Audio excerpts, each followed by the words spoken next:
Yeah. You already know this is Punshdrunkboxing, aka Mr. Mo Shine himself. Ladies and gentlemen, we're going to talk about something a little different today. Of course, it's still going to be boxing, but of course, the content is going to lead us to a whole new type of conversation, an interesting conversation. And you already know in the channel, we not usually, but sometimes we come up with some politic talk, but we rarely talk about the religion talk. We rarely talk about the impact in religion in the sport of boxing, or the legendary fighters. They got their respective religion, but of course, religion plays a part in maybe a fighter's lifestyle, in a person's lifestyle. Religion plays a part, right? But we're gonna talk about that a little later.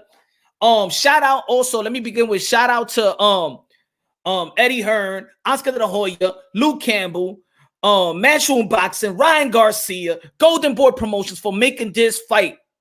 What's good, Souls? What's good, Carlo? For making the fight a done deal. Ryan Garcia going to be facing Luke Campbell. Luke Campbell this November is a done deal. They were supposed to go on a purse bid, but you know what? They said, F that. We about to sign this. We can't let this one slip away. It was not going to be slipped away because, of course, the WBC mandated for this fight to happen. Now, I did a video. I just dropped that video. Y'all can check it out after this live show. Let people time in on this one. Smash the like button. Smash the like button. It's not setting notifications. So for the visibility of this live show, smash the like button, y'all. Just smash the like. Do your boy Punch Drunk a favor. Damn it. Smash the like button. Damn it. God bless each and every one of y'all. Assalamu alaikum to all my brothers and sisters out there. Oh, man. Let people time in. Yo, smash the like button, man. I hope everybody's having a good day out there. Hope everybody's having a good day out there, man. It's going to be probably a touchy subject because, when it comes to politics and religion, these are endless conversations, right? And it leads to debates, and it leads to people that are believers and non-believers. And I don't want it to go. I want this to be very, very positive because I just want to show and share light on, fighters of the Islamic religion. And we talk about a lot of things in these live shows, but let's go a little bit deeper in it, huh? What's good, Rob? What's good? Smash the like button, ladies and gentlemen. We're going to begin talking about one of the best entertainers that we ever seen in the sport of boxing. And people going to be like, arguably, there's people going to be like, oh, but what about Muhammad Ali? We're going to get to that. Yes, Muhammad Ali is one of those guys that entertain us and is still the greatest entertainer. Yeah, we could say that. But it's arguably, there's some evolutions and everything in the sport of boxing, right? In life itself. There's some evolutions. You feel me? We got Hector Camacho, very entertaining, a showsman. You see today, hey, even a lot of people was mad about Deontay Wilder and what he did with the costume and stuff like that. Yeah, but it's been like that before though. People was trying to be showsmen. We see Roy Jones Jr. trying to be a showsman. We see Tyson Fury trying to be a showsman. We see Floyd Mayweather trying to be but there was just this guy that went overboard, and he just matched his trash talk to his entrance, to the style that he was in the ring. Some people got the trash talk and then the entrance. You got Muhammad Ali had the trash talk down pat. He had the trash talk down pat. Smash the like button, y'all. Smash the like button. You already know it helped the visibility of the stream. Let's go. We have Muhammad Ali, entertainment. When he talks, the best trash talker ever, man. The dude don't even curse. My kids could listen to his trash talk. It was clean trash talk. But the entrance was, kind of normal. But very flamboyant in the ring, right? We got Floyd Mayweather that came with an entrance, but he really wasn't like, he had everything around him, but it really wasn't about him. He didn't dance, he didn't do that. But very flamboyant. His style really wasn't an entertainment style in the ring, meaning flamboyant. Now we got Roy Jones Jr., that the entrance was good, the trash talk was good, and the flamboyantness was good. Roy Jones, you feel that? The Mike Tyson was intimidating. But when I'm talking about this dude, we also had Sugar Ray Leonard, flamboyant in the ring. But this guy, Naseem, just took it up another notch We ain't never seen nothing like it, and we still haven't seen nothing like it. He might be the prince, Naseem Hamed, but he is the king of entertainment that this sport has ever seen.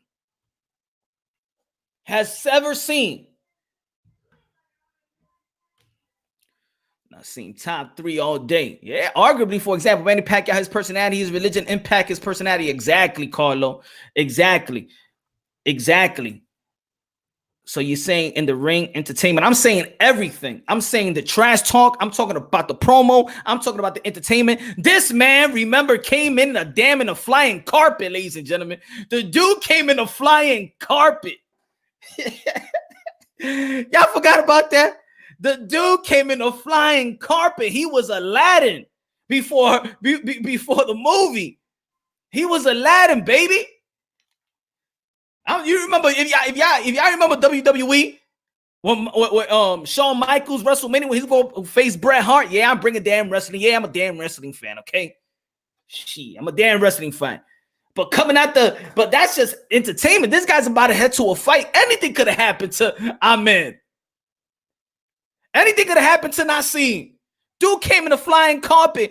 Dude came dancing Thriller. And then he talked the talk. And he walked the walk. And he was entertainment. And he could take a punch. And when he goes down, he gets back up. Dude was entertainment. And he only lost one time. And he only lost to Barrera, a future Hall of Famer. So this guy is not this just type of fighter that was just talking and couldn't back it up. There's people that be like, oh man, Adrian Broner, he talk a lot of trash, but that dude can't back it up no more. He lost to Michael Garcia. He lost to Maidana. He lost to who else? Who else he lost to? Manny Pacquiao. Lost to Sean Porter. Prince Naseem only lost one time. And I'm gonna tell you like this about, and I wanted to do a context about this, but we could talk about this because this is live. We could talk about anything right now. Jesus Christ, Lords of Lords. That is why boxing is so blessed and has the abundance of money to pay its boxers a grand amount. France, you're preaching to the choir, France. As soon as that man flipped over the rope, you was getting parked. Exactly. The dude was doing flips inside a ring. Yo, we talking about Deontay Wilder. He shouldn't wear a mask. Right? That's an example, right? He shouldn't wear a mask. He said Deontay Wilder ring walks are more entertaining than I've seen. You tripping, Chopstick. You tripping, bro. Stop. Come on, stop, Chopstick. Come on, man. Stop. Deontay Wilder ring walks are more entertainment than I seen. You bugging. Ain't nothing beating that flying carpet. Bro. The dude came in a flying carpet, man. And it made sense. He was Aladdin. Dancing Thriller with the role playing the piano too. Come on, you bugging. Naseem was the man, creative, bro. Ain't nothing like him. Still nothing like him. And let me tell you like this also.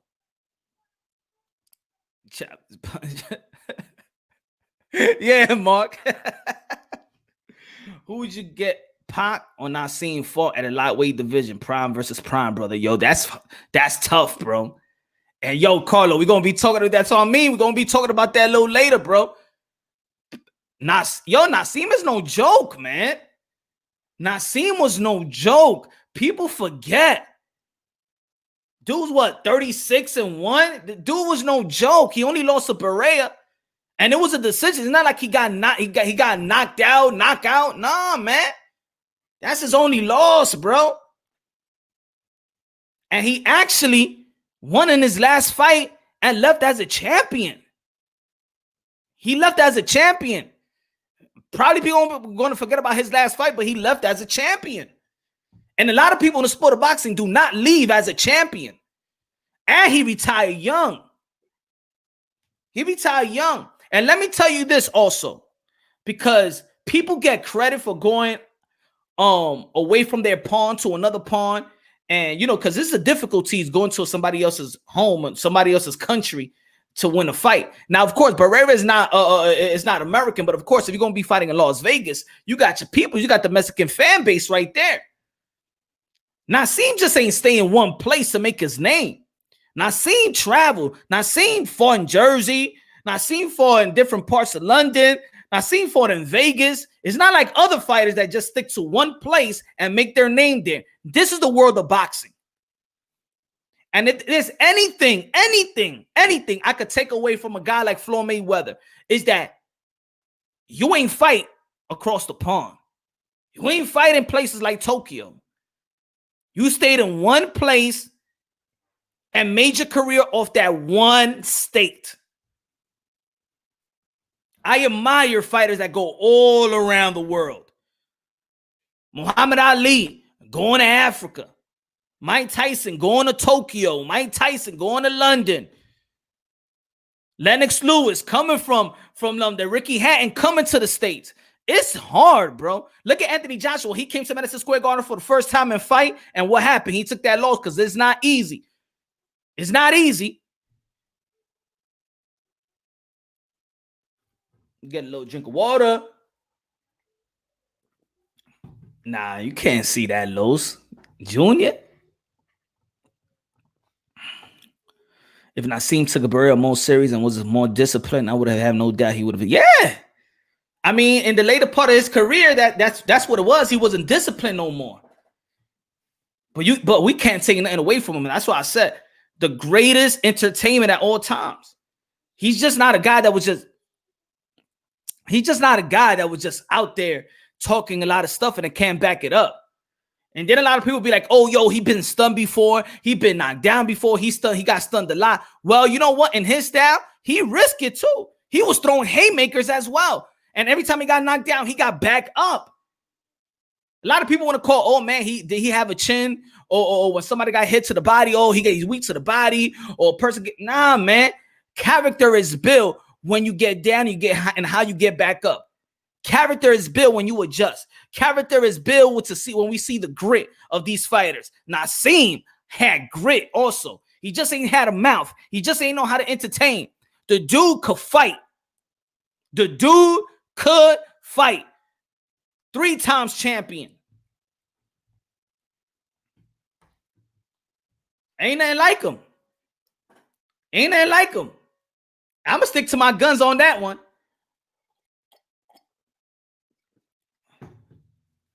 Yeah. Dude was not easy. Dude was switching. See, people, and this is what I mean. I think that we forget easily also. You see how they praise, let's say, for example, Bud Crawford. Bud Crawford, a great technician, probably got the best toolbox in the sport of boxing today.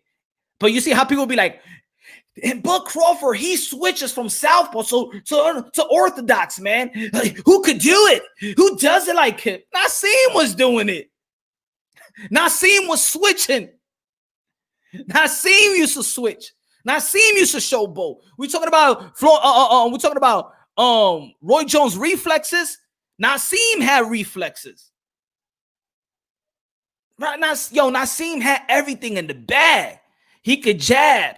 He could hit you with the body. He has combination. He could knock you out. He could dance. He could he could beat you from the outside. He could hit you from the inside. He could outbox you. He could outslug you. He could outshowboat you. He could out-entertain you. Naseem Hamed is the king of entertainment boxing, the best that we have ever seen in this industry. I'ma say it all day long. I don't care, man. I don't care. Kind of better fight someone real. Next fight, career coming to an end. Yeah, Chuck. If Naseem moved up in another weight class, could be easily beat champs in another weight class. Hamed never move up with bad hands, got destroyed. If fit Naseem good hands, could do anything though. Oh, of course. Of course. But we don't expect fighters to be on some perfect stuff because there's got to be something lingering in their body. This is the fight game. So the dude got bad hands. This is what it is too. I admire dudes that adjust to whatever they're going through. If he had bad hands or when a fighter got bad hands, a fighter just need to adjust. It's like Floyd Mayweather. He had bad hands, he adjusted. Now we didn't like his style after he adjusted, but he was still out there fighting, and he did what he needed to do.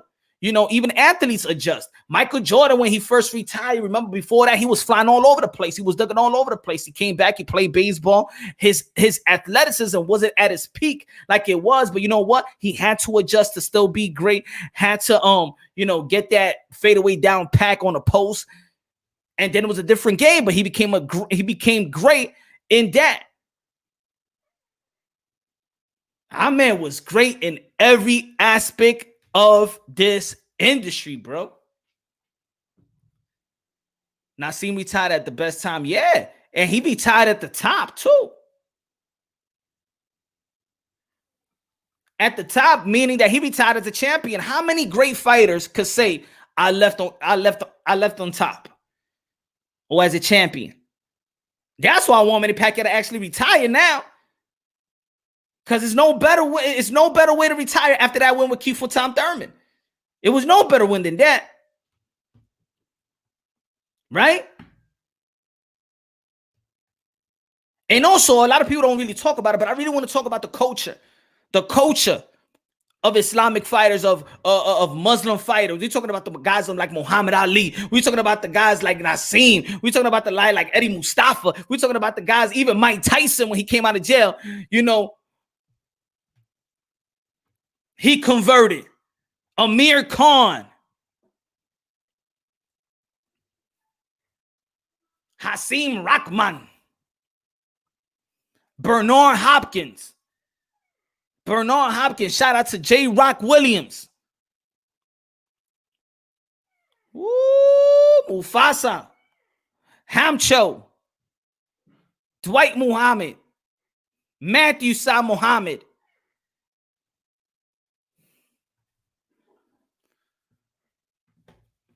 Southern Asians and Arabic people have huge milk intolerance. They lack calcium. The dude said it too. A huge shame. These days, he be okay and give supplements growing up. I like Naseem. Yeah, man.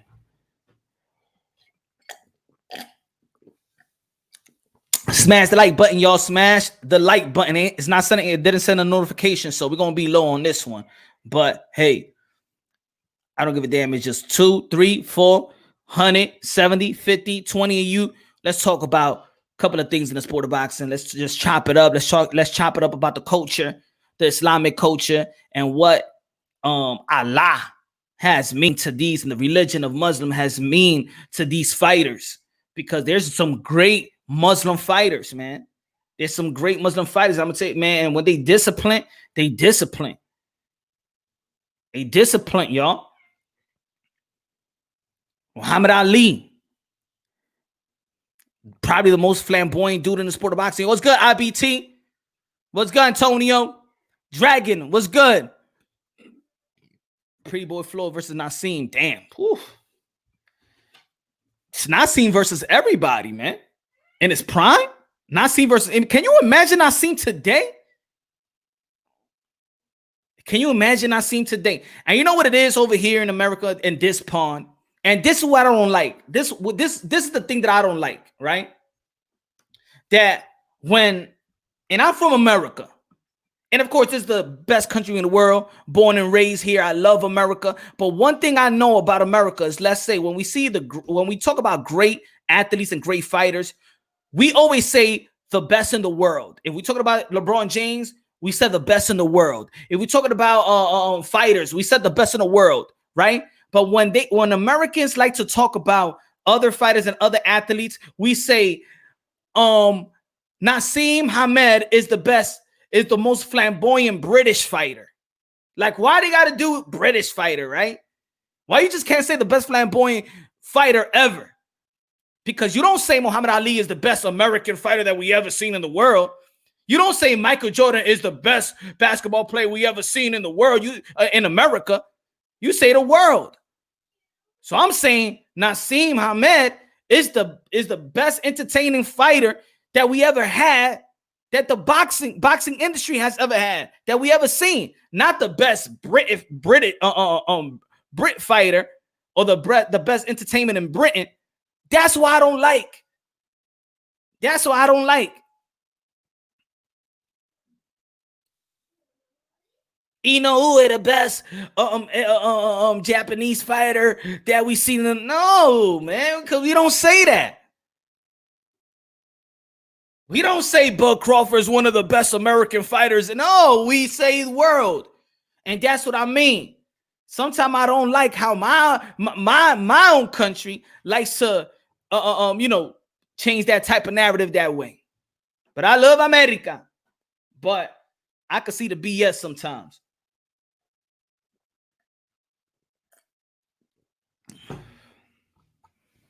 Preserve our greatness. I understand that. But nah, this is the world of boxing. And this is what makes boxing special. Yo, Prince wasn't the best in the world, but he was one of the most entertaining fighters ever seen for a featherweight.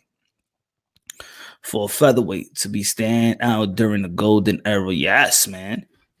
And forget about RBT. I won't even mention the featherweight. I would just say fighter, right?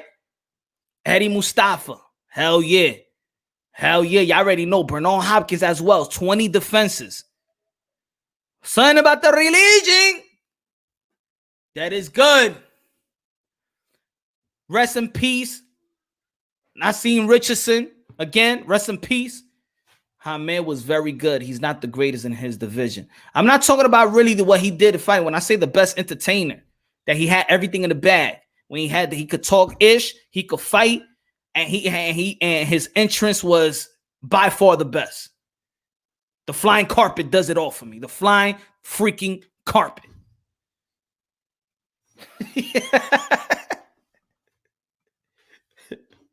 I thought when he did it with the Thriller, I thought that was enough. But the flying carpet is out of this world. Come on, y'all gotta agree. The flying carpet matches it up. Yo, what's good, OG? What about Camacho? Yeah, Camacho too. I mentioned Camacho earlier. Camacho was man flamboyant. Camacho was real entertaining. But I just think that Naseem just was in a whole nother level. Dude had groove. Dude had rhythm. Dude was dancing. Dude was flipping in the ring. Dude was knocking people out. Dude was sticking his tongue out, having fun. Doing a Holly shuffle, doing his own dance, getting hit, getting back hit. The dude was, even when the dude was hurt, he was still showboating and then hurt you right back. Naseem was that dude, man. And I feel like we need to give more respect to Naseem. I think we should keep his name out there because we still haven't seen nothing like it. I'm not talking about just the fighting, but I'm talking about the whole package. Can you imagine him right now? Right now, in this market, how dudes is getting paid? He'll be the highest paid. He'll be the highest paid. Like right now, he'll give. If he was hot right now, he'll probably give a run for that Floyd Mayweather money. The Floyd Mayweather money. I'm not talking about him in the ring fighting. I'm talking about that Floyd Mayweather money. With the type of social media today, you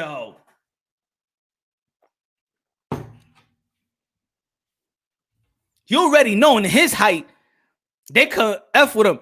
If they would have came at the same time, because of course he was in 92. He was doing the thing 92, 93, 94, 95. Remember, Floyd Mayweather he got into the game at 96, 97, 96. So Naseem had that head start. If anybody try to copy somebody, I already know who they was copying from. And of course, there's people that has evolutionized the game. But I'm telling you, since then, what's good, Lisa? To now, Naseem holds the crown. And I don't think we ever gonna see something like that. We ain't gonna see something like that. Naseem was a one-in-a-lifetime kind of fighter like Roy Jones. Yeah, man. Naseem was a one-in-a-lifetime kind of fighter like Roy Jones. Hell yeah. And Punshdrunk is tired of people just rephrasing him as Naseem was one of the best British fighter ever. Stop with that. He was one of the best fighters ever. Go read. Go to any type of publications and like to say the best British, the best British, the best British. Nah, man, he's one of the best ever.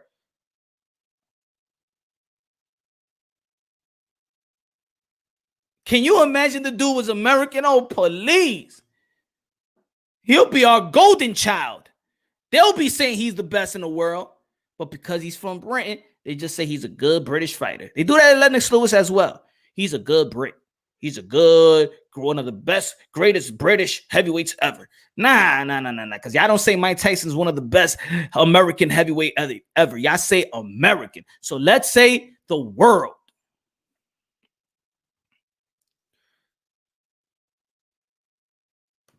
Yeah. Hugh Big Sr. is a good too. He's good too. He's good too.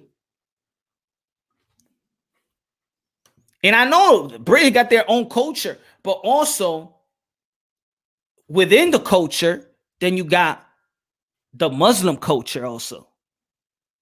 Like Amir Khan, like Prince Naseem. How does that affect in your character as a fighter? Like as a character, yeah, we know there's laws and there's rules, just like in every religion. Look at Manny Pacquiao as a Christian. We see how religion affects him positive in his life, in his surrounding, in his job, in his boxing ability, in his preparation as well. Same thing for like, look at Bernard Hopkins today. Bernard Hopkins eats well. Bernard Hopkins said right now, he's 160 right now. Mike Tyson the other day saying he's taking it more seriously, his religion more serious. Maybe that's what he tapped into his more. He tapped into more to the Islamic religion. Philadelphia fighters, great trainers. Who else? Muhammad Ali. Punch, who had the craziest fan base? Wow, that's a good question. The craziest fan base. The craziest, because I not talking boxing, but I believe that Conor McGregor has the craziest fan base. The craziest fan base may be Ricky Hatton craziest fan base. I think so, maybe. Craziest fan base.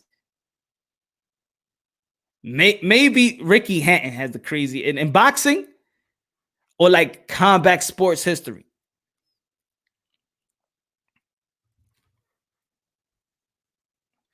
Same way we have African American and Mexican American. The British have people who are raised in the UK, but parents come from the Middle East or India. Yeah. Mm-hmm. Pac-Man. I think he has the most loyal fan base though. But I think Ricky Hatton has the craziest fan base. I think Ricky Hatton has the craziest fan base. I think the Manny Pacquiao has the most loyal fan base. The most loyal fan base. And Manny Pacquiao cannot come down.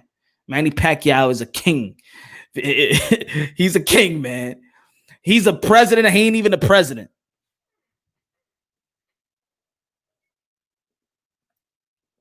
Camacho was the greatest entertainer. I don't know. I still got Naseem, man. I still got Naseem. Who y'all think had the greatest entrance ever? I say the flying carpet does it to me. And the dude had more. Like Naseem, let's say weakest entrance is probably everybody's best. Can you imagine? Yo, what's good, chat? Yo, smash the like button. Everybody smash the like button. Can you imagine if Deontay Wilder would have came in the flying carpet and lost to Tyson Fury? Can you imagine? Because they talking about just a costume. Can you imagine if Deontay Wilder would have came in the flying carpet and lose?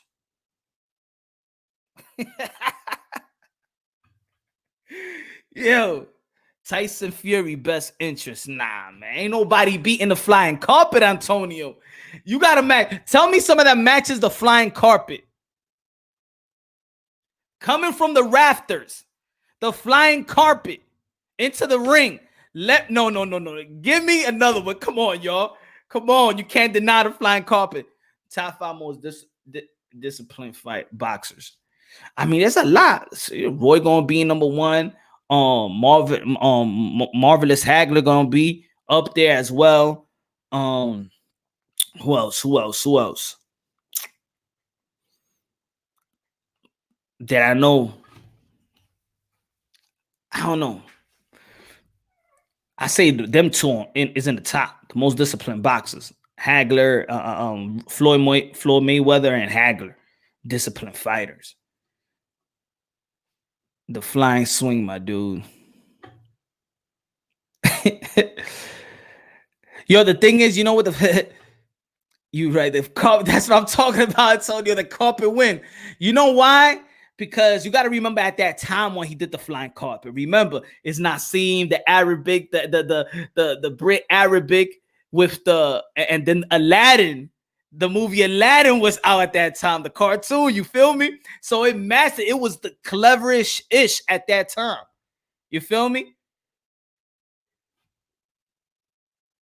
You Toby, what's good?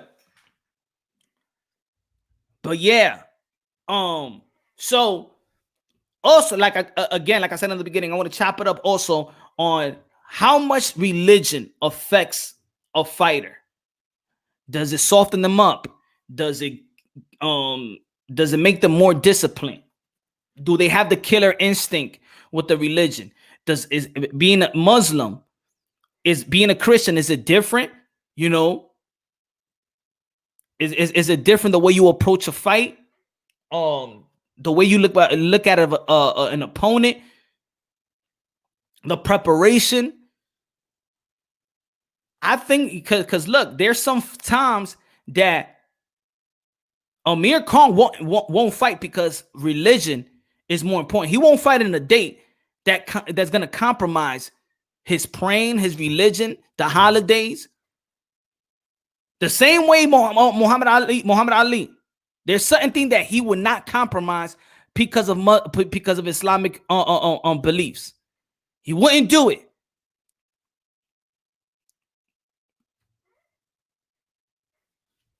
Greater belief than self is positive. That's a good quote, Antonio. That's a good one. Religion makes them more dangerous because they are healthier and wiser.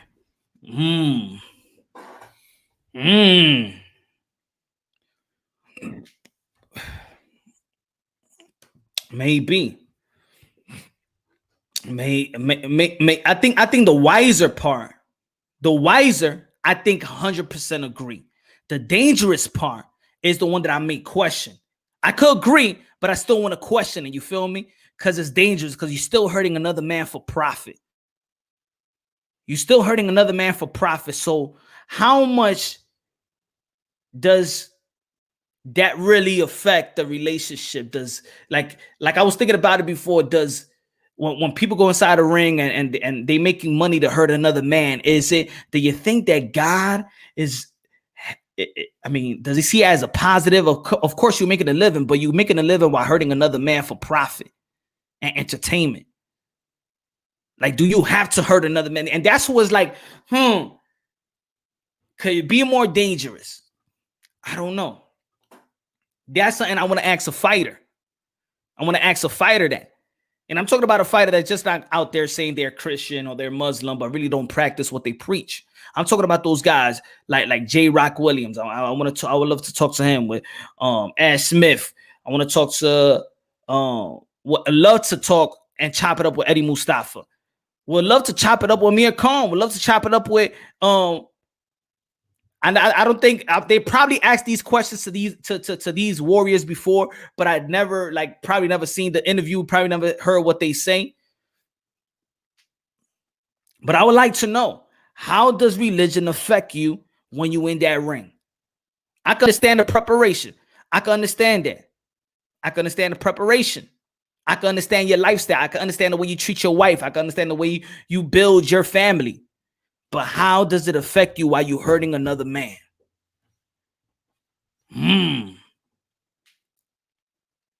But I want to share light on Muslim greats, the fighters. again, the Muhammad Ali's of the world. We show him love, but also the Amir Khans, the Naseem, Mustafa, Bernard Hopkins, Mike Tyson. Sometimes we look at Mike Tyson and be like, oh yeah, but he's a Muslim. I don't know how deep does he practice the religion, but I'm not going to question it until you question the right answers. I mean, you you ask the right question, he give you the right answer. I believe that nobody really asks Mike Tyson at this point is like, how is he faithful to the religion of Islam, or something that he just respects? Does he see himself as a Muslim man? Or does he see himself as just having a relationship with Allah?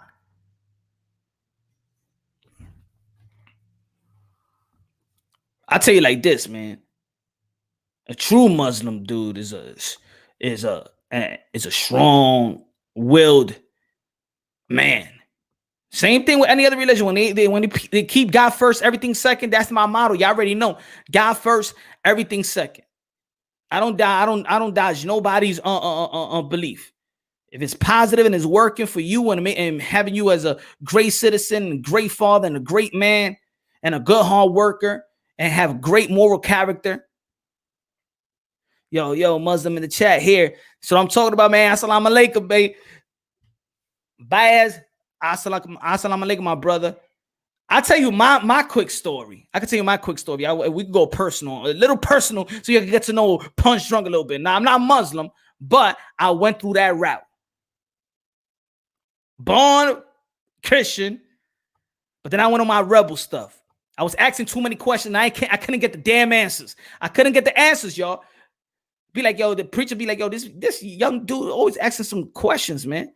Until you get the same pattern and they tell you, oh, you gotta have faith. You gotta have faith. Literally, they the damn. That's not the answer I'm looking for, man. You acting like you talk, like you know everything, huh? You telling me to believe this, and I'm asking you some questions, and I'm man young, 11, 12, I'm asking questions. You ain't giving me the answer, sir, pastor. No, you gotta have faith. You gotta have faith.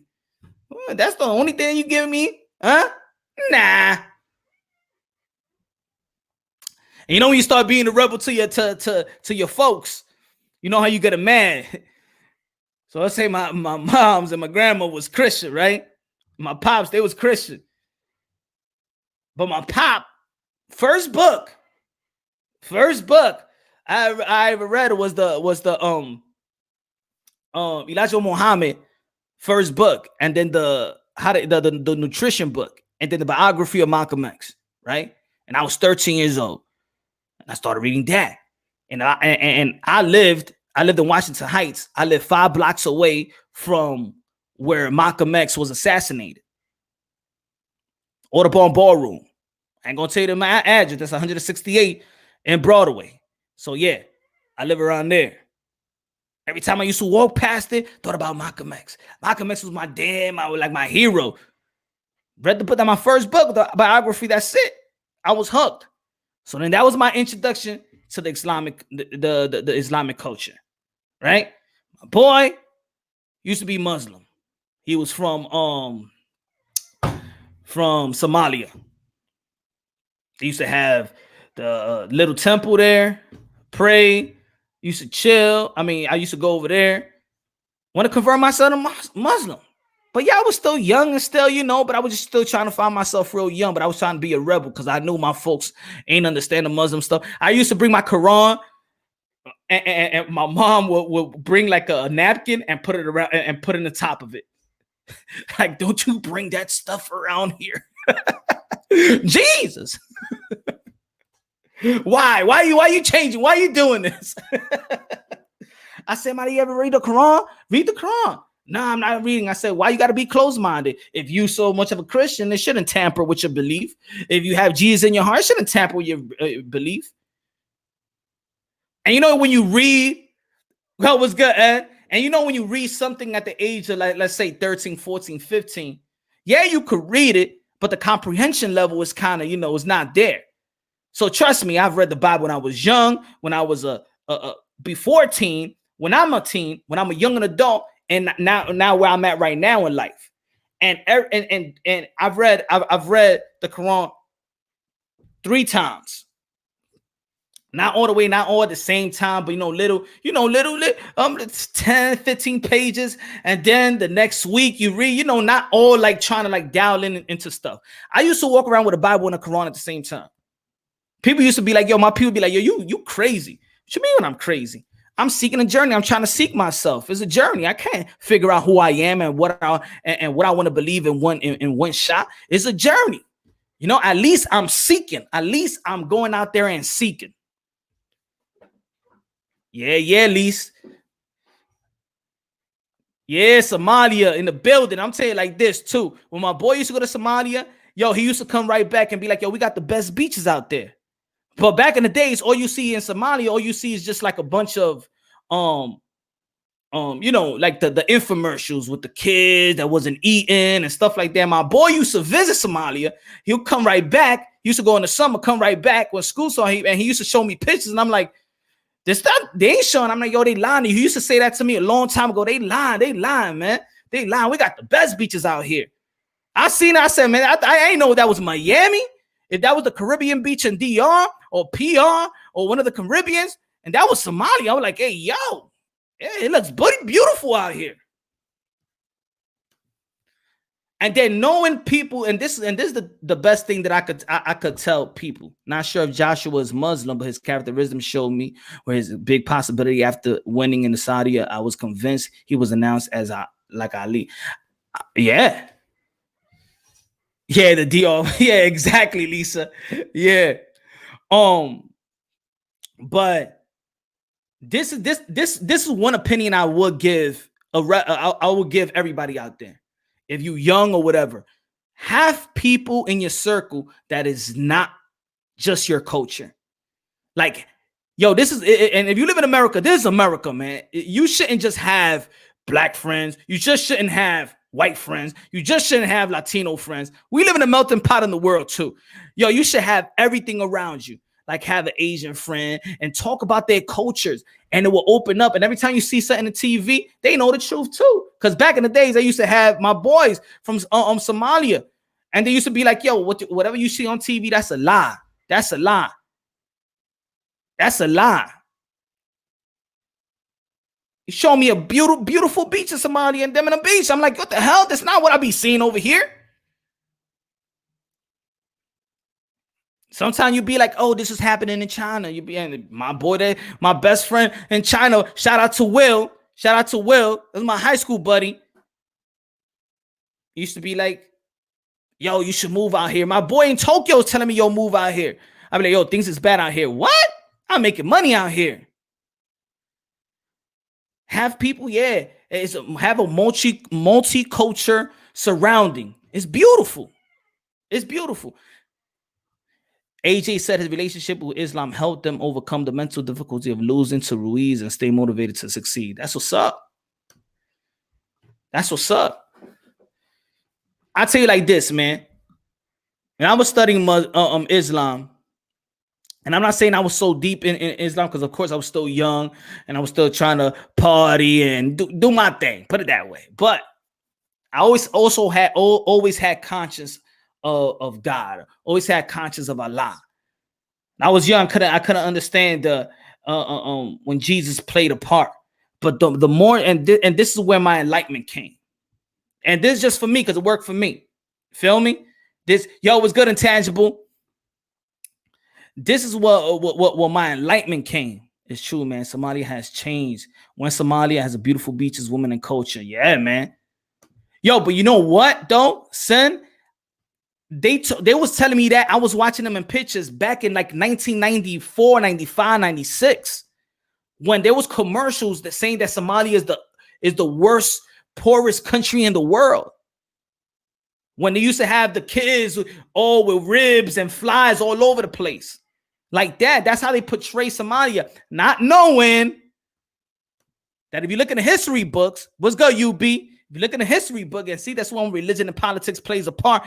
When you look in the history book, Somalia was one of the most richest country in oil.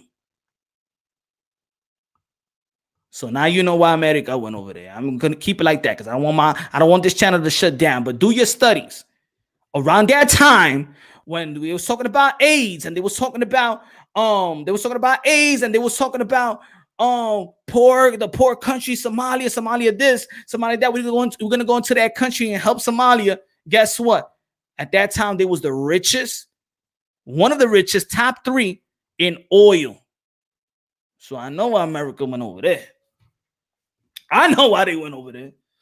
Trying to make believe like you're helping the people out. Mm-hmm. I know America. I know my people. I know my country. I know what we do. Do not know about you, but you on a journey with a good mindset. I think you'll make it. Thanks, bro. Thanks, my brother, man. Yeah, man. I mean, we on the journey right now. You know, I'm not a dude that have all the answers. I'm a person that I've grown enough to push my ego aside. When I push my ego aside, I've grown. I'm going to listen more, to hear different perspective from different type of culture, from different type of backgrounds. Of course, yes, I have my strong opinions about certain things, but it's all about learning. If you do not learn something each and every day, make every day, you gotta, put more and more informations in. Put more information in your mind. Challenge yourself every day and to learn, So that's why I used to walk around with a Bible and a Quran. Because, yeah, as a young man, yes, I was confused. But at the same time, it's all right to be confused. But I'm actually going out there trying to seek the Most High. I'm trying to figure out things up. I'm trying to figure things out because I felt like, if you know how to read, I'd rather go with my comprehension than another man's comprehension. You feel me? I'd rather go with my comprehension than another man's comprehension. Because I know a lot of people go to religion, a lot of people go to church and mosque and things of that nature, and they go by what the other man tells them. Then you're not going by the Bible. You're going by the interpretation of what that person got about the Bible, what that person has to the Quran. You could talk to one person about my dude. Put it this way: the dude that I really spoke about the Quran, right? Because the Quran and the Bible is written in 2 different ways. There's a beginning to the end, and with the Quran is like it starts. The beginning starts like in the middle. If you understand what I'm trying to say, my Chinese dude, my boy was Muslim, Chinese, and I was. It was new to me. Like y'all say, yo, Chinese people are Muslim. He said, yeah, there's a lot of Chinese Muslim here. Yeah. And then his family was Muslim. I'm like, yo, there is a whole new thing. Like the world is big, bro. What you think you know, you don't know. And you might see a culture, or you might think, oh, Chinese people, they got to be Buddhist or Christian. But I met a lot of Chinese Muslim. And they've helped me out a little bit. My Somalian peoples help me out, help me, understand a little bit about the religion and the way of life. And my Chinese friend, which his parents owned a Chinese restaurant, and it was a Muslim Chinese restaurant. You can't go over there and ask for pork fried rice and chicken wings. Now they be like, we don't pork, right? So I can't imagine Tyson jumping the ropes like Naseem.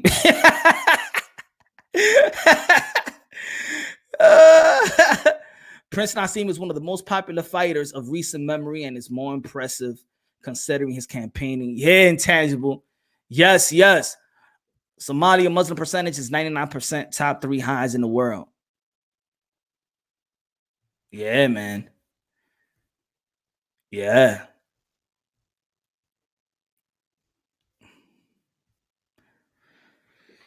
But look, it's a beautiful religion, y'all. It's a beautiful religion. Don't listen to the media. Just like Christianity is a beautiful religion when everybody's living through the word, genuinely living through the word, genuinely seeking a personal relationship with God, God, Allah, the same thing, seeking a personal relationship. So in my journey, I was still trying to figure out, because I was like 1 foot in Christianity. Then I started calling myself Chrislam, like Christian and Muslim. Like what the heck, man? I'm born Christian, and it's instilled in me. But then this is what I'm learning, and this is me. This is not, because some people, their religion, because that's what your mother was, your grandmother was, and it's just a tradition thing. That's why sometimes I tell my peoples, and they be like, "Yo, I'm about to baptize my kid," and I'm like, "My man, you don't even go to church." My man, what you talking about? You don't even believe in God like that. What you mean? Yeah, but they baptized me, so it's just a ritual. I'm like, really? You just gonna go to the church and have a communion? You don't even really give a damn about it. And you just gonna baptize your child just because you would just want to baptize your child? See, those are the things I really don't respect like that, But hey, do your thing. But for me, it's like, come on. I don't do the ritual stuff. It's punch, I think. P-boxing and Somalian. Oh, I mean, shout out to everybody to what they are, man. I know there's a beauty in every culture, in every country is a beauty in it. God make no mistakes. God makes no mistakes. We all brothers and sisters of God. Brother and sisters in the name of God. Brothers, we're daughters and sons of God. And that's what it is. But so then, I was like Christian and Muslim. Like, damn, I love how Muslim the structure benefits me as a young man, and around that time, of course, then you got the race and you got this, you got all of that. But then I got to the point where I'm saying 2013. Do you know? Nah, I don't, my brother. I don't. 20 nah, I don't. I've heard of them, but nah. Prince makes you realize how dual boxers personality is.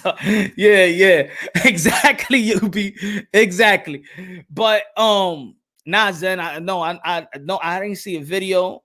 I see people make videos of them, whether it's positive or negative, but nah, I haven't really checked it out though. I was talking about earlier how amazing is that he was able to shine at a lower weight class with his talent and personality, considering how amazing the heavyweight were at that time. Exactly. He held his own for a little man. Yeah, I feel you, IBT. He held his own. I understand what you're saying earlier. But sometimes when we say like the little fighter, then it's almost like it's still taken away from them. You feel me? Like we would just want to say, oh, it's the heavyweight, but the little guys back there, So I just want to rather respect the fighters for what it is. Naseem might be small, but he was a big character, and he was big for his people, for his culture, for the Brits, but for all of the world, for the boxing, for the religion, for Allah. He was everything. He was everything you want, like everything you want from in the entertainment value of a fighter. Prince Naseem gave it to you. You feel me? He was everything. He could talk the talk. And whether there's fans out there that, they like the humble thing or whatever, but his style, his grit will humble you, because he may talk a lot of trash, right? And a person be like, I hate that he talk trash. I can't wait to see him get beat.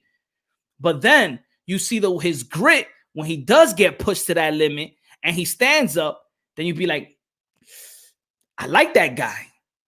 You ever seen there's a lot of fighters that you be like, man, I don't like that person, but then you see them how they fight and overcome, and you be like, I respect that dude. Just because of the style that they fight. He don't talk the way that he fights. So Naseem just had everything in the bag. He had everything in the bag. We talk about the people have the technique and got everything in the bag. This man has everything in the bag: entertainment value, fighting value, religious value. He got everything in the bag. He could showboat. He could entertain you while talking. He could entertain you while fighting. He could make you laugh. He could talk about God. Prince makes you really hard. Yeah. Hey, put that up, UB. So yeah, let me continue with what I was saying, because I don't want to talk about a little personal about your boy Punch. So in 2013, then your boy was homeless. And you know what? That was the best thing in my life. I was actually happy. After 2 weeks, I was like, I like this stuff. I mean, nobody asked me for nothing. I don't gotta prove anything to nobody. You know, had a little hiccup in my life, right? And of course, when you're down sometimes, but I wasn't down. Spiritually, I was rich. Spiritually, I had it all. Some people be like, oh, you ain't had to be like that. Yeah, I was living in my car, but I actually chose. I'm like, you know what? I like this stuff. Maybe I need to go through this type of situation that I'm having in my life. Guess what? Then I got closer, then that was the first. Then I said, you know what? I'm going back to reading. So I'm reading the Quran and I'm reading the Bible. Right? And then I switched to the Quran. And I'm reading the Quran, and this time I'm actually, yo, what up, Smoke? And you know what I was thinking about you, Smoke? I said, you know what? Because you have this, you're knowledgeable about this subject. So I'm gonna send a link on, so people that want to time in, there's a good subject, and of course we could all teach one another and give me your experiences and what y'all feel about how Muslim has affected positively to these fighters. And we're talking about, again, like the Eddie Mustafa, Muhammad Ali, Naseem, who else? Mike Tyson, Rockman, Bernard Hopkins, and a lot of fighters out there. J. Rock Williams doing great for the community of Philadelphia, being a great buying buildings and helping out low income coming families. That's a great thing. These are the things that we need to give praise to, and I feel the character comes from, it comes from that type of value of the loving and people serve different ways. People serve God, and that's why transition to what they do in their life. So my son Hamed, yeah, I said Matthew, I said him earlier. So 2013, your boy Punch, homeless, but I became rich spiritually though. Spiritually, I didn't feel like I ain't had nothing. I was living in my car, but I didn't feel like I was nothing. I actually feel like this is the greatest time of my life. I changed I didn't care about my circle. I barely even care about my own family except my son, right? So then I was reading the Quran, right? And I was seeking. Now I would really dial in into my growth, into my spiritual growth. I know I always had God on my side, but I used to treat God like you treat one of the cool homie, but he's so cool that you don't want to take him everywhere because he's not the wildcat. You feel me? But he's the man that you always when you having real trouble. He's the guy that you call. He's not the fun guy, but he's the guy that you actually call when you're having problems in your or that's your or the girl that's actually like the not so out there, but is the most loyal person in your crew on your phone line, on your contact or whatever. That's how I was treating God. Like, you know what I'm saying? So boom, then I'm getting my personal relationship with God. I'm reading the Quran. I'm in it. And then every time I'm reading something, any passage, and I'm not going to say the passages right away. But then I'm talking about Jesus, right? And then it's talking about Jesus. And then the more days, and then he reappears Jesus. And then, when you're trying to run away from this Jesus cat, the dude just keeps on knocking on the damn door. Anytime I'm trying to run away from Jesus, Jesus keep knocking on my door, and I'm going to Quran. I'm Jesus. And you know what? I said, let me just open the damn door, man. My man, what do you want, bro? That's like the feeling I had, like, yo, Jesus, I know you there, but damn, man, hold on, chill out. But when you read the Quran, sometimes they talk about Jesus, and they say you reading Jesus. I'm like, you know what? Every time, man, at one point I was reading Buddha, and then they were mentioning Jesus. And every time you're talking about somebody else on a different religion, they mentioning Jesus. And then it got to the point that time, it was 2013, and it was November. November 2013, November, October. I can say November, right? Because that's when I got an apartment after that, after living in my car for like 3-4 months. And then I'm like, yo, let me go back to this Jesus stuff. And I start praying. And then it was like, yo, the closer I got to God, the closer I put Jesus in my heart, the closer I say, you know what, man, F this religion. It's the religion that's actually hindering, because I'm trying to be Muslim, or I'm not trying to be Christian, no, I'm not trying to be Muslim. That's keeping me from reaching having a personal relationship, because I'm worrying about what type of religion I'm trying to be, instead of thinking about what type of relationship I want from God. So boom, I said, man, forget about this Muslim religion, not the religion, but that the title on what I want to carry for myself, and just let me have a personal relationship. Forget about it. You know what? And then I actually just stopped reading, and just that, and because there's a part that you got to have some spiritual relationship. You can read all you want, you can know all you want. I know a lot of people that are scholar in these books. You could be a scholar, doesn't matter, but there's some spiritual type of relationship you need to have. And guess what? I'm having it, and I'm building one, and it's actually getting better. And of course, he knows me, and I slip up, and I get my little margaritas and moonshine from time to time, but my core love and my core value stands with God. Ha! That's your boy Punch, and I'm still growing. And shout out to all my peoples. Shout out to everybody out there. So then, like I say in my channel, I think boxing translates to life itself. So when it comes to boxing as well, there is religion. There's a culture. And there's a culture with fighters. And there's a lot of great fighters that have this culture and have this religion and have this belief and has this personal relationship with God, with Allah. But since we're talking about now, we're talking about Muslim, because we're talking about Muslim fighters.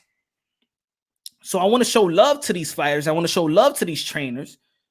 The culture, especially in Philadelphia, there's a culture there.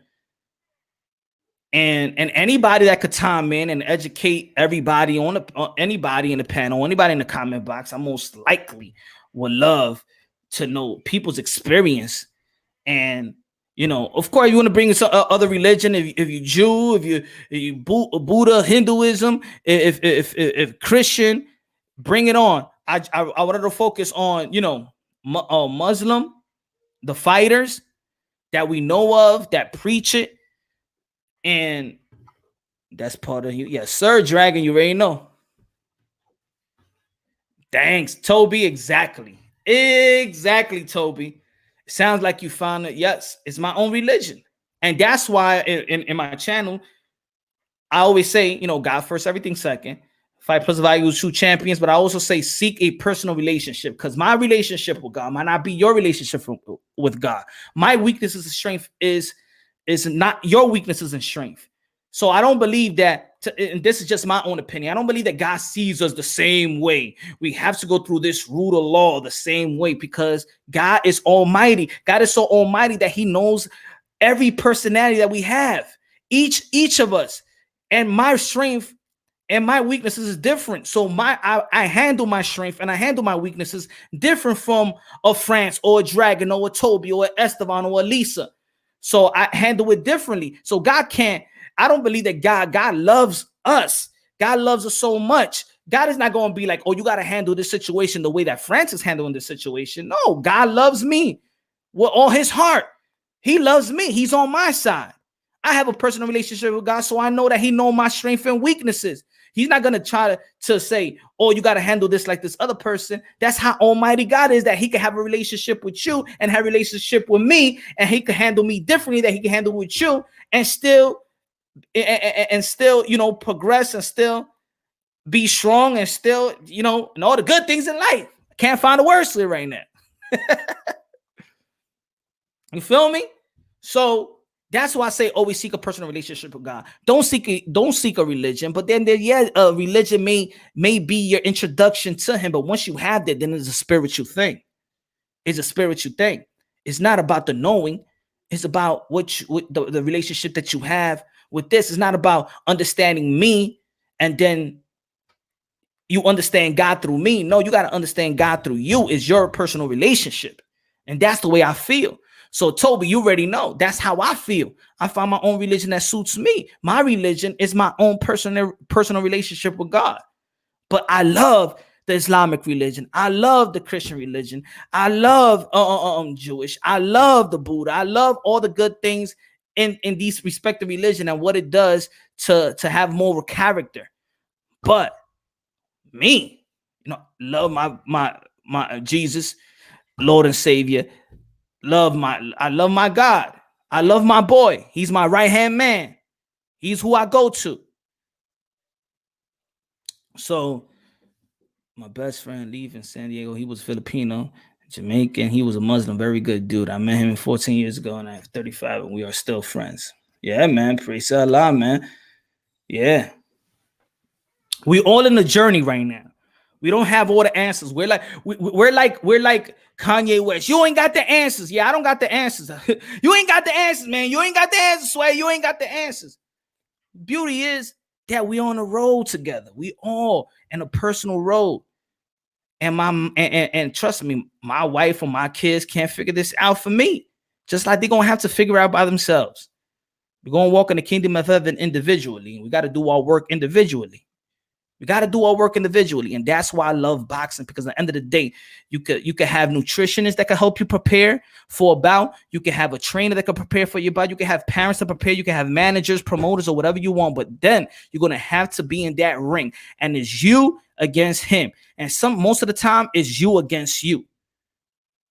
Dímelo, Carlos. It's you against you. And that's why I love the sport of boxing. That's why I translate boxing to life itself. Because at the end of the day, you could be with your wife, and you can have your beautiful kids, and you can have beautiful friends, you can have beautiful associates, you can have a beautiful job, you can have luxurious money, you can have a big house or a car or whatever. But nothing matches up to having God in your life, in your heart, because the best investment that you could ever make in your life, the best investment that you could ever make is to have a personal relationship with God, because you're going to be walking in the kingdom of heaven and be in the presence of God spiritually for eternal life. That's the best investment. The best investment to have a personal relationship with God Almighty. I'm going to send the link. Let's talk boxing. Let's talk the Islamic religion. Let's talk religion as a whole. Let's talk to people that want to elevate one another. I don't got all the answers, but I got alternatives. I got a little opinions. If anybody want to time, man, let's talk. Let's talk boxing. Let's talk life. Let's talk about it. I hate when idiots insult the name of God just because in a different language, such as Dios, Allah. It's exactly, But even the word hate, But I understand. It's just that they don't know. They don't know, or they're not mature enough to know that. And that's what I mean. It's all a journey. You feel me? Thanks, Orlando. I try. I try. I think I'll do a disservice to myself if I don't drop. It's like holding on to something that is great, but then you could give it up to people. So it's the information. The information is having a personal relationship with God is the best. I feel like it's the best investment. You always have that friends that he knows the stock market, right? And you want to be like, yo, I want to make some money. Or yo, you should invest in this stock market be going high. You should invest in this. You should invest in that. I'm just going to tell you what to invest in. Of my experience, what's the best investment I ever made in my life? So I'm going to share that information with y'all, right? That's the best thing I could do. That's the best knowledge I could give you that I know, that I feel like it worked for me. And maybe it does work for these fighters, these special great fighters that we love to this day. Think about the grit of Muslim fighters. I'm not saying that the other people don't have. I am just focusing on the Muslim culture in boxing. But the Christians, all religion, all these fighters that have the respective religion, all powerful, all warriors, all gladiators. I'm just timing it. Maybe maybe tomorrow, maybe the end of the day, we'll talk about other religion. But I just wanted to tap into this religion. I just also wanted to talk about Prince Naseem, which is the best entertaining fighter in and out the ring that we ever seen. It could be arguably, that's just how I feel. Like we never seen nothing like it. Never seen nothing like it.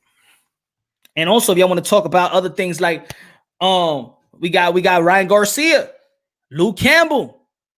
Ryan Garcia, Luke Campbell, ladies and gentlemen. Thank you. Thank you, God, Oscar de la Hoya. Thank you, Eddie Hearn. Thank you. Thank you. Thank you. Thank you for giving me that. Gracias. Gracias. Thank you, mate. Now we got Ryan Garcia. That is a young doing the sport of boxing. Another young doing the sport of boxing that they have taken the training wheels off.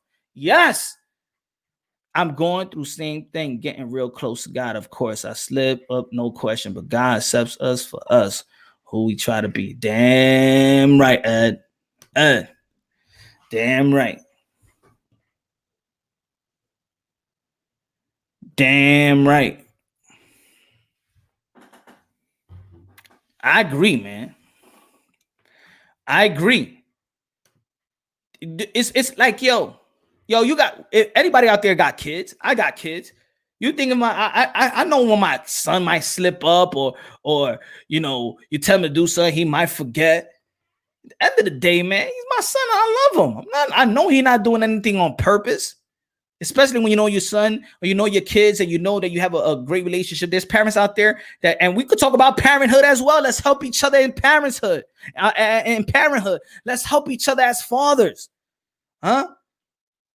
Especially fatherhood. You know why? Because I feel like fathers don't talk about, to men don't talk about their, you know, their life, their family, their structure life, you know, what they're going through when they're getting, you know, taken advantage of in the courts or whatever. You know, men don't like to talk another man's struggle because, of course, there's the pride. It's something about a man's pride, you know, that macho, that man pride. We can't tell another man that we're struggling, you know. We can't tell another man that we don't have things handled in our household. We can't, you know, we can't cry to another dude. We can't, damn, I'm having trouble, man. I can't see my kids or whatever, blah, blah. And what they said that that stress kills men more than anything. Stress, you can't provide, can't be a father of your kids, they taking advantage of you. All that, man. We can talk about all that. I'm ready. I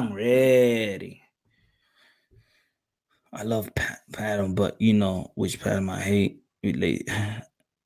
Been that punch is spiritually when you're working on your personal. Yes. Exactly, Lisa. It's a spiritual thing. I learned that. Yo, what's good, Glenn? What's good? It's a spiritual thing. You're absolutely right, Lisa. Because I could read it all, right? And think about it. If you're raised in religion and you're reading the Bible when you're 10 and you're 7, 8, and you go to church with your grandma, you go to church with your parents, and you keep on going to church, and you still don't feel this type of spiritual connection because you're just doing whatever your parents, you just believe in whatever they told you to believe. It's not that I know.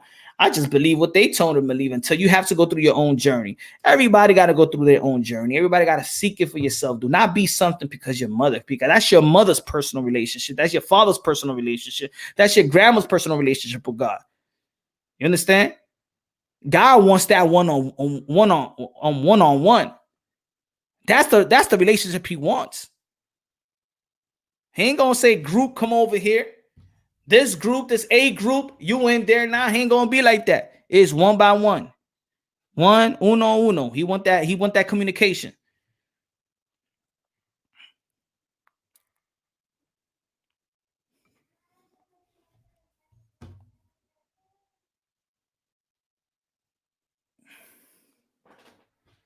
So let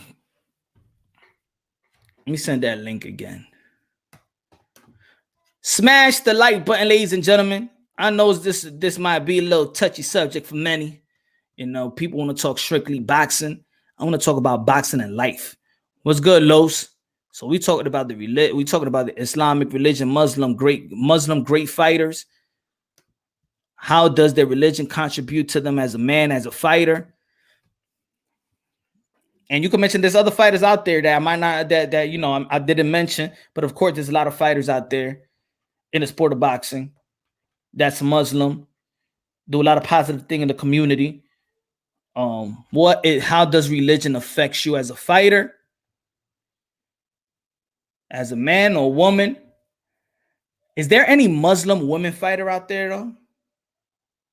Is there any Muslim women fighter? Because that would be something to talk. Oh, what's good, P? What's good, P Boxing? That would be something interesting, right? A Muslim woman fighting. I don't know, but is anybody out there? Let me know. But I think I want to share light on Muslim fighters, the greats. Want to share light on them.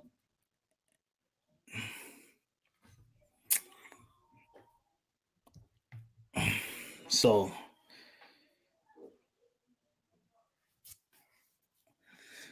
Muhammad Ali, greatest of all time. Naseem Hamed, Mufasa, Amir Khan, Bernard Hopkins, Eddie Mufasa, Matthew Sad Muhammad, Dwight Muhammad, Nasir Rahim, Rahman, my fault, Mike Tyson. Shit, Mike Tyson was Muslim when he was facing Peter McNeely, but he was no Mike Tyson. He was not Muslim when he was beating up Evander Holyfield. Or maybe he was. Having a connection in the infinite can inspire people to have a purpose, which brings joy to life. Having a connection to the infinite can inspire people to have purpose, which brings joy to life. Yes, sir. Yes, sir. Yes, sir. And soon, I hope I can make my pilgrim to Mecca. They say I couldn't go in certain places because of my tattoos, but I hope certain places change. El dude, what's good, my friend? El dude. Saludos. Punch, ¿cómo está, hermano? Everybody in the chat, everybody listening. What's going on? I'm doing great, man. I'm doing great. How you doing, man? How was your day? I'm struggling, you know what I mean, like every day, but I'm keeping up my head, you know what I mean, trying to move forward in life, trying to progress, trying to show my kids that life ain't easy. We got to learn from people's mistakes, and at the same time, we got to also learn from our winnings. Even though just because you win doesn't mean you can't learn from something you did pretty well. You could do it better, you know what I mean? So it's not about staying where you're at, being conformist. And I agree with everything you said, you know what I mean? Religion to me is kind of like boxing rankings, you know what I mean? At the end of the day, that undisputed champion is always going to be guarded, that undefeated, but you want to meet him. You're going to meet him. And, you know what I mean? You want to be there, but for the judge, and you don't want to be like left alone in the rapture. Like, wait a minute, I never got a chance to meet the champ. You know what I mean? Okay. And you know nobody could beat the champ. You know what I mean? But at least I want to meet him. You know what I mean? And whatever he throws at me, guess what? That's life, homie. That's life. Yeah, I feel the analogy what you're saying. So let me speak on that. What do you think about first of all? What do you think about Prince Naseem Hamed? Do you agree or you disagree? I agree with you with my avatar. I found a great avatar, Maromel Bias, fantasy matchup with Prince Hamed. Oh, I see. It looks kind of small. It's Naseem versus who? Bias. Oh, Bias. Maromel Bias. He was a Mexican fighter from Tijuana, if I remember correctly, and his family was they owned a circus. So he actually was a real clown at the circus, went pro champion. And this guy would come in he came in with like the weirdest haircuts and a dress, you know, or weirdo thing.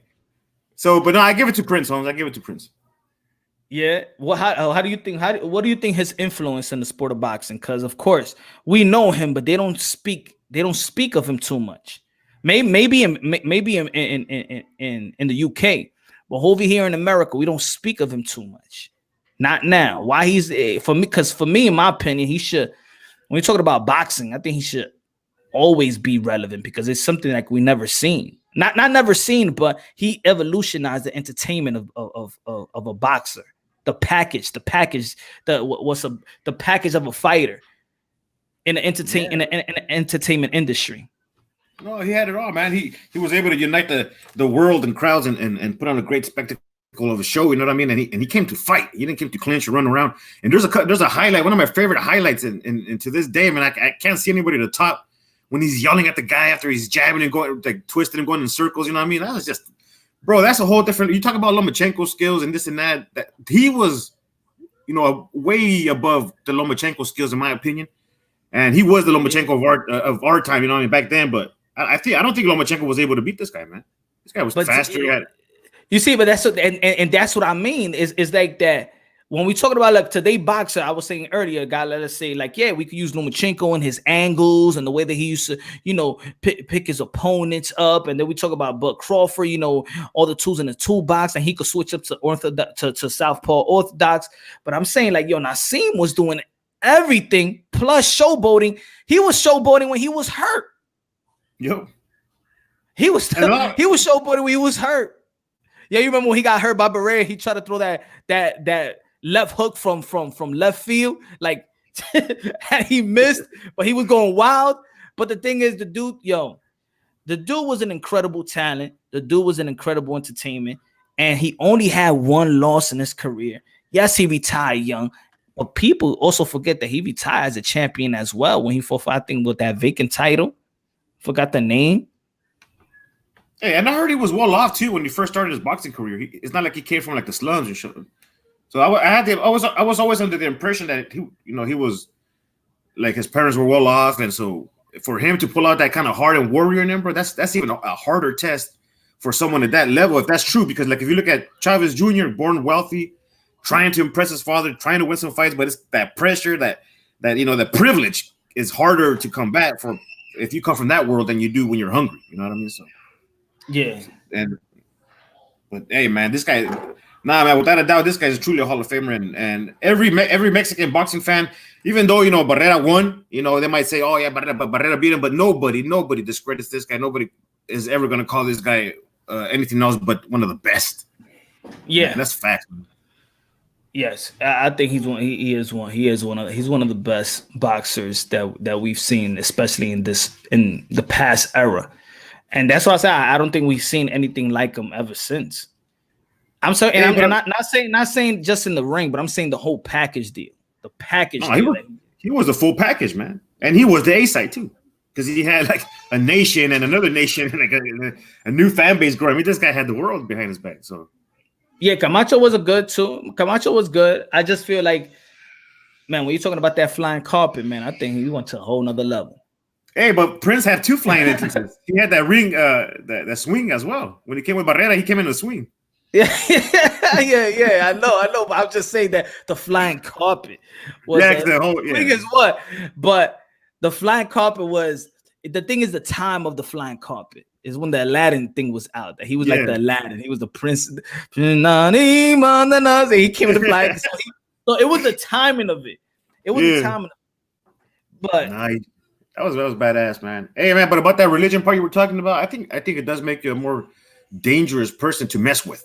And I do mean dangerous because when you have the Lord on your side, whatever religion, faith you have, if you have the ultimate faith in your religion, you know what I mean? In my opinion, like you saying, I mean, it's all religions are the end result of meeting the man, the God or Lord, whatever, the supreme being, whatever, right? All I'm saying is, if you have your full faith and God on your side, you're unstoppable, right? So if you have a mission, a lot of these fighters are broke. I'm gonna use Manny Pacquiao as a reference. That's why I have a lot of respect for this man, because this man coming up from the slums. He's fighting not only because you see it.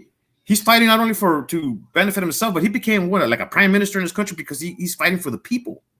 And he may have lost religion when he became famous, because I know it was being indoctrinated when he was a kid, and because the Filipino culture is very very strong in faith and their religion, and there is Muslim faith and there is a Christian and Catholic, but they're strong in their religion and they believe in God.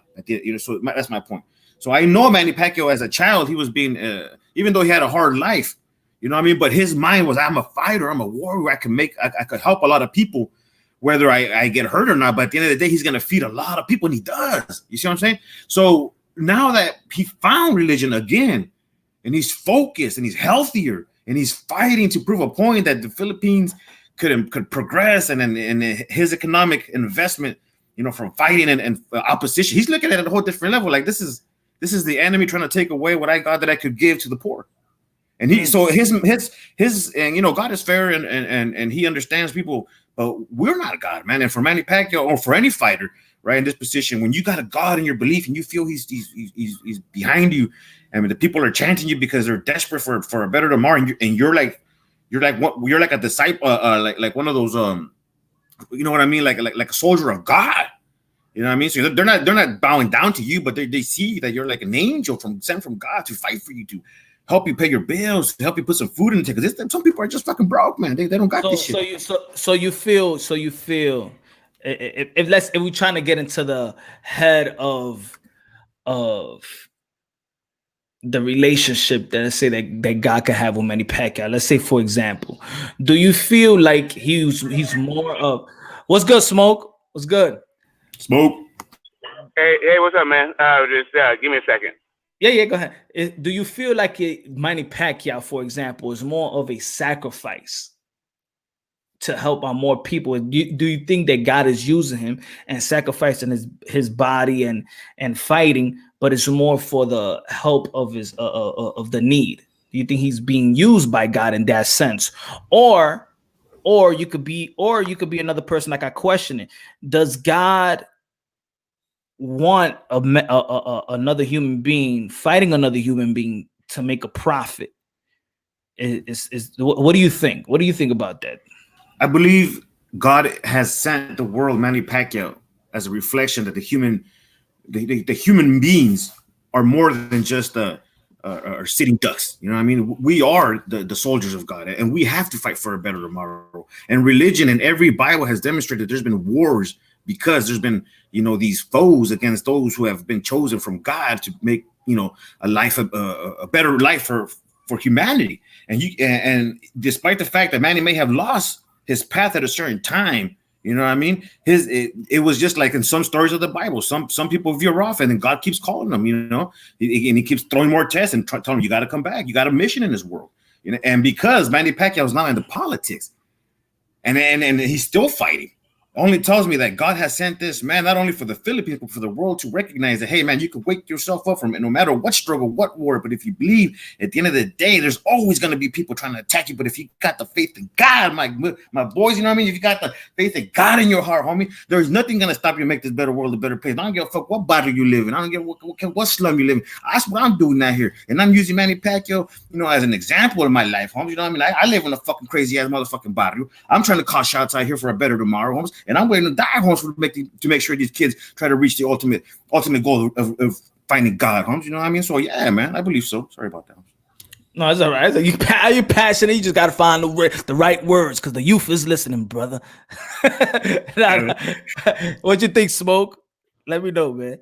You could time it on whatever, or you could just piggyback on what he was saying, or time it on the Hamed and whatever you want to talk about, Smoke. I was thinking about you on this one, Smoke. No, yeah, man. I think everybody is sent by God. I don't think Manny Pacquiao is any sort of different thing. I think we all have just as much entitlement to that kind of connection than anybody else. The whole moralistic aspect of whether or not we should be harming each other at all is more of a man-made issue. I don't think it's really so much about your connection to God, but it can be, right? So in the Islamic faith, there is that there definitely is the how you behave in war and how you behave in peace. There's rules for both things. Mm-hmm. And can you detail that a little bit? I just because we all want to be educated also, like that part that you said. I mean, even when you are having disagreements amongst the human family, there's things you do and there's things you don't do. Right? I mean, that's what I'm saying. Like, even in wartime, there's rules to war. You don't, it's not. Hey, There's a bunch of rules. You know, I'm not going to detail the whole thing, but No, I'm saying like but what you think is the rule for boxers like combat fighting? They fighting for profit. What do you think? Because we don't know the answer. This is just like this is my question I always had. Like, does God really feel like it's cool? Violence outside of that war that you're supposed to be waging is not cool. And so the sport and that's the moral, you know, the moral divide between, are you actually doing harm to another human being, especially for entertainment, especially for money? Exactly. Right. So those two things are really anathema to the spirit, right? But at the same time, like, you know, the reason why I'm into boxing, and one of the first examples I've had of man, you know, what men were Muslims, and specifically Muhammad Ali. Yeah. It was, you know, my dad, my uncles, and Ali. That was it. And then also outside of boxing, Kareem. Okay. Yes. Yeah. You know, growing up, that was it. So it would, you know, and so it was big. The culture. Like, when as a you was born and raised Muslim, right? I just want to clarify, right? Yeah, I was born and raised in the Nation of Islam, and the Nation of Islam went into all Islam after Elijah Muhammad died. It became more about it. There was this faction that went off, and my family went off with a Wars D for a while before they went Panther and all that stuff. Okay, because I wanted to ask. So, how was it? How do you see? Was it you know, when there's like a Mexican fighter, then you got the loyal fan base of Mexicans, or let's say UK fighters, black fighters, Philippine fighters with their fan base. How special do you think the Muslim fan base, or how large is the Muslim fan base really is, and how impactful were these Muslim fighters for their people? Man. Because you could say that Muhammad Ali was very impactful for the Muslim and the blacks, and just at that time it was a new fan base. I think him being a Muslim probably got him to be more of a worldwide type of fighter. It was, but it was also another principled stance. Like, part of it is God and part of it is religion, right?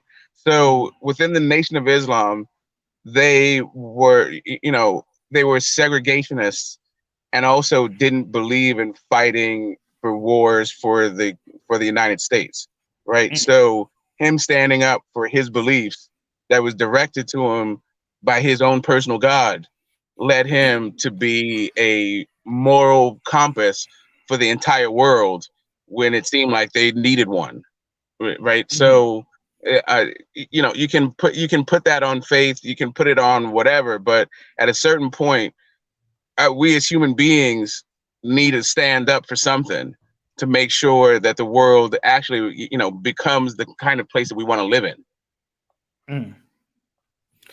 Feel you.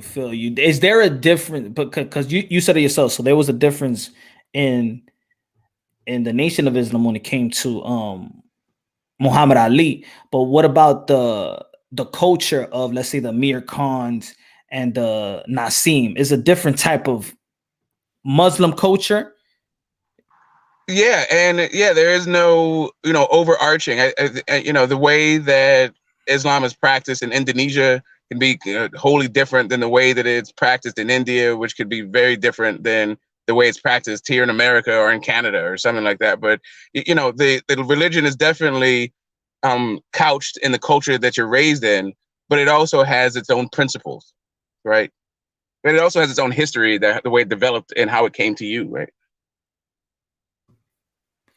Like for me, man, like I'll tell you what, I'll just go through it a little bit. Like my family tribe, you can trace it back to West Africa, and you know, if you know your history about it, the way that Islam was introduced to Africa, it was overall negative for most places outside of West Africa. It wasn't so much spread at the tip of a spear or at the barrel of a gun. It was more, they had their wars. The empire at the time pushed back the empire, but they had some people who lived there and it was more of a cultural exchange. And so it was over education and time that the religion took its root. And so there's a different way that it's even practiced, let's say in Senegal, than it is in Tanzania, right? And then you even have different languages. Swahili is a completely, bastardized language coming from the Crusade.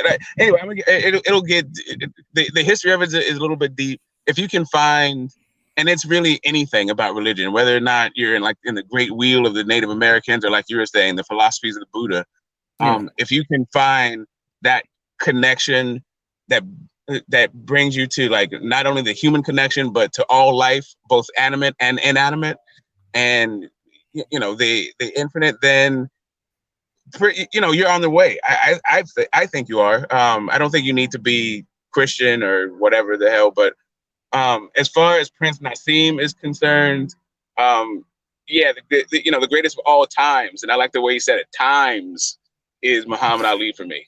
Right? That means past, present, and future. Pick a time, and he is the greatest, right? So this whole Prince Naseem, he was like a nice break. Like Muhammad Ali was definitely a hybrid of the wrestling culture and boxing culture, and Prince Naseem just took it to another level. And okay, so so you're putting it more in content there, because I feel like we're never gonna take away the originator. You know what I'm saying? The originator. That's the guy that gave people the opportunity to have the evolution of that type of entertainment, that type of brash, that type of talk, that type of, that entertainment that Muhammad Ali gave us. But also there is some evolutions to that. I feel like Naseem just, it was an evolution to that. It was like, if you think about entertainment, like I felt like when I was watching, even as a kid, you watch boxing and you can't wait for the boxing bout, or the entrance is okay, it's cool. You always want to see the entrance and their robe and what songs they coming out with. This guy was more like, what performance is he gonna come out with? What type of entertainment? It was like, this guy's about to pull something. It was more that the energy in his fights was like an entertainment, like he trying to be entertained. It's not even in the ring. That's just a different part of it, But he made this to be an entertainment night rather than just a fight night,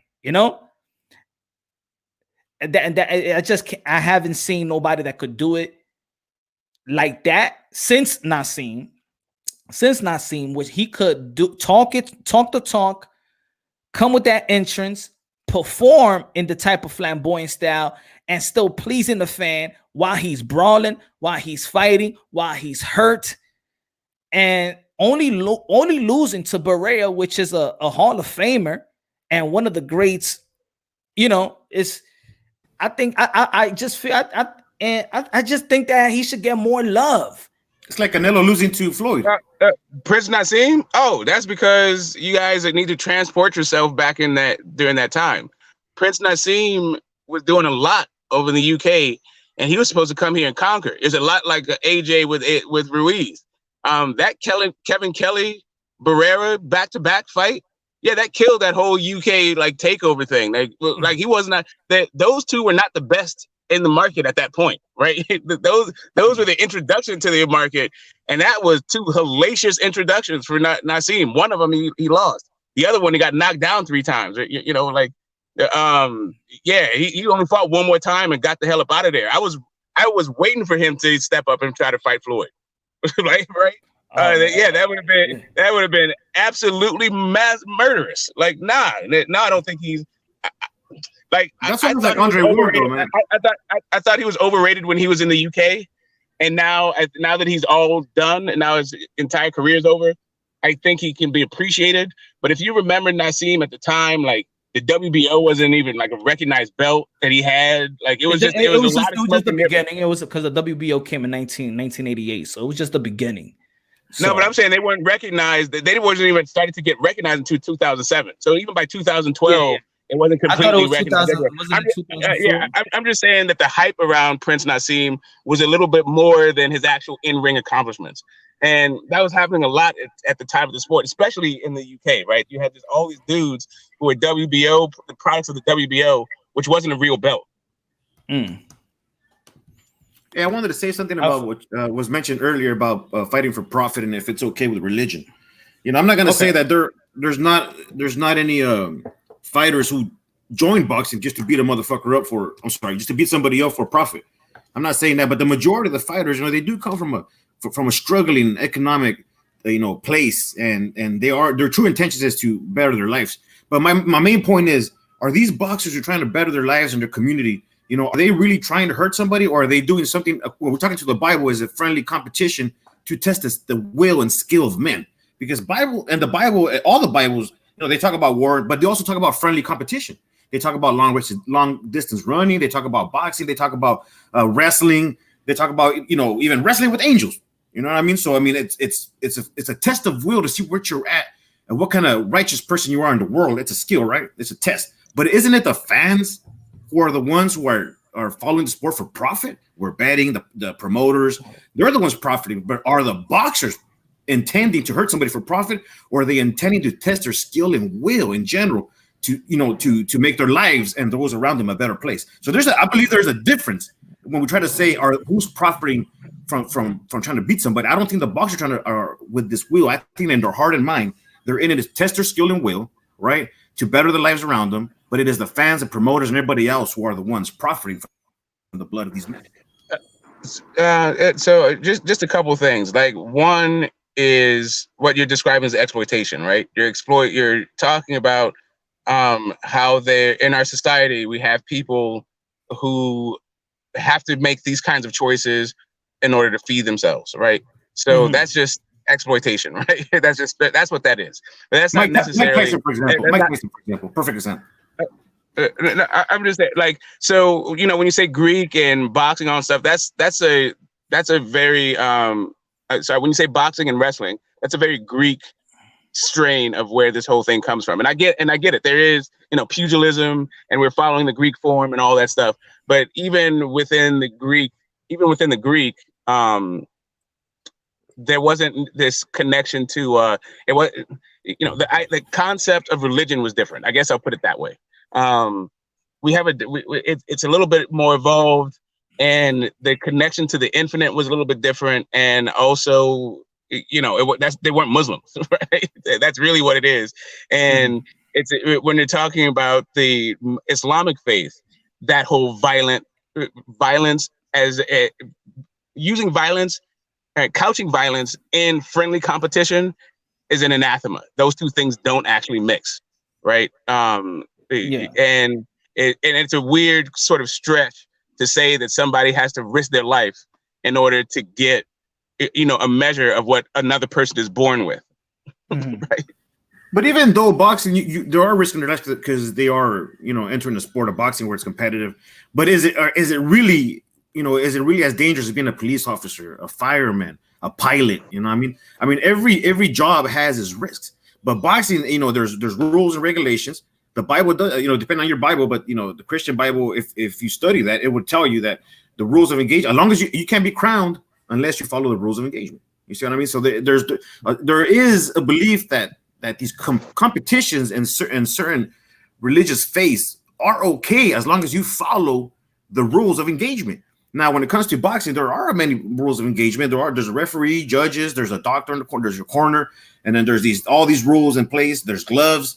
So at the end of the day, it's just a risk factor, like crossing the street. It's not the main intent to go. See, when fans tune in to watch a boxing match, they're not waiting for someone to die. That's a misconception of kind of like what you're saying, right? It's not that you're intending to kill somebody for profit. It's a competition to score points, and if you get knocked down, drop. It's just part of the sport. It's part of the rules.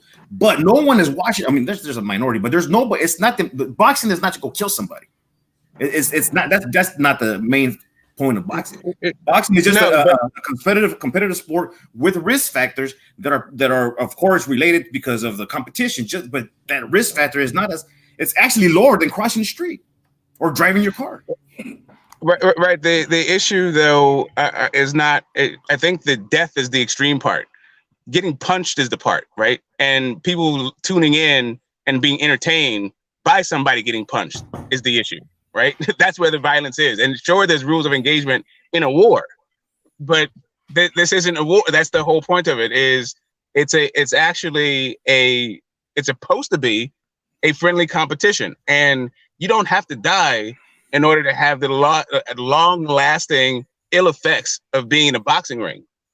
Ain't no type of friendliness going on in the sport of boxing. Yeah, I mean, you see what it brings out in just the fans who aren't even the ones taking the hits. Yeah, the fans are more barbaric than what happens in the ring. Yeah, I'm saying, like, we're talking about how, like, they on one hand you say it's, these guys are doing it to feed their families, but let a fight happen that you want to see, and the fighter say that the money's not right. Let's see what the fan has to say about that. Like, they ain't trying to hear that. They ain't trying to hear feed your family. They're trying to hear, I want a unification. Like, yeah. Yo, P, what's good? Yo, what's good, Mr. Moonshine? Yeah, this is an interesting topic. Yeah, man. Religion, it's good, to have a religion as a boxer, because at the end of the day, it keeps you humble. Without religion, you haven't got really nothing, really. I know a lot of people are not religious, but that's without fine as God well. or religion. What do you think? Without God or religion? I mean, if you have God, that means you got religion, isn't it? So I don't know. You can tell me the difference.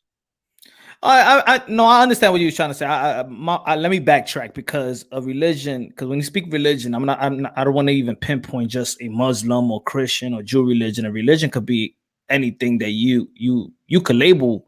I could label my own personal relationship with God as my own religion. So yeah, it could be religion. I can understand how you live your life in a religious way, depending on how you want to live it, or.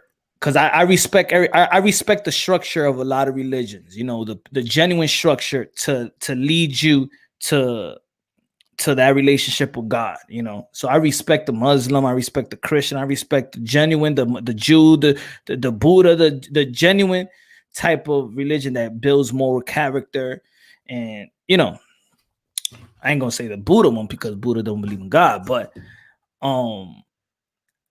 I say it does help. It does really help the fighter. I just don't know the full answer. I don't think we're ever going to know the full answer if God really wants us or boxers to go out there and fight to make a profit and to entertain and hurt another man, another fellow man, for the profit. I don't know if that's godly. I don't know, but I don't got the answers to that. No, but the thing is, like, it's a sport at the end of the day, it's a friendly sport. At the same time, I know people are gonna get hurt, but they're not there, to kill each other. I mean, it's just a sport. It's a competition, and I think it's okay with any religion, to box. I don't know about the women boxing though. When it comes to religion, is there any women Muslim boxers out there? That I don't know. Probably there are Muslim women. I think there's nothing wrong with that. At the same time, as long as they are covered. Like, I'm a Muslim basically, so as long as they wear like a hijab, that is like, when you cover your hair and don't wear anything like like a short, or what I mean, like, just don't sexualize yourself. As long as you're covered and you're good to go. Just wear some tights. You know what I mean? But there's probably are, but I just can't think of it. Probably in the amateurs. But definitely, yeah. I hope we get to see one in a professional game. Obviously, we are in 2020. I mean, I'm not against that. But in some Muslim countries, I'm sure there's no, especially in the Middle East, there isn't any a Muslim a woman boxer. Otherwise, she's probably gonna get sentenced to death. Wow. That's an interesting subject right there. Because I mean, there's women boxers that's just fine to get paid well, but how about a Muslim woman that really just want to box and fight and she just can't do it? Or does a woman boxer knows her place in her religion where she don't even look at this sport like a need, like she knows the quote unquote rule of law within every type of religion that she just knows that she can't be a boxer. But that would be interesting though. In other sport, you got like Muslim women, playing like soccer, and other sport. I can't think of my top of my head, but I don't know. Like I think it's to do with like Islamic countries, like because they're still adopting, especially like recently, women are allowed to drive in Yeah, Saudi Saudi Arabia. Arabia. Mm-hmm. People in the past they were not allowed, so they're still adapting to it. When you look at religion overall, is most religion is the same anyway. When you look at Muslims, Christianity, Jewism, and all that sort of stuff, they all believe in the same thing, really. You know what I mean? We all Yeah. believe in Jesus. You know what I mean? It's Yes. similar, and religion is similar. It's all about respect each other. You know what I Respect mean? thyself. Yes. Don't What do you? rob, don't steal. You know what I mean? Yeah, yeah. I think, and those are natural instincts of a human. Like, what do you feel about what was the impact? You as a Muslim, how was the impact of having Muslim fighters representing your the religion? Was it Yeah, something that's big, or do you like him because he was Muslim, or was it good in was he, you know, great in in your household? Like, oh, we go, yes, he's out there, he's Muslim, whether it's Naseem, whether it's Amir, whether it's Muhammad Ali, whether it's Eddie Mustafa or whoever. Like, was did that impact the religion or the yeah, household? for sure. Yeah, it does impact through the religion. Like for example, like like Muhammad Ali, he was a big figure when he became a Muslim. Like he changed his name from Cassius Clay to Muhammad Ali. That was a Mhm. big deal to all Muslims. And Amir Khan, you know what I mean. Recently, I Yeah. found out Artur Beterbiev, he's a Muslim, the Russian fighter. You know what I Mhm. mean. Khabib, especially Khabib, I know yes. this obviously that's MMA, but at the same time, still like combat sport in it. So, like Khabib, like McGregor, he just respected, the Muslim religion, and everyone was like rooting for Khabib to win because Mhm. it felt like he's violated the religion overall. You never get to see a Muslim person, violating like Christianity and stuff like that. You know, Mhm. and if you do, you're not gonna get to see that in public eye. This guy got away with it, in front of the cameras.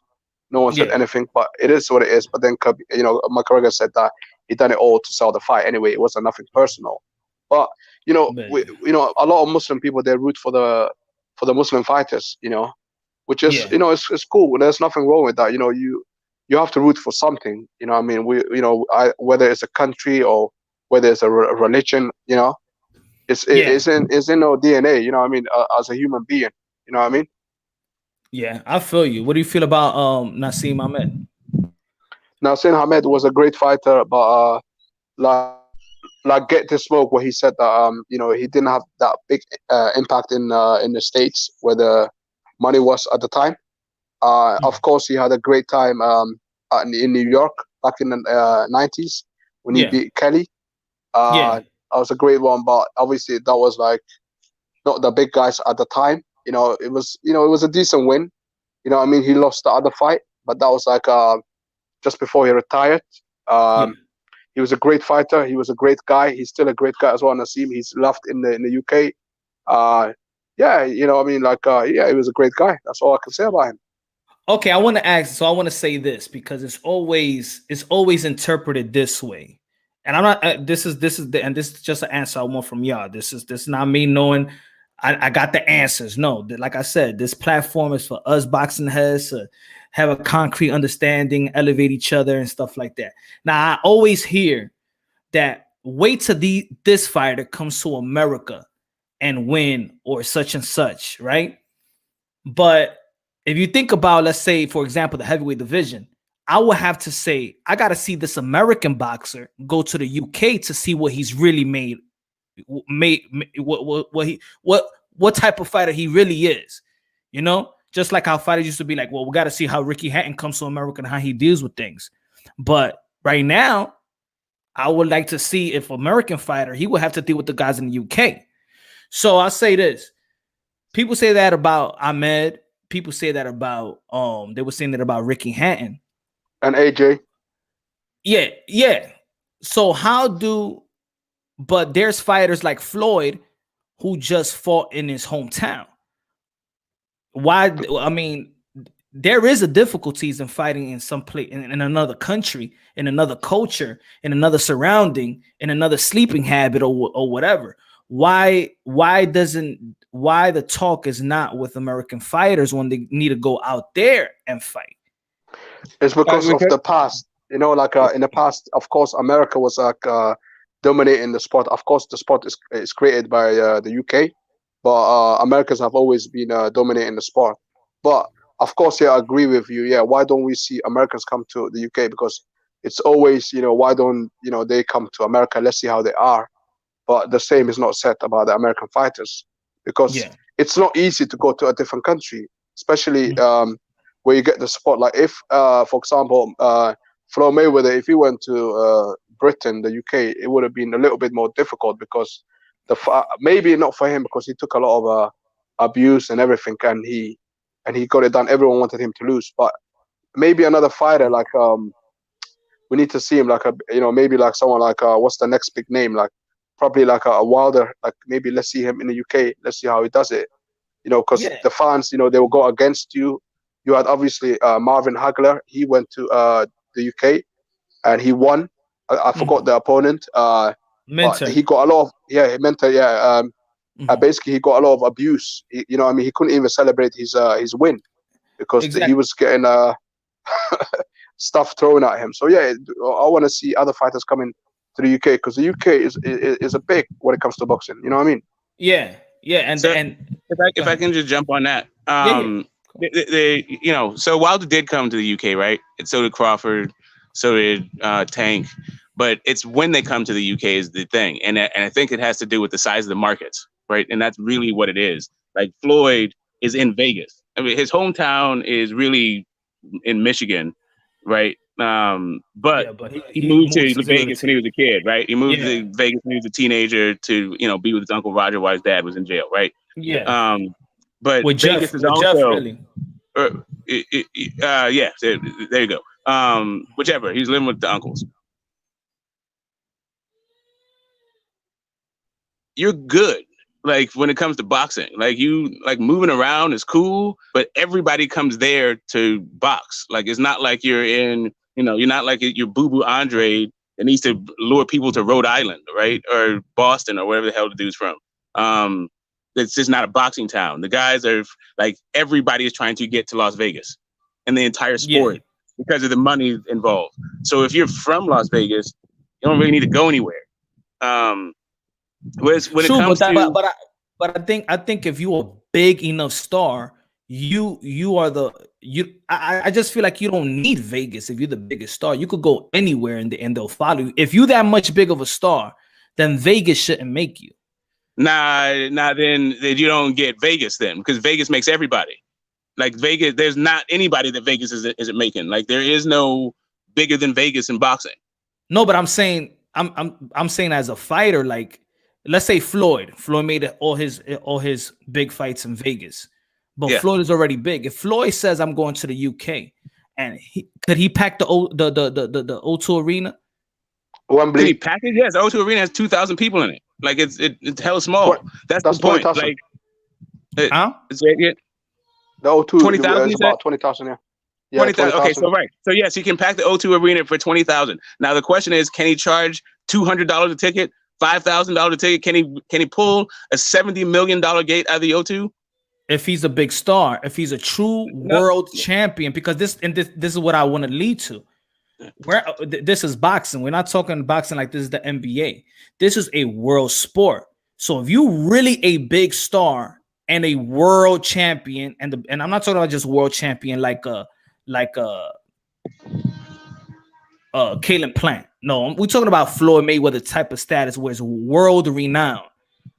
You that world star, and I'm not trying to just pigeonhole Floyd Mayweather. I could talk about this with Mike Tyson or any other big.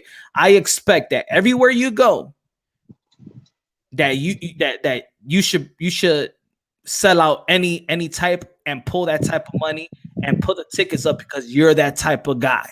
You're that world champion. I'm not saying go to a third world country and I'm not saying go to a third world country and they need to pay the same price. You're gonna go to Tokyo, gonna go to the UK, you're gonna go in different parts of America.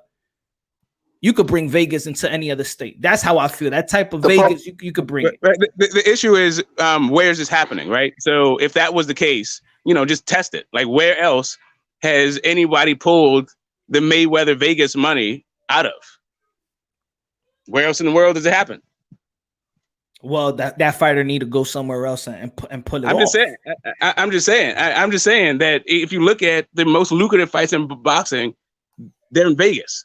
And it doesn't matter really. Like, I just put Floyd Mayweather, we're just talking about Mayweather because it's Vegas. But Lennox Lewis made the most money he made in Vegas. He fought everywhere. He fought South Africa. He fought whatever. The most money he made was still in Vegas. Yeah. But also as a fan, we understand that as a business that the most money you're going to be making is in Vegas. But, hey, the biggest fight, it was going to be in California. The biggest exhibition fight with Mike Tyson and Roy Jones going to be in California. They was going to be making more. Roy Jones said he was going to make more money in this exhibition than any other fight that he ever had. And that's going to be in California. They don't need to go to Vegas for that. Yeah, Mike didn't say that though. That's Roy Jones that said that. But what I'm saying is that stars like that, they should go anywhere. If they are big stars and big world champions, not Las Vegas, not American champions, but world champions, they could go anywhere else and fill out that arena. They should. Wasn't Roy Jones filling out stadiums in Russia or Germany, something like that, not too long ago?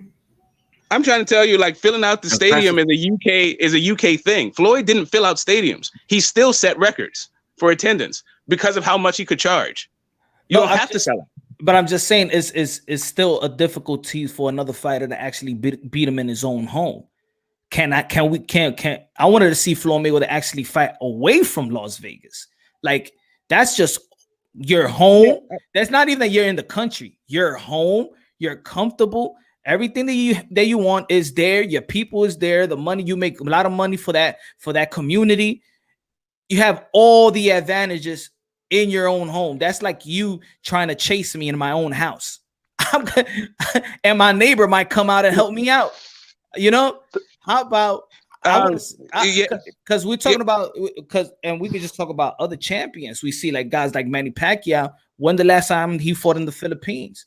Like, can you imagine Manny Pacquiao fighting in the Philippines all the time? Yeah, he might get those maybe those Timothy Bradley robbery would have never happened, or that it's just the advantages. We praise fighters like Earl Spence when he went to the UK. Oh my God, Earl Spence went to the UK. He went to Sheffield. Damn, that's hard to do, to go across the pond. And they praised fighters for that.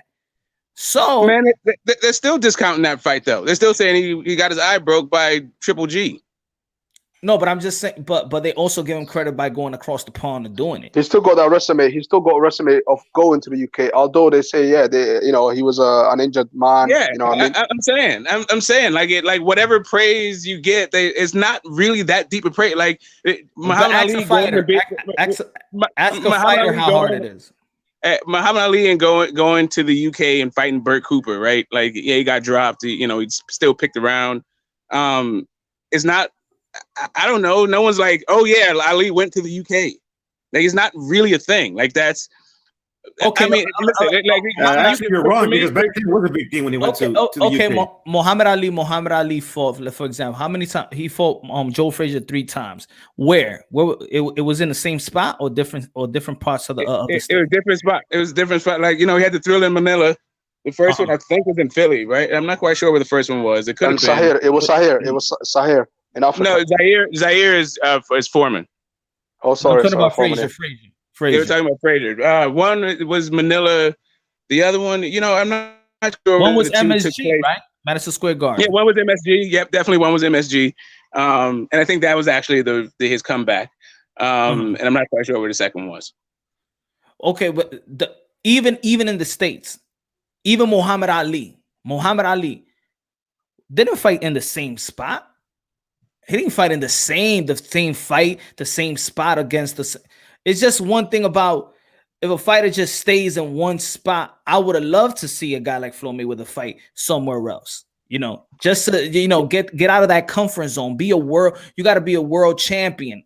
Even if it's gonna be in America, at least you have to do what other guys is doing as well. So you could see, because you could see how hard it is. Was it hard for Anthony Joshua to come here in Madison Square Garden and face Andy Ruiz? Was it hard for Ricky Hatton to come to America? Did it got hard for him? Yes, it got hard for Naseem Hamed. But it's not always that it was because of the opponent.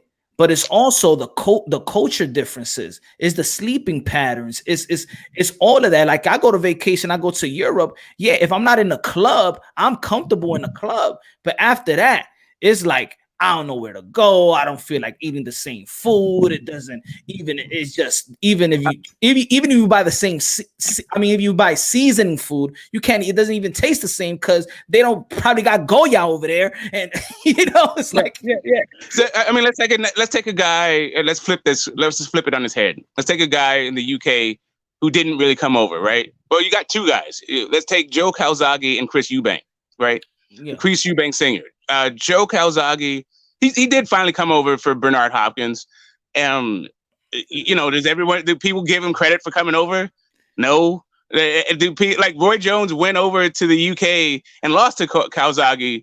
Do people or Jeff Lacey, do people give him credit for going over there?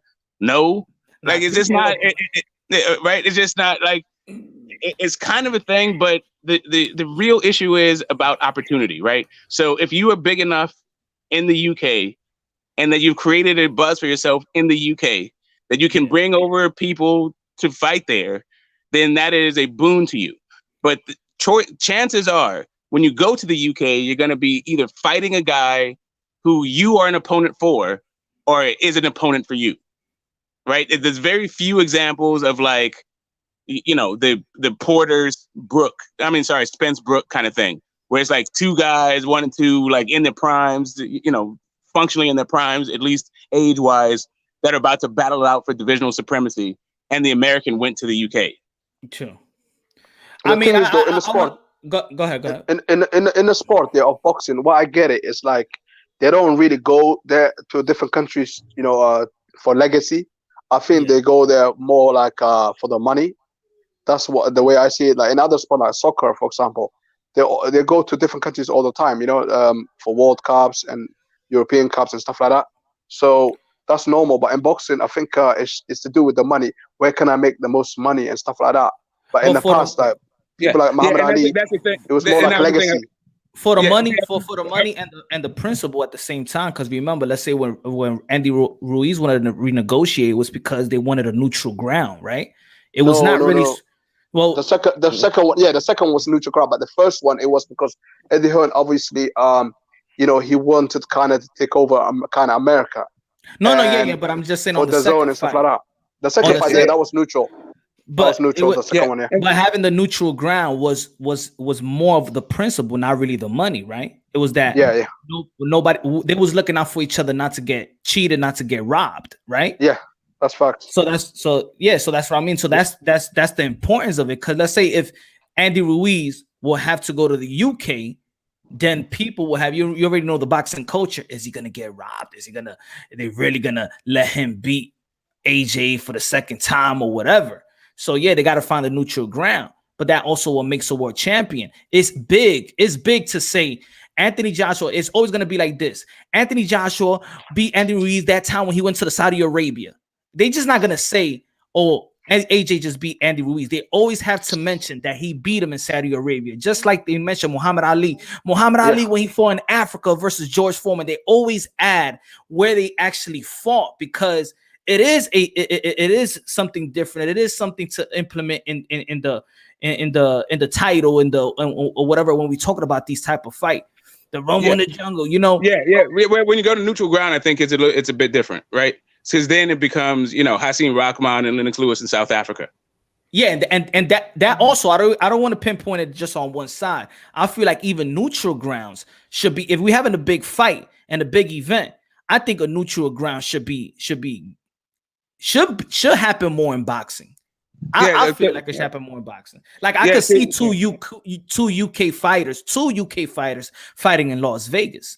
I would like that too, because they're fighting in America. It's 2 neutral ground, and it's still Las Vegas. Like, I would like to see Anthony Joshua and Tyson Fury in Vegas. That's cool. You know? Yeah. We have no issue when it's like 2 Mexicans or 2 Cubans or Haitian. Like, you know, we don't care. We like for me as an American boxing fan, it's about the fights, right? And when the fight comes on, like on Saturday night at 8:00, I'm trying to watch a boxing match, right? That's just what's up. And if the more proficient the practitioners, the more excited I am for the fight. Yeah, that's all it is. The thing is, though, the neutral grounds, neutral ground is always good. When 2 fighters from different countries, when they fight, for me, it should be a different country, a neutral ground. Because, for example, the Wilder against Fury, like that's the 3rd fight, that shouldn't happen in America because they fought twice in America. And I think they should go to a different place. Maybe why not Saudi Arabia? You know, that's where the money is these days, apparently. You know what I mean? So fight in neutral grounds. Big fights like that should happen in neutral grounds. You know what I mean? Exactly. Like, I don't want to see the same fight in the same spot. Like, nah. Just think about if the NBA, just think about if we watching the Lakers and there's a 7-game series and the Portland will have to play the Lakers in their home court all day long and they don't go nowhere. You'll be like, damn, yeah, it's easy. You got your home court advantage. You got the locker room there for you. You got your comfortability. That's what makes it, even in respective sports. You know, that makes it different. Even when you're looking at tennis, Wimbledon, and they come to the U.S. Open in New York, it's a different type. And I think it plays also in your performance and preparation, because preparation is very important. I know we're sort of getting. I like the way FIFA does it. You know, they have like an away game and a home game, and then they also have like an alternating, like World Cup. You know, hosting. Like, you know, so it should be something like that. You know. Yeah. What's good intangible? I know we're getting into teams. Yeah, I know we're getting into sort of what's ideal and what isn't, but I think with Tyson Fury being a part of Top Rank and with his sort of attempt to market himself to America, it's going to sort of behoove him to have the 3rd fight in the U.S. Even though ideally it'd probably be in the U.K. He's not fighting in the U.K. And Saudi Arabia, that's just not, or Qatar or something like that. It's just not going to happen. I don't want to do that. Yeah, I think it makes sense in New York. They fought in Cali. They fought in Vegas. Fight in Madison Square Garden, call it a deal. It'll be Tyson Fury's 2nd time in Madison Square Garden. Since Steve Cunningham. Wilder's never fought at MSG, so you know, it's like but not at the Garden, right? It's like also the UFC when they fight in different type of the main event is in different type of places. You know, that's what's up. It's like nobody really got stuff. We're not going to Ireland to see Conor McGregor. Conor McGregor got to come over here. Conor McGregor got to go to another place, or you know, all these fighters. I like that. You know, we're gonna call people world champions, because it's a world sport. It's a world combat sport. I want to see most of the rest of the world. I want to see, you know, fights made, and of course, I understand the money too. I understand Vegas, but also, I just feel like if it's a big fight and it's gonna make money no matter what, I think there's investors that could make this a big fight anywhere in the world. It's different when you have a league, right? It's different when you have a league or an organization, right? If like FIFA or a World Cup or even the UFC, because really you're building that brand. But when it's fighters, the individual fighters, that all that stuff, I mean, is cool, but I think it's missing. I think it can be done more, but a lot of those, you know, the Thriller in Manila aside, a lot of the locales though, the South Africa and the Rumble in the Jungle, the location became part of the fight. So you don't actually know if the outcome would have been different because of the location, right? And I think that's where this whole idea about location matters is, you know, whether it's your backyard or my backyard. I don't know. I think people may see it as cliche, but it's really not, because it in any other sport, it is the difference. It's like like I said earlier, you could play in tennis. It's different playing in grass than playing in you know, the concrete floor, right? It is different. Let me make an example real quick. Like, let's say a fighter is used to fighting in the Las Vegas desert heat, and another fighter is used to living in the snow, and then the fighters say, well, we're not fighting in Vegas, but we're going to fight somewhere like in Saudi Arabia. Then whose temperature is that going to favor? So location does matter, depending on the fighters or where they're and time zones. And time zone, exactly. Yeah, I think time zone is even more, right? I think time zone is even more because they're all in climate control buildings at the end of the day, right? Yeah. Not all of them. Like for let's say for an Asian person. Andy Ruiz versus AJ was outdoors. That comes from China, then comes from the Philippines, that comes from Tokyo, and Nisa, and they usually train, right? They usually train up to the week of the fight. The last week is the break, but that's when they travel to America, right? How long does it take for you to get that sleeping pattern in check? I don't. Yeah, right? you remember Brandon Rios going to China to fight Pacquiao? Like, what do he look like? Like they did that whole behind the scenes for that was a bear. But back in the day, it's boxing. Back in the day, guys, before there was even airplanes, you'd have to fight back to backs and use trains, right? So you'd fight one day and then take 300-mile train ride to fight again, like tomorrow. The point is Brandon Rios and Pacquiao fight. The point is that it's preparation. It is some type of advantage that the other fighter have. It is an advantage. Okay, a lot of fighters don't have the type of money or the resources like a Manny Pacquiao, for example, to come and stay in California and have his big house in California and prepare for a Mayweather fight in California. Let's say if he ain't had all that money, but he need to prepare in the Philippines, most of his camp, and then have to come and then have to change the sleeping pattern and his comfortability got to be in the hotel or whatever it is. I just think like even me going on vacation, if I'm going on vacation for 2 weeks, there's going to be some uncomfortability unless if I'm in a bar or in a club or, doing, if back in the days, I got a wife, you understand what I'm saying? But, it is going to be some uncomfortability that you need to adjust. Is a week a good time enough to prepare, and also all these promotional obligations. And your corner too. Your corner has to adjust. And if you got like older gentlemen in your corner, your trainers, they have to have like some certain facilities that are going to accommodate them. Let's say they got to get medication or they can't handle the heat because they're too old. I mean, let's be honest. They're going to fall asleep in the corner. Like, man, I'm sleeping. Like, there's something to be said for it, but I think it's more important who you fight and what point in the career your opponent is more than the location of the fight. Like I was going to go, talking about Chris Eubank, most people don't mention the guy's career. He never really left the UK, but I also feel like he missed out on some of the top competition of his time, right? By not coming to the US. So it's just where it is, right? But that's the thing. See, Eubank, they'll be like he never left the UK. But I could say the same thing with one of our own, Floyd Mayweather. You ain't never left here. Yeah, that's fine. But Floyd fought Canelo, fought Oscar, fought Manny, he fought everybly. No, true. That's what I'm saying about Eubank. Like it's one thing if you don't leave your place, and you may have a knock against you. But what is more important than where the fight happens is who you fight. The fact that you can say, I fought this guy, this guy, this guy, this guy, and wherever point of their careers they're in, those are more important conversations to have than actually where the fight took place. But I just feel that if it's the other way around, we won't play that card. Because to be honest, okay, does Anthony Joshua need to come fight in America? No. Does he need to fight anybody? No, he doesn't need to. Fury need to come. No. Does anybody in the UK in the heavyweight need to come to America to fight anybody? Yes.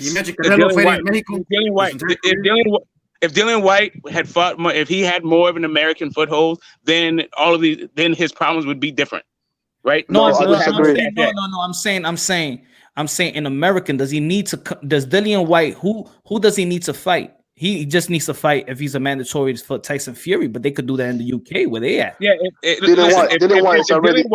Dillian White fought Big Baby Miller somewhere in America, or a good Gerald White, like if he fought an American in America, then I think that would grow his tent and his brand. At this point, he is such a regional talent, right? That he is getting overlooked and disrespected at every turn. No, but I'm saying he doesn't have to. No, but when it comes to money, he doesn't have to, because you know why? He's already a pay-per-view in the UK. But if he goes to America, like no one's gonna really buy his fights. It's gonna be on regular TV. He doesn't have that's to. What I'm saying. He's gonna go the way of Arlie Harrison. Like no one's going to remember this dude's career. He doesn't have to, because his accomplishments and he'll be remembered for getting knocked out against AJ. His accomplishment and the opponents that he needs to beat are not from here. So it's almost the same thing when you talk about, let's say, Floyd Mayweather. Yeah, he fought the Canelo Alvarez, he fought Oscar De La Hoya, he fought these guys. But in America, almost like saying he doesn't need to go to Mexico, he doesn't need to go to the Philippines, he doesn't need to go anywhere. So, but it's the same thing. But we'll still call him a world champion. But even if these guys will do the same thing and stay in the UK, we would try it as an American, the marketing machine or the media will pressure, but these guys only fought in the UK. But that's what I mean. We don't say the same thing for our fighters here. Even if Anthony Joshua,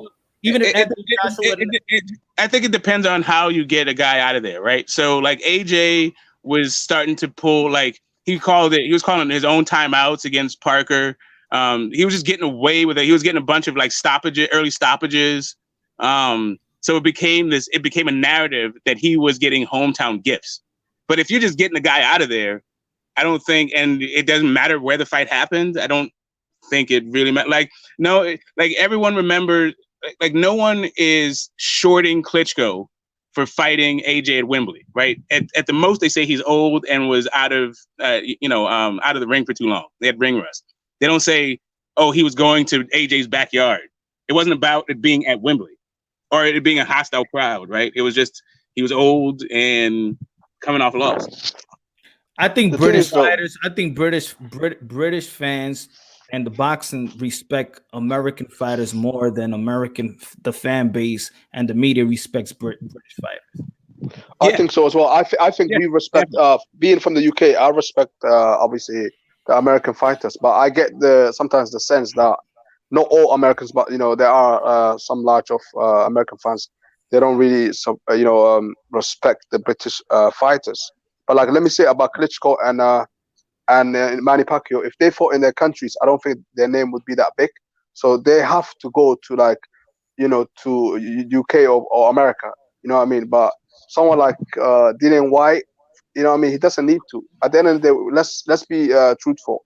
These fighters are not fighting for legacy; they're fighting for money. So if they're already a pay-per-view in one country, they're gonna stay there. They're comfortable.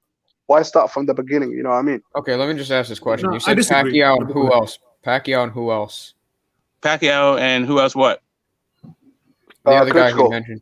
Real quick, if I can respond to Pete real quick, like for example, the Mexican. What I've noticed from the Mexican fan base compared to the U.S. fan base and the UK fan base is that in Mexico you can't be great unless you go to U.S. and test your skills against the best at the U.S.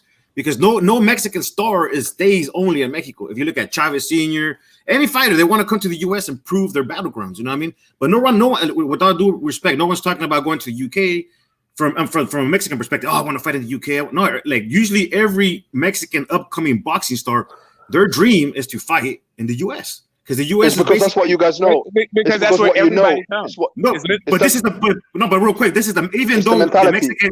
I know. But even though this is the Mexican fan base is the biggest fan base in the Americas, we still acknowledge the fact that it is the U.S.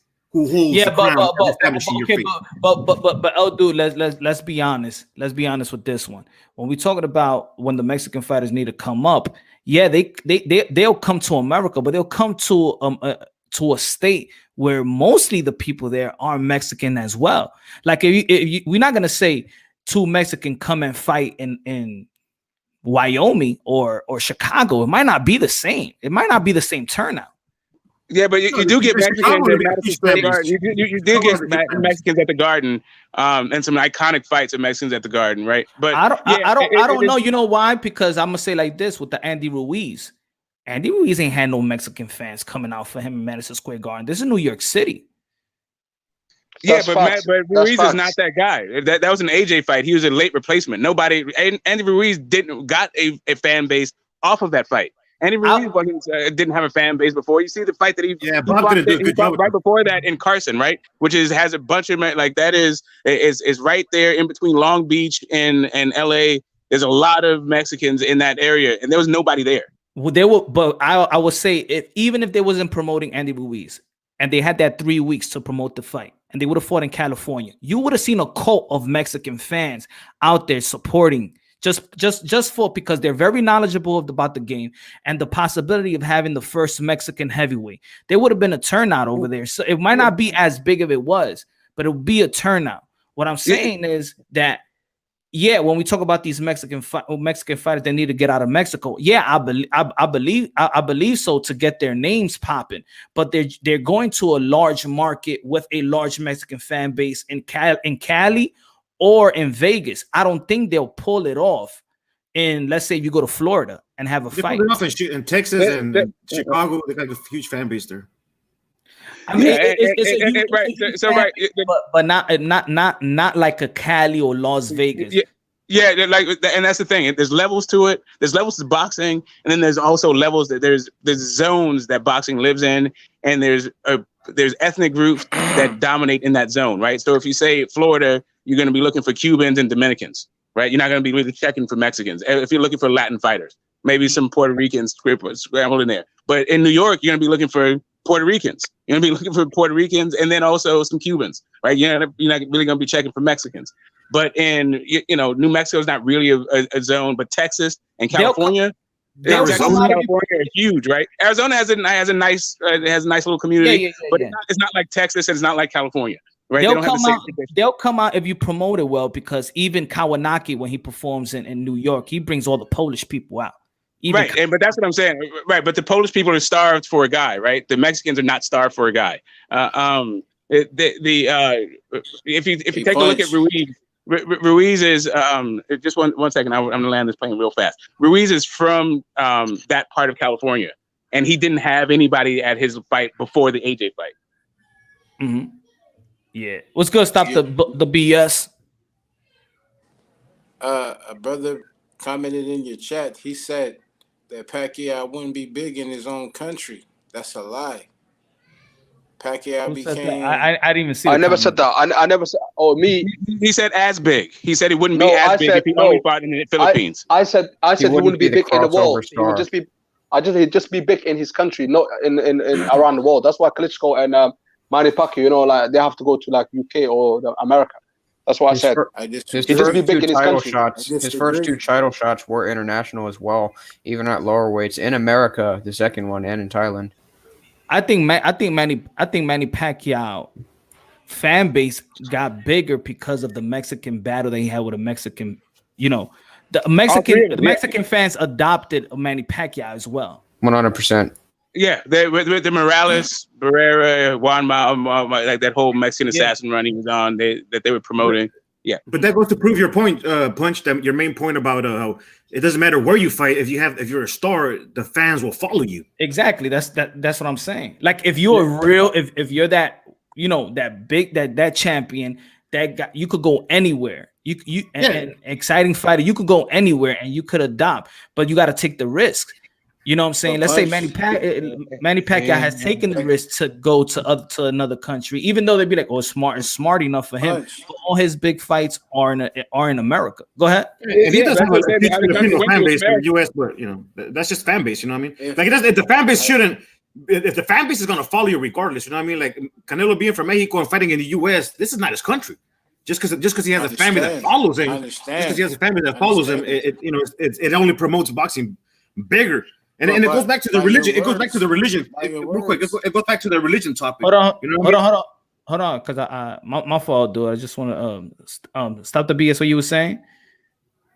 I'm saying by his words and everyone else's words, they're saying that if you go to your own country, you might not be as big, but everyone else from other countries come to America and they're big.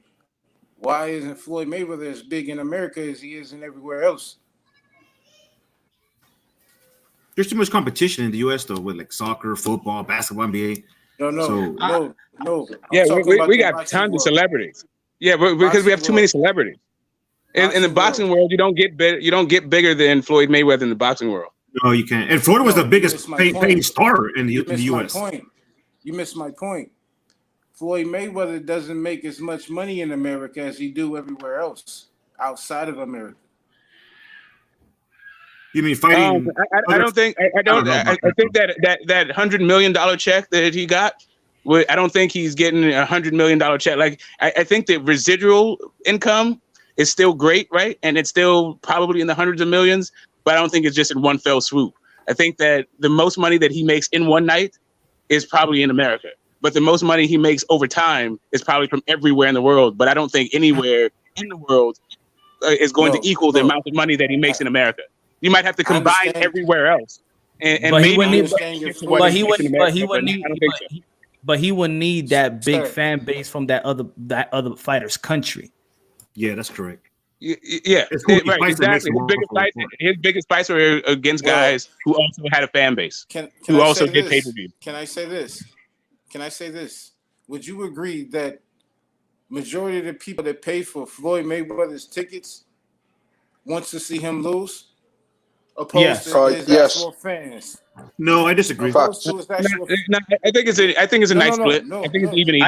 I agree. I disagree, brother. And I'll tell you this because when Floyd goes to Mexico, he gets way more love than Canelo does. When he goes, but when he fights, we don't know when he fights. Vice versa. No, in other words, the Mexican fan base show Floyd Mayweather more love than they do Canelo. Whether it's in the U.S.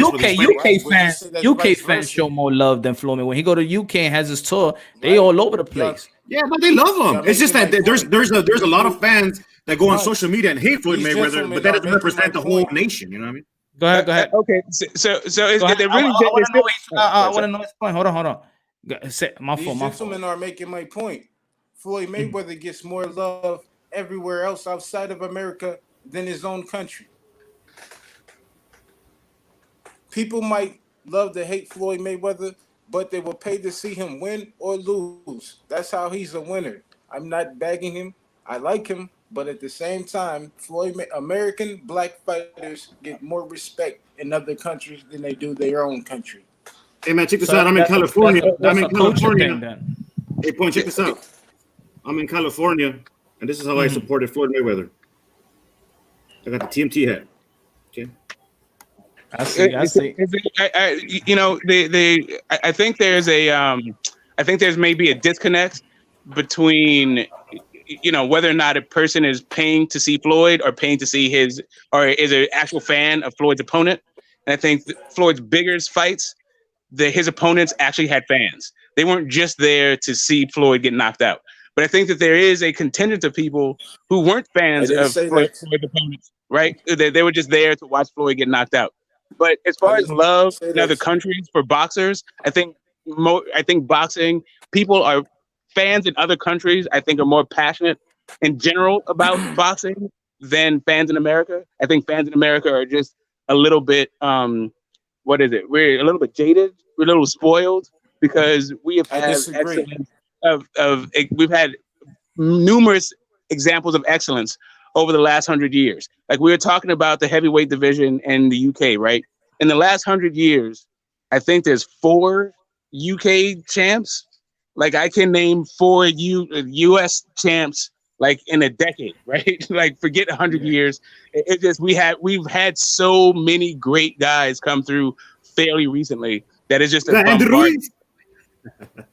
I can name, but I'm saying, but I also feel like that it's just that little, and I can Nick and pick this, but I just feel like it's just that little discredited when we could have it in America and we could be in the 90s, early 90s and late 80s, and we'd be like, oh man, the heavyweight champion of the world, this fighter, and they could be doing good, but when it comes to Britain fighters, we like to say, oh, but he's a champion. He's a Britain, like a champion in Britain. We never wanted to put that world class fighter, that world champion. But with American or another fighter, even with David Tua, we never said, oh, he's a great New Zealand, Australian fighter and stuff. Let's see how he's gonna do when he comes in America. Like I think there is some type of that we like to discredit UK fighters just by saying that you're nothing really until you come here. Well, there's different systems, right? So the Mexicans have a system, the UK have a system, the Cubans have a system. They push their guys out, but the UK system, That's a lie. It's a lot more established. Like they have their own belts, they have their own rules, they have their own culture to it. Like it's Am I like missing UK something? British, British said- boxing. British said- boxing is a little bit more of an established. It has a more of an established identity, but it also has an established regional identity. Like even the UK people think that Europe is the next level after you leave the British level, right? So there's also a built-in, you're in the minor leagues already, and they understand it, right? So everybody, when you say British level, the Brits understand it. Mm-hmm. Mm. Would you say the British check look more beautiful than the American check? Yes. If the British check is more beautiful than American's check. Did you say chicks or chicks? Chicks. Checks. Not the No, he's talking about women, I think. Yeah, just say women if you mean women. Because I think we're losing something in the accent. Say it again. Stop the BS. So it was checks or chicks?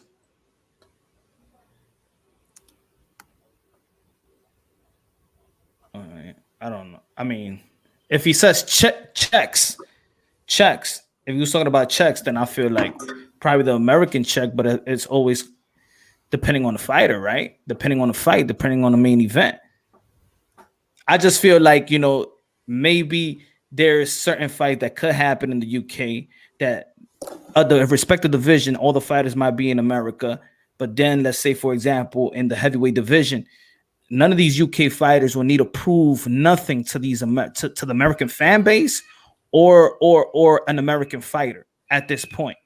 If anybody in the heavyweight division needs to prove something, they got to go to the UK or they need to fight a UK heavyweight. The only problem is the top UK guys are not fighting in the UK. They fight, but where they're fighting. Well, Fury's fighting here in America. AJ fought in America and Saudi Arabia. Yeah, and then you have Dillian White, who is just Dillian White. And then that's it. That's really all you have for UK heavyweights. Parker left New Zealand to go to the UK, and Usyk is fighting out of the UK, I guess. But those guys aren't from those guys are from somewhere else. Well, you're not going to get any. The thing is, you're not going to get any type of neutral ground because there's no globalized drug testing administration. Now there's subsidiaries under WADA, but for the most part, I mean, in the UK they have their own drug testing company, UCAD. They're not going to use VADA and all that kind of stuff. They have their own belts, they have their own infrastructure. It's just different. Actually, they used VADA with Dillian White in the fight with Oscar Rivas. They used VADA and UCAD. They're not using it for the Povetkin fight no more, right? They're not even testing the VADA set, right? Wow. No. Bro, that fight would be so fun if they could just get on steroids and just destroy that's gonna be baby. That's what I'm talking about. Two dudes on steroids. I'm all right with that. If two dudes are on steroids, then go ahead fight.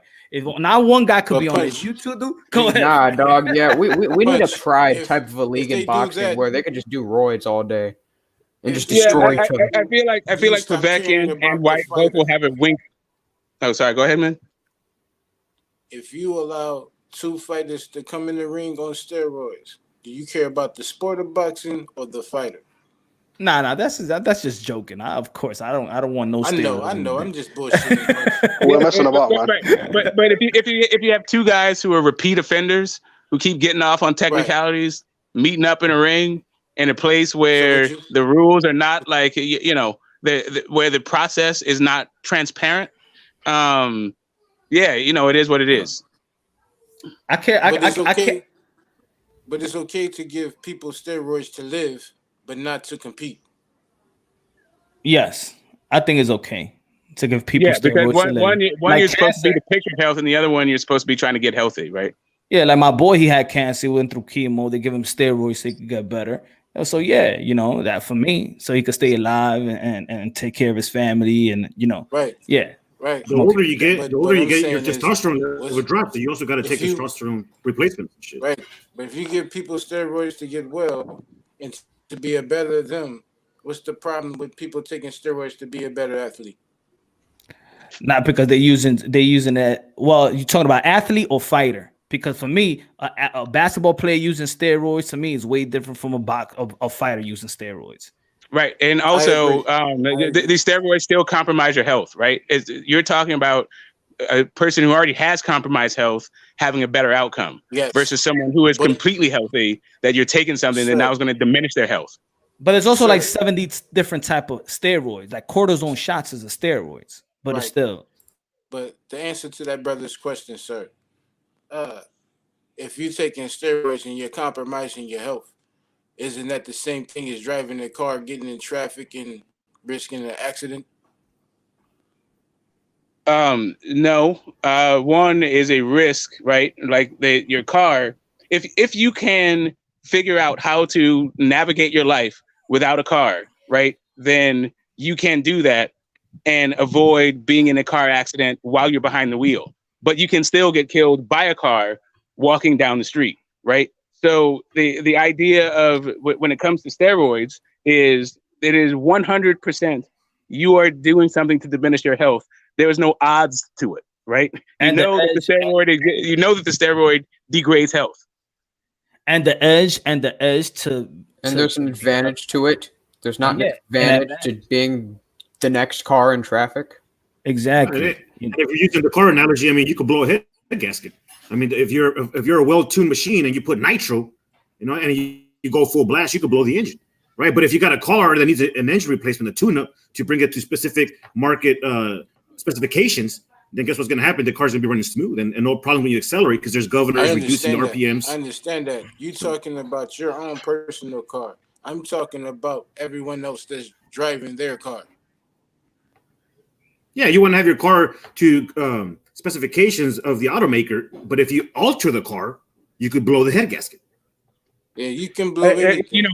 Macro. I get you, because macro, everybody using a car is completely killing the air quality for everybody on the planet, right? So, and the more cars you have, the less that there is diminishing return to whatever convenience a car affords you. And you can avoid the warranty. You already know that, but you can avoid the warranty just like you can avoid your title. Can I please make my point for a brief second?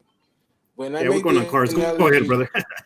Go ahead. When I made the analogy about taking steroids and being in a car accident, what I meant was it takes time for steroids to kill the body off. It takes a split second for a car to take your life. I disagree. Some adverse drug effects are instantaneous. You get a heart attack, a stroke. It just depends on the human body and how hard you're pushing your limits. Overdosing. And there's also the idea that you can drive a car and not get into an accident, but you cannot take PEDs and not experience adverse effects. The thing is, I don't think you're allowed to drive anyway, being on some sort of medication, especially like steroids. If you're using it, I'm sure on the label it says like, you're not allowed to drive, Right. But people, they tell you don't drink and drive, and people commit the most suicide by killing other folks by drinking and driving. So but that's illegal. They're going against the law. Right. So, well, what's Big Baby Miller? He didn't go against the law. He did, and he's getting punished for it. He lost his contract with Mushroom, and he lost his contract with ESPN. Exactly. He lost his contract with people. He's still living, but people drinking and driving, they die, and other people die. Yeah. Yeah. Presumably, he didn't get into the ring, right? Presumably, they caught him before he was able to endanger other people's lives. I understand that. He had God on his side, but I'm talking about the people that was just their time. Yeah, I mean, just it being a time to go is totally different from PED use. Maybe you can square that circle. I understand that, but if it causes you to swing a little bit harder, would you say that the power punch was equivalent to Mike Tyson in his prime, just because he was on meds? Yeah, you could say so, because when you see people on certain medications that are illegal or whatever case, there takes more than one police officer to restrain them. You see it in all these cop videos. Right. So who's to say that Customato wasn't feeding Tyson some meds because back then they wasn't checking for drugs like that? I wouldn't agree with that because skill is different than tremendous power. I mean, his skill, regardless whether I can see your point, did he gain his power from adverse effects? But if that's the case, it doesn't matter because his skill at the end of the day was elite, right? You can't dispute that. What are we heading with this segment of the conversation? Like, where are we going with? We're saying Mike Tyson is a cheat. I don't think so. I don't think so either. But we don't know. I know he talked about marijuana use, but did he actually as well admit to actually using PEDs? I don't think he did. And let's get back to like he admitted to cocaine like in private times, but yeah, let's get. I would like to get back to the topic, to the subject, the title in hand with the Muslim fighters. No, it's all right. It's all right. I feel you. I want to say something about that. I think we're gonna go deeper on that one because that's a whole. Towards that whole thing about the Muslim fight, I got to tell you that was the first fight. A couple of Muslims were the first fight that I wanted to see that I didn't get in boxing. The Eddie Mustafa Muhammad and Matthew Said Muhammad. I wanted to see that fight because of who it was and my identity and right? Lightweight, yeah, right? No, light heavyweight. Light heavyweight. Yeah. So yeah, I was definitely trying to see that fight. That I was all up in my. When you have minority communities, right, and even minority communities within minority communities, you look for hero, right, and then Muhammad Ali made it okay to be a Muslim in the sport of boxing, and then a whole bunch of other people started coming out. Fighting like him, having the same kind of name. But yeah, I wanted to see that fight. I loved Matthew Said and Eddie Mustafa. That was a fight I really wanted to see. And that was one of the first ones that sensitized me to, you don't get the fights that you want to see in the sport. Now, P, you from the UK, right? Yes, sir. So, because I think there was a different type of, not lifestyle, but different type of Muslim culture that I've witnessed, in America at the time. I was a younger man, but is it a different type of Muslim culture in the UK, or the way that you see it in America the same thing? Because for me, there's like two different type of like Muslim culture. Like there is the how you smoke the Nation of Islam type of culture, and I think they was like the forefront in America. That's what we recognized more. But the let's say when I was chilling with my my Somalian friend, it wasn't the Nation of Islam type of Muslim culture. It was the actual like the Middle Eastern culture, African culture. It was just a different type of Muslim world that I was privy to, So I was saying in the UK, is it different from the way the Muslim culture here in America that you may see or you may be aware of? I'm kind of interjecting, but it's similar. But go ahead, Untouchable. Hold on. Did Eddie Mustafa Muhammad, Matthew Said Muhammad actually not happen? It actually didn't happen. Yeah, actually, I think they fought in 1977. Yeah, they fought in March 11th, 1977, a split decision over 10 rounds. You missed that one, Smoke. I guess it's boxing, though, man. Although that was really before both guys were really named, so I think a rematch is what you're trying to cite. But that's the beauty of boxing. I was talking about a unification. They're both champs, and they're supposed to unify. Yeah. Okay.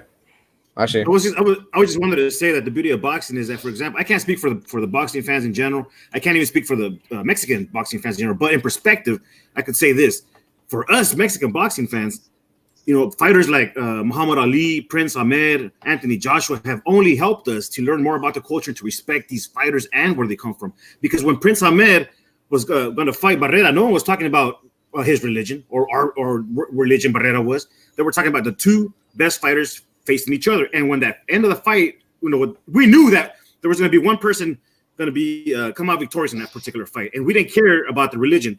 When Barrera was declared the winner, no one was saying, "Oh, he beat the guy's religion." No, he said he beat the best in boxing, and they respected, and we have continued to respect these fighters. So I think the beauty of boxing is that it helps fighters learn from each other, their traditions, cultures, religion, and so on, and it's just the beauty of it. But there are some bad apples that are always going to, you know why I think the religion is actually kind of bigger, because if people respect the journey of fighters, and you just don't follow them just when they're going to fight, but actually the journey of them as a man and a fighter and their lifestyle.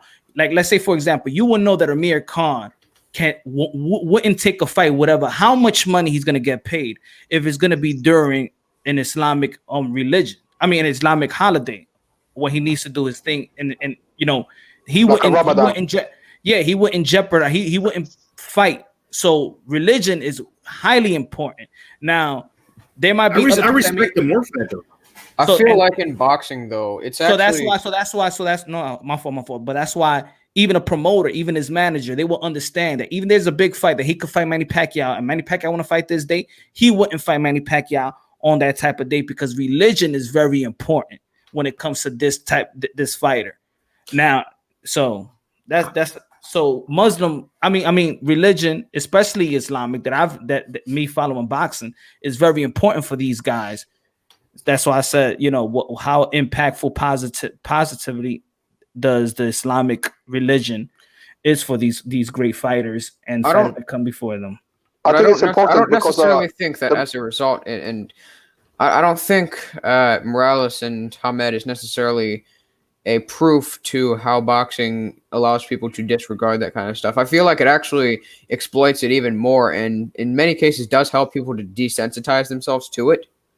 But it's actually, I feel like, more of a factor than in any other sport because of how global it is. I think being a religious, especially being a Muslim in the sport of boxing, is important because you earn a lot of fan base. It's good for the both fighters. You know what I mean? Let's say like a Muslim fighter. I said already about the MMA. You know what I mean? Like McGregor and Khabib. Yeah. And he had a lot of Muslim supporters. That's why that fight, was big. You know what I mean? It was to do with religion. I don't think we had that in the sport of boxing, other than Ali.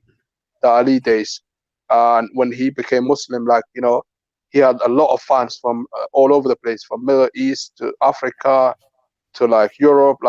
They liked him for his religion, for his character, for everything. You know what I mean? So being a Muslim, I think is a very positive thing. You know what I mean? It just brings all positivity. You know what I mean? I think for Muhammad Ali, it was just a different time, man. He was trying to fight not.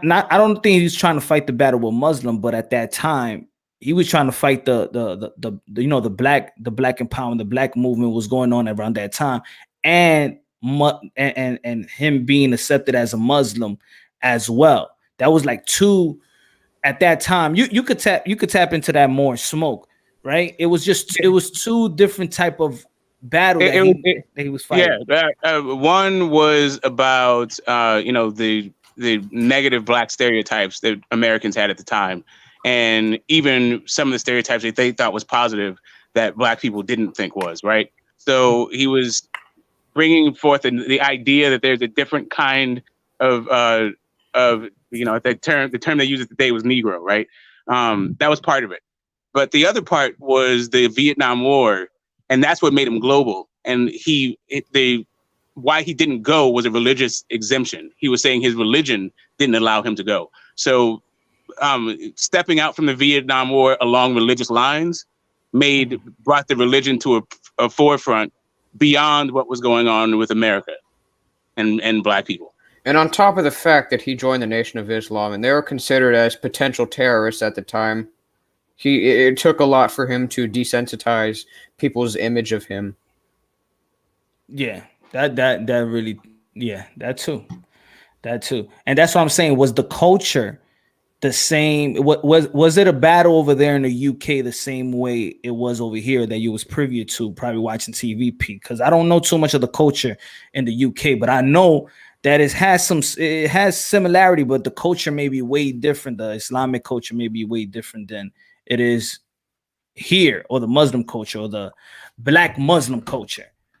I mean, the Black Muslim culture is a little bit different, but when it comes to all Muslims, like, you know, we're all the same. You know, Muslim is Muslim, but at the same time, I understand when it comes to the Black Muslim is all about, you know, being united, having the freedom. You know what I mean? The reason why a lot of Black people in America were like Muslims is because like the Christian religion wasn't helping. You know what I mean? There was slavery going on during that time, and a lot of racism. That's why they went to that religion, and then they formed the Nation of Islam. But the religion in the UK, I mean, the Muslims in the UK and all over the world, even including America, we're all one. Like we're all one nation basically. Muslim is Muslim basically.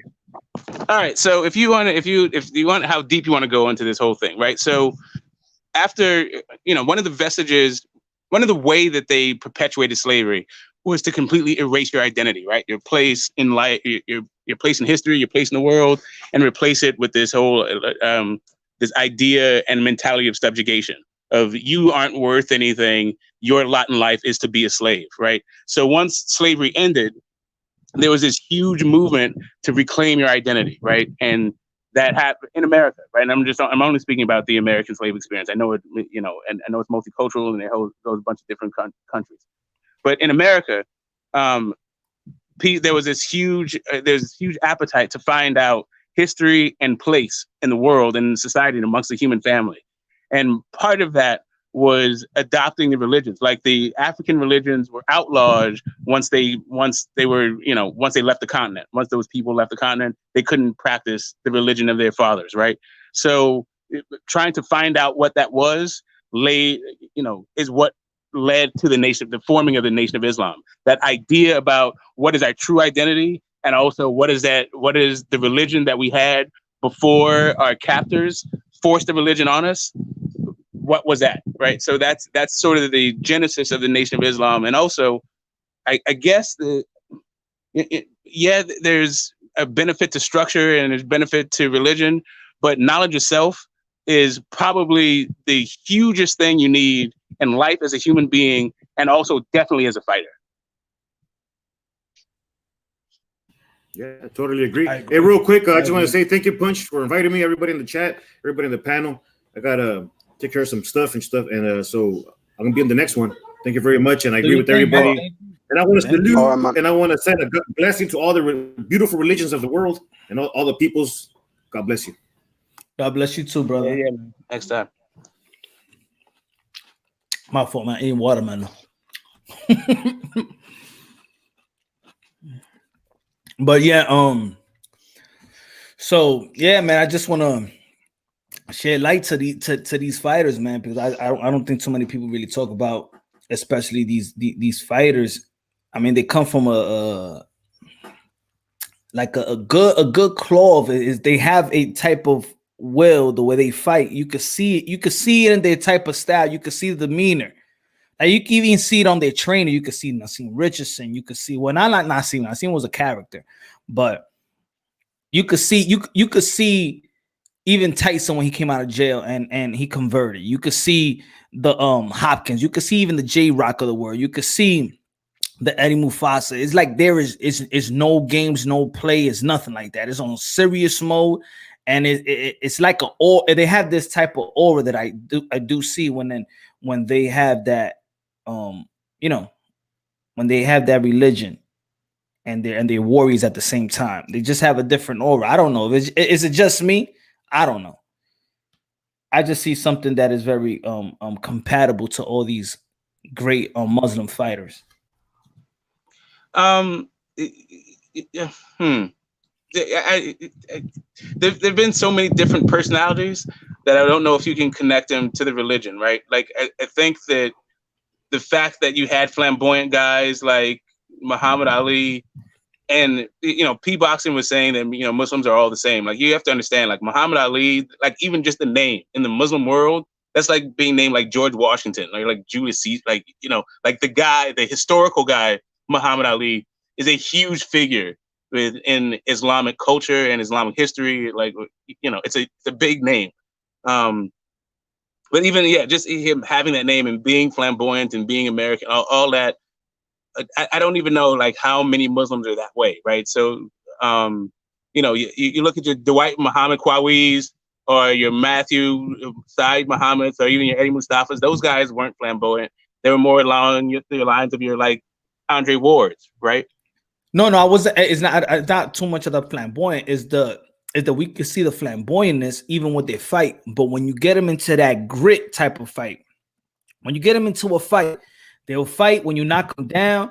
I know that you can say that about a lot of fighters. It's just I'm just trying to when I'm looking at when I'm naming these fighters that is in the Islam culture is there. Is a different type. Let's say Naseem is flamboyant as heck. But even when Duda was getting punished, or when he was getting he's a flamboyant dude. But you could say the dude is a real fighter though. Still, okay. So if you've touched Matthew Said Muhammad on the chin, he's a different dude. You can throw that Muslim stuff all out the window. Like he's whatever the hell his name was born with, that's what he's gonna turn into. Or maybe that's the Muslim part. Or maybe that's what it is. That's the Muslim part. Yeah, whatever. All I'm saying is he was cool. He looked the part. He was all of that. But you touch him on the chin, it's a different thing. Yeah. Sometimes it helps. Sometimes it helps because you remember, like, you know, like for example, like Naseem Hamed against Kelly, like, he went down and like I could sense the Islamic thing like in him getting up and fighting, and he could have quit. And and he knocked him out in the end. So sometimes yes, but not all the time. Yeah, I saw the egoist. I saw the egoist get embarrassed against Barrera, and he looked like he wanted to crawl into the canvas. He was trying to be anywhere but there. Yeah. What's good? What's going on, Punch? Chilling. Hey, what are y'all talking about, bro? I'm just. You saw the title? No, I didn't see the title, bro. You're crazy. So you just looking for I get your boy. I feel you. No, bro, because I see Punch Drunk, bro. You know what I'm saying? I hit the like, and right away, I'm in the chat, bro. We're talking about Prince. We're talking about Prince Naseem Hamed, and we're talking about the culture. We're talking about the Muslim fighters, great fighters. Yeah, man, I respect the Muslim fighters, bro. They got a lot of discipline.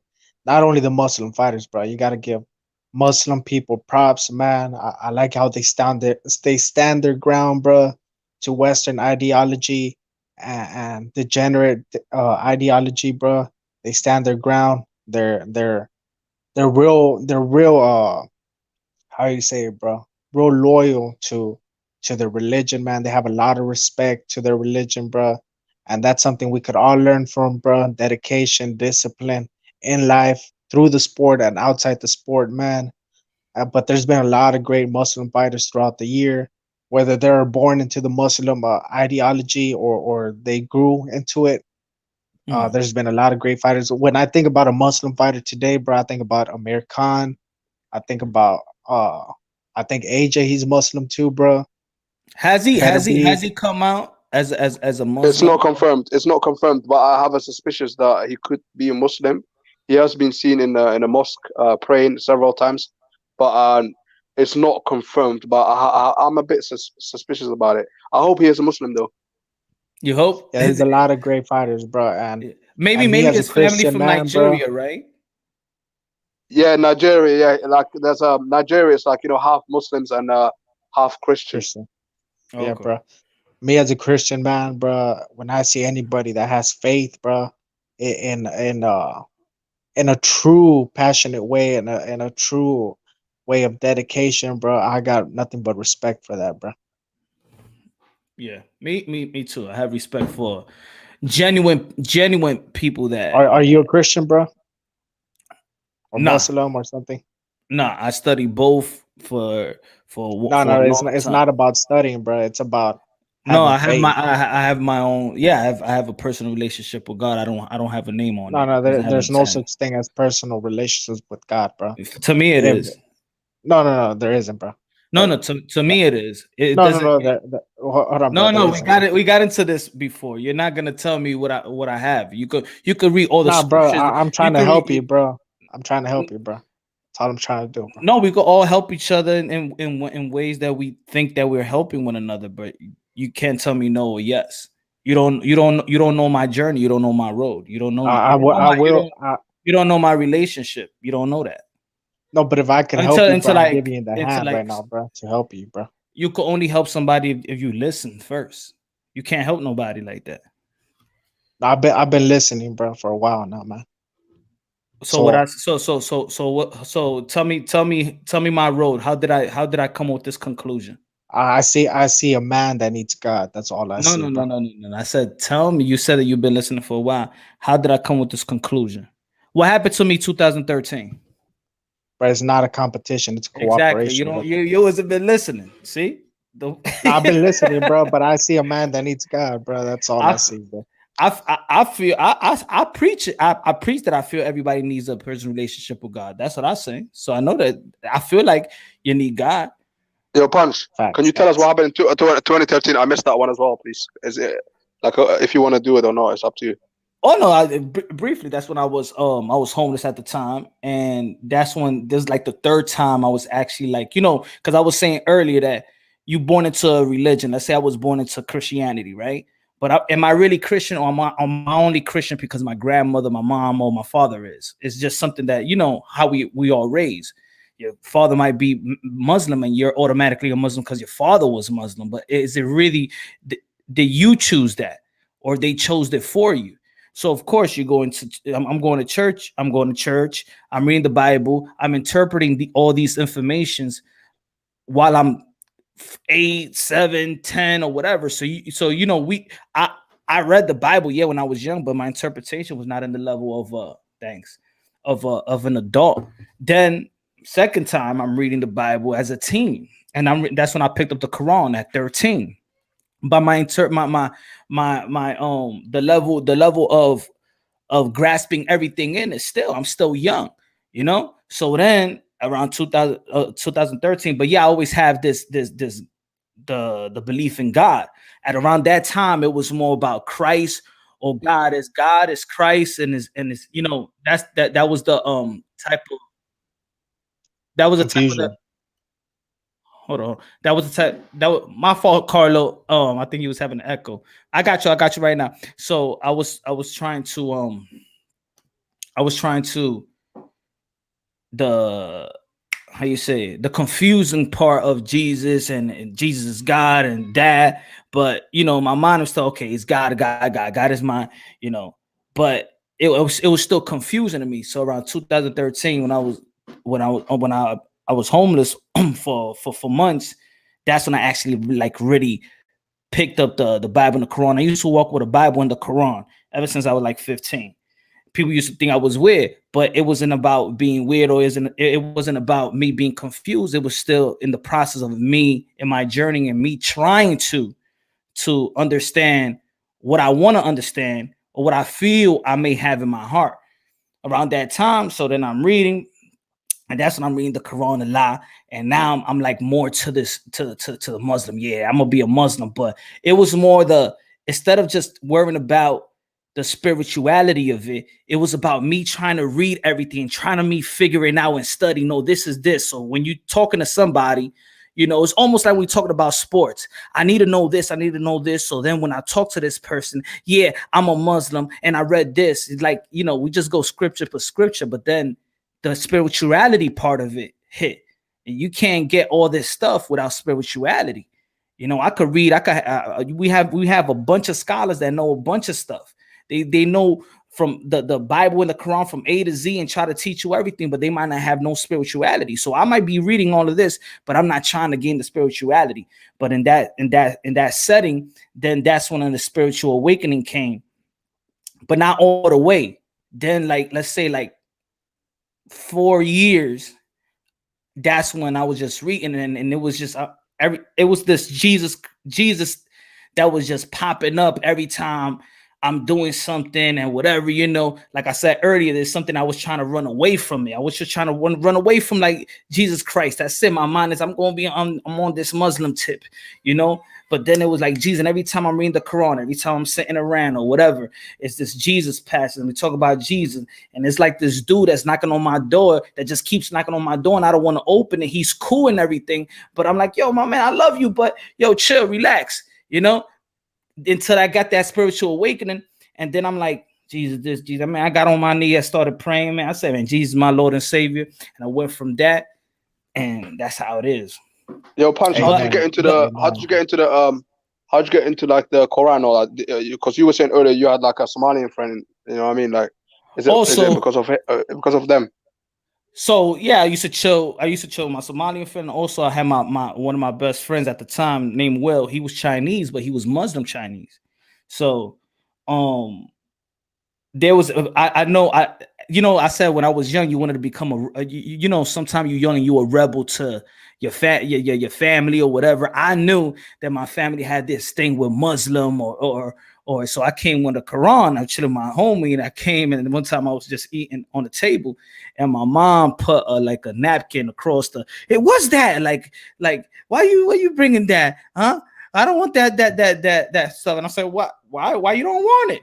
Like, I mean, this is my religion. You Christian. You're supposed to respect. We're supposed to respect everybody's religion. So once sometimes you be like, when somebody's trying to keep you from something, you want to know more about it. Like, hold on. But my father, he gave me the first book of Elijah Muhammad. The book, The Nation of Islam. Yeah, and then the other book, Message to the Black Man. Yeah, the Message to the Black Man. That was my first book I ever read. And then the second book, where he was talking about how you're supposed to eat. The second edition. But remember, I'm reading How to Eat to Live. Yeah, How to Eat to Live, right? But remember, this is around 12, 13. So even I'm reading this, but I'm not interpreting the way I'm supposed to. Like you ain't supposed to be eating what is it, black peas or something. I'm like, what? Or things like that. Different color beans, and what you should. Yeah, and you don't already know. I'm like, that's all we eat. What you talking? Yeah, but you're allowed to eat that. You're allowed to eat that. That's just as a Muslim, the only thing that you're not allowed to do is just drink alcohol and just eat bacon. That's it. The rest, you're allowed.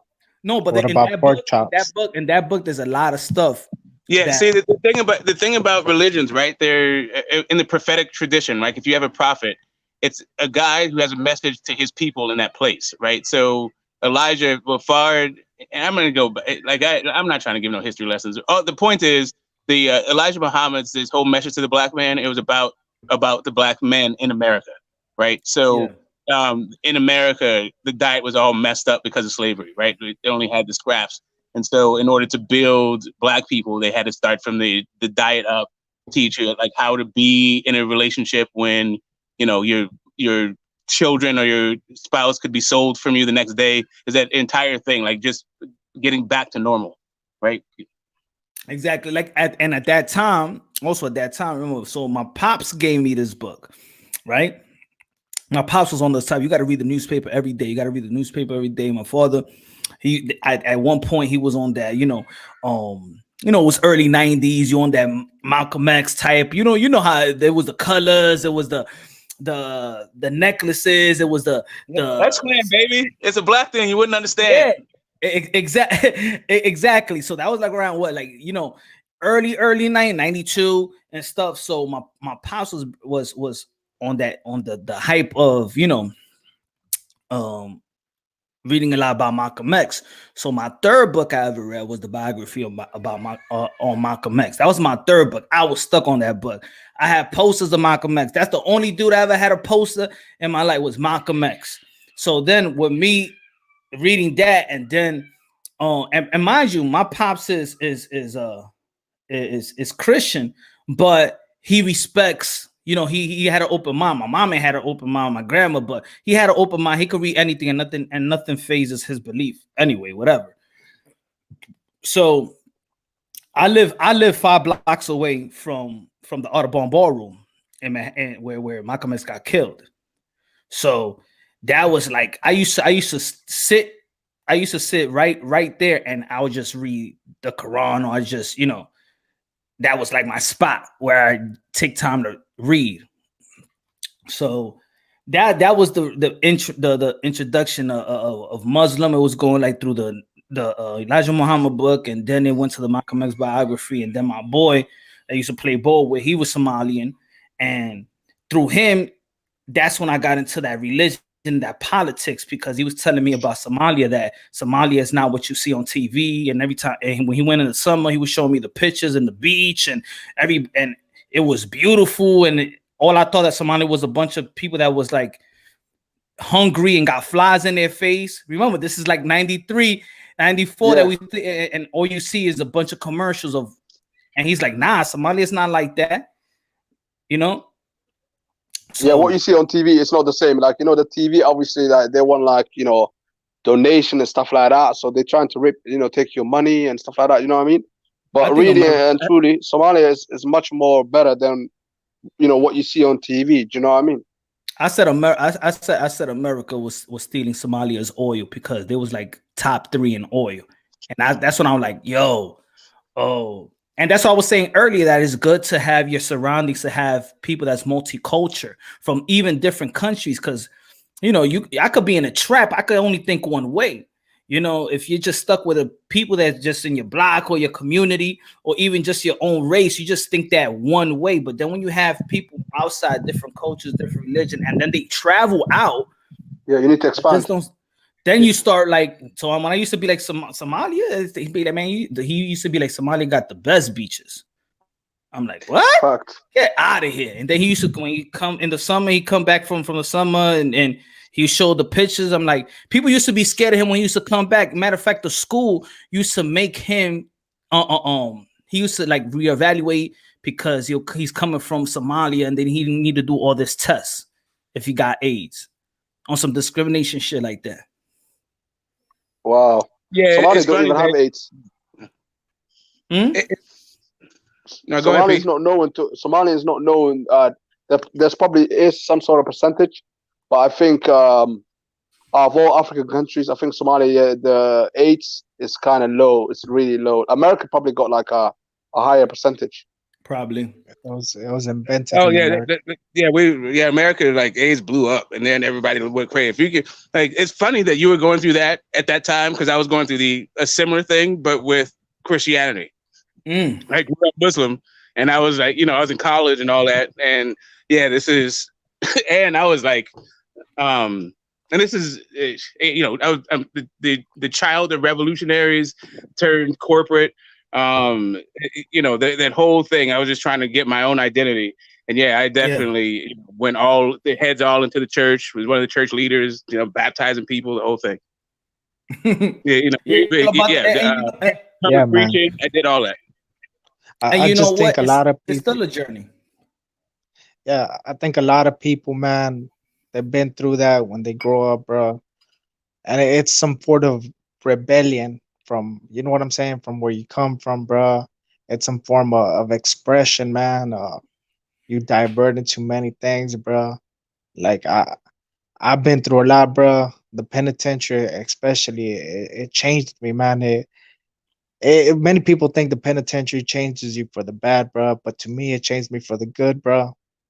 I actually found Jesus Christ in there, bro, and my life has been changed, bro. And I see the world in a non-ignorant way, bro. I'm open to free ideas, bro. I like to talk to people with many different ideas, man, and analyze where they're coming from, bro, and see how it all makes sense, bro. But at the end of the day, bro, I'm still a Christian, man, bro. I still believe in Jesus Christ, bro, as our Lord and Savior, bro. And I see the enemy for who he is, bro, and that's Lucifer himself, man. But I gotta go, Punch Drunk. Great stream, bro. I'm gonna be listening, man. Great topic, bro. I'm gonna be smoking this blunt and listening to y'all, bro. I'm out. All right, Christian, man. That's how you gonna head out like that. Can you imagine like if a child was listening, like you're about to get the anointing, and then he said, "Yo, I'm about to smoke a blunt." Hold on. Imagine if a preacher was like that, right? Like, you gotta get a Lord and have him in your heart. Hold on, let's take a little intermission. Let me smoke a blunt outside. Okay, so let's not mock the rosters, right? Who have cannabis, and chiefing is part of the sacrament. But you know what's funny? How the mind works. That you could be watching. I know I'm not the only one. I'm probably the only one that's probably gonna say, like, you know, that I could admit it. You know, when you listen to Bob Marley, right? you get this little man. I like to know. I like to know if I want to be a Rasta. Or when you used to watch karate movies back in the days, you start doing some karate chefs. I want to do some karate shit. I want to be a karate dude. You never got that? Like you never got influenced just by a split second, by like just a half a day. You watch you know how karate movies was popping back in the days. I had my karate shoes. Yeah, but that was it in the 70s. I mean, if you're 70s babies, then you went to the karate movie. Right, not even the late 80s, because remember it was retro. The 90s was even the late 80s was funny. It was people watching. Yeah, I mean Jackie Chan. Yeah, they right. It turned to comedy. It went less from like serious thriller, and they had little comedies in the 80s. But yeah, I was gonna say that I had dreads, right? So I had dreads down to you. Did I know you confessed to your cornrows? I definitely lived amongst rosters and looked like one. But I could never say again. You had the Damian Marley all the way to your ankles. Nah, but it was past my shoulders though. I had them for years. What's up, guys? Yeah. Yo, Carlo, my fault. Carlo. Yeah, I didn't even know he was there. I told him he's a smooth criminal, man. He's a smooth criminal. What's up? What's up, guys? What's up? What's up, man? Talk, brother. You got the floor. You got the floor, man. Talk. Well, I was just kind of heading back, just trying to see come back. What were you talking about? What were we talking about? Man, we talked about Naseem Hamed, and we talked about Muslim greats, what their religion meant to them, and how what it meant to the culture, what it meant to Muslim and its fans, watching a Muslim fighter, what it means. Right. Oh yeah, I kind of remember now because I was here a little bit earlier, but went out, but came back to stream now. I get what you're saying, that every religion has a path of the warrior mentality, if you get what I'm saying. That's why, like, boxers, especially in boxers, when they have that religion behind them, it kind of gives them purpose, if you know what I mean. If you know what I mean, right? Like Mike Tyson, every time he's in the fight, he's always praising his religion, and Manny Pacquiao's always praising his religion, right? I think it's sort of important in your life, and everybody's, like, whether you're Christian, you're Muslim, you question your faith sometimes, and sometimes it's for a good, and then you have a deeper relationship with whatever faith you're into, right? I'm glad though, Carlo. I'm glad. I don't know. Maybe there's been a fight. I haven't been a witness to this to a fight like this where they try. How they have the race fights, black fighter versus the Mexican fighter or whatever, right? But I never experienced me watching the Muslim versus the Christian, man. I would have hated to see that, but I'm glad I haven't seen that. That was probably that was like the MMA. Probably that's the closest thing that we got to. Like, I don't know if McGregor is Christian, but that was probably one of the closest one. You know what I mean? That would be. The second, I think it would be like WWE. You know how sometimes they kind of do it as like a fake promo kind of thing. Yeah, but to be honest as well, I don't even think Christian people would have taken a Conor McGregor serious as a Christian. But Khabib, we take him serious as a Muslim man. Yeah. So it would be like if it was Manny Pacquiao versus Khabib, but if it was like, I mean, but that's what I mean, that if a genuine religious person, right? A genuine religious person is the best. It's like a genuine, right. Play around with that. I'm Christian too, right? So I grew up Christian, and I always had Christian background. It's always telling me, like, you respect every religion, no matter who the person is, and always try to be genuine to the person. Maybe that's the reason why I'm like right now, like I'm always trying to let people talk, even though sometimes I can't get a word in, right? I'm always trying to be respectful. Like I've been through your streams a lot, and I know you've been through a lot, Mo-chan, right? You've been talking about it a couple times in stream, and I think having a faith will get you through whatever you're going through, and having that relationship with God, and especially when you're backbone with your family, the support of your family and your friends. I think it's notable when people don't want to attack another's race, If you get what I mean.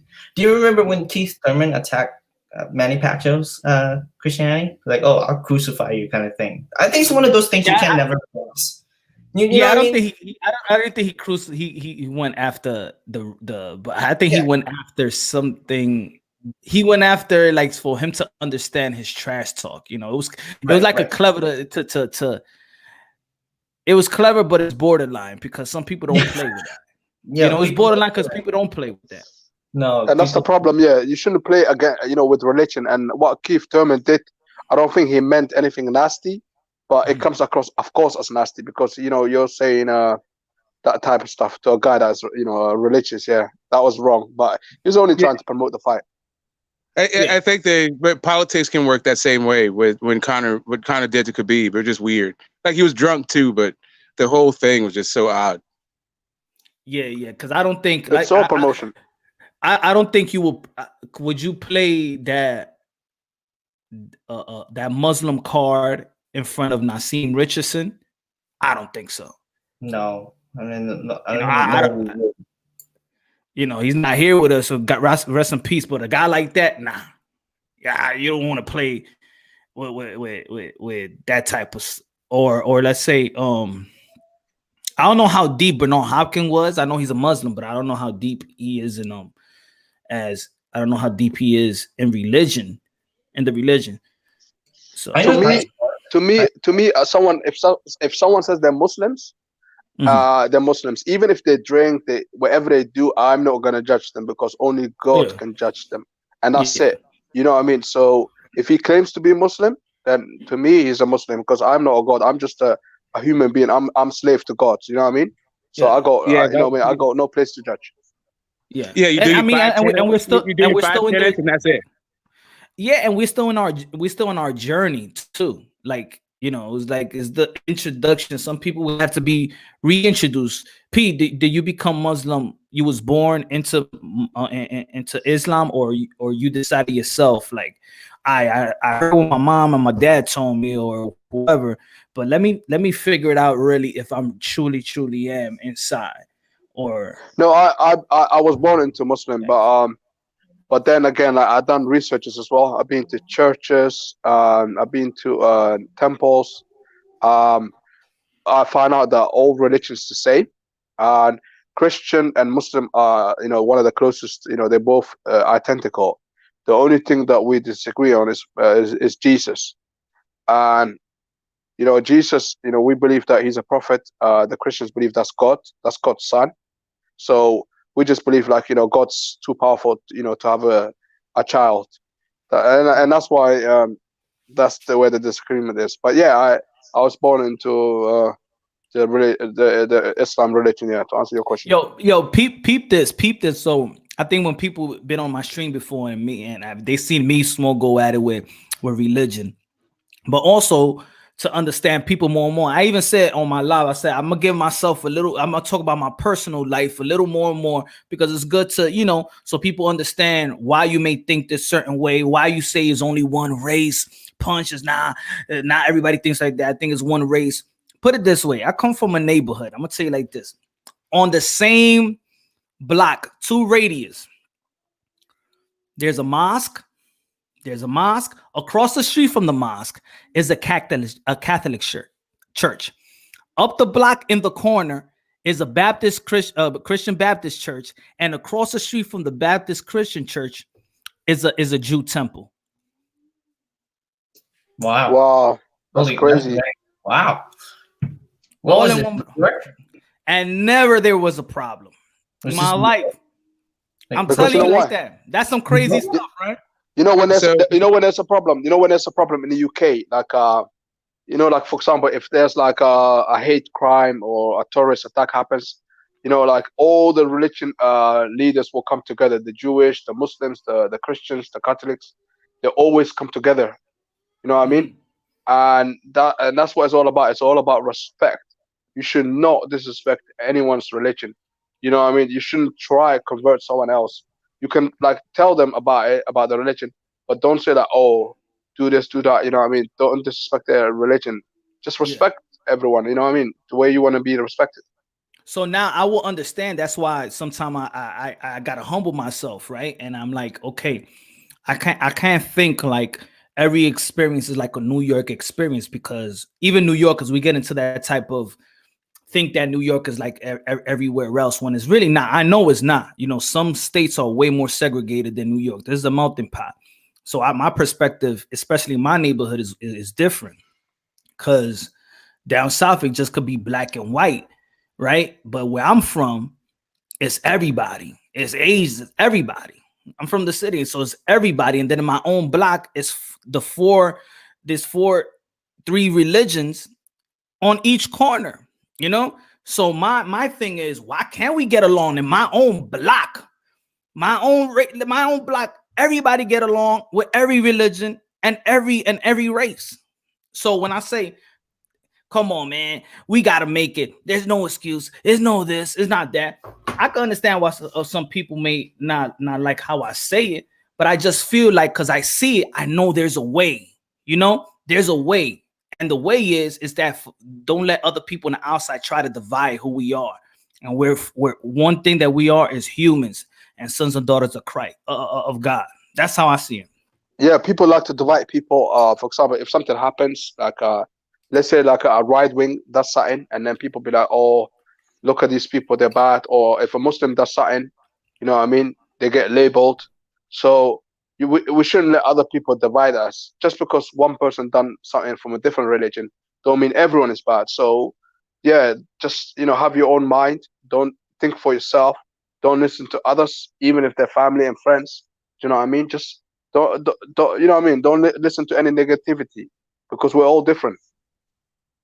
Just in the sharing, right? So, my mom went to Catholic school from kindergarten all the way through college, right? And then my dad came from the Baptist, from had a Baptist background, and they then converted to Islam, and then just stopped being particularly religious, but would still go to churches and go to the church and the mosque for different things, right? Would sing in the choir and would go to Founders Day. My brother's still in the nation, the grandkids, all that stuff, right? But just stopped being particularly involved in the religious part of it. And for me, I think,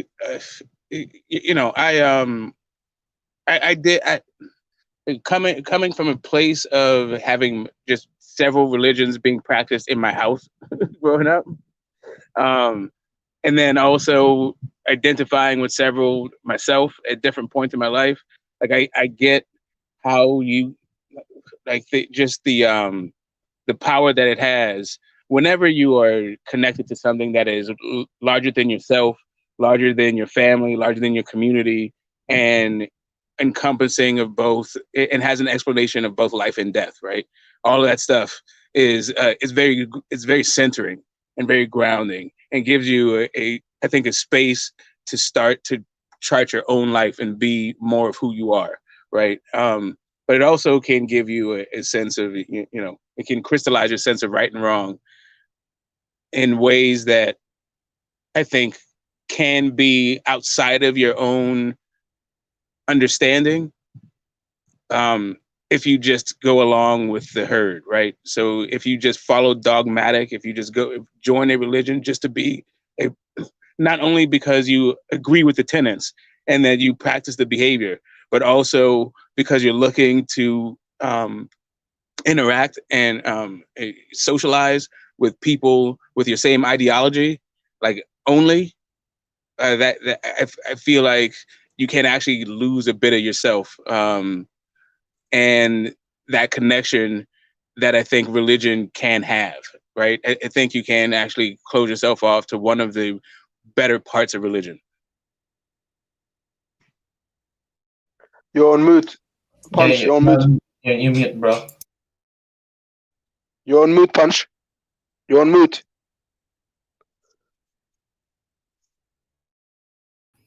Oh, my fault. Thanks. Yeah, I think I think that's what, let's say for example, my folks was, let's say with my mom, like she, if I say, have you read the Quran before? She said no. I'm like, well, should I? Why should I? Why shouldn't you? Like you have strong faith, right? And your religion, nothing could come between that. You could read anything, right? Oh, I don't want to, but why not? But why not? That means you scared it's gonna tamper with your faith. You scared to find a new thing, huh? So I think there's a lot of people that's closed-minded like that. There's a lot of people that's robot. Like I said earlier, like one of my friends, he's baptizing his child, and he's not. He's. I'm like, yo, but he doesn't even believe in God, but he's baptizing his child. Oh no, because I was baptized with my child. I'm just doing with the baby mom. Like, really? You just gonna baptize your child just to baptize your child? Like there's people that just follow family rituals, and there's some people that just they go to church. Their religion is the church. It's sometimes not God. And I've been around a lot of people like that, And if you go and then if you trying to if a person never seeks to try to interpret themselves what's in scripture, there's people out there that just let other people interpret the scripture for them. That's how preachers become their God. They don't even trust their own comprehension. They need somebody else. And I think that's a danger to itself. Yeah, you were saying we were having a conversation, about some of the racial issues that happen in America, and I was telling you about my grandfather, and how he was blind and he was still able to succeed, and you're like putting God first. I didn't mention it then, but he practiced voodoo, like just heavy into it. Like my aunts, my grandmother, my aunts, my mom, my uncle were all like raised Catholic, but that dude was heavy practitioner, a heavy voodoo practitioner, right? So like their idea about gods is different. Their idea about religion is different. It is a religion, but it's just completely different, right? And that's what I'm saying. You can find your way. Anyway, as long as you can find your way, you can find a way to cope with what is it? Like not only what it's like to just be a human being, but also to interact with other human beings, right? So most people have some kind of religion, and I think that religion is what sort of molds their purpose and gives them sort of a joy life, right? So true. I think it's sorry, and I think there should always a baseline for everybody of respect. You know what I mean? There should be a baseline for everybody of respect, no matter what religion you believe in. There should be a base level of respect of humanity to the other person. It's the connection that we should have for all of us. It should be a baseline for us to respect each other, and I believe that's what's the lack of what we have right now in the world. We don't have no self-respect, number one, and respect with a neighbor, and dividing people. It's not the answer, right? Exactly. Claiming you're a better religion because of this, you're a better religion that. No, that's not the whole point of being a religious person. That's not even the whole point of the baseline of being humanity. You know what I mean? If we can have a conversation, Ms. Muchan, you and me, not screaming at each other and just trying to have a conversation with each other and trying to understand each other, that's a basic human connection that we should always follow, right? And everything else will come, like respect and trying to help each other out, right? You try to listen to problems, try to give advice. That's what we should have, but we don't. And what do you think? Why don't we have that right now? I think we're losing our natural being. I think unnatural has become the natural now. I think we're trying to, or society in a way is trying to strip us from our natural being and how we need to think. Or that's why one time in the live stream, I'm like, if I'm sitting in a bus, right, and I see an old lady, right, I'm not thinking, oh, I should just like I'm saying I'm gonna get up to give this old lady because I know she needs the seat more than me. I'm not saying I'm not gonna do it because it makes me look cool. I just feel like that's my natural being. And I remember, I think it was Kat, and she said, "Yeah, but you seen it from somewhere." And I'm like, I don't know if I seen it from somewhere, but you know, I don't think I was raised in saying you got to give the seat to an older woman. My mother or my father or my grandmother never said when you go in the bus you got to give your seat. Or it's just certain things that are natural being. Like if I look at my child and I look at him with my eyes, he knows that he might that daddy's mad.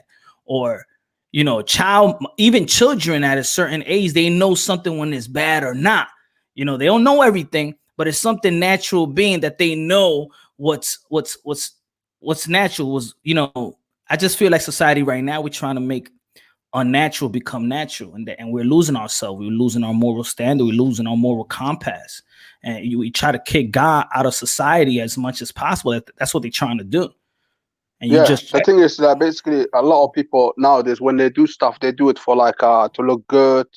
It's not their natural thing, and in a way that's to do with God, because when you haven't got no God, you know, you want to look good, you want to have a good reputation and that sort of stuff. And that's why, like, you know, I'm a very advocate for, you know, religion. It doesn't matter what religion or God, but in a way you need a God. Yeah, you need to believe in something, otherwise you're just gonna, you're not yourself, man. You know what I mean?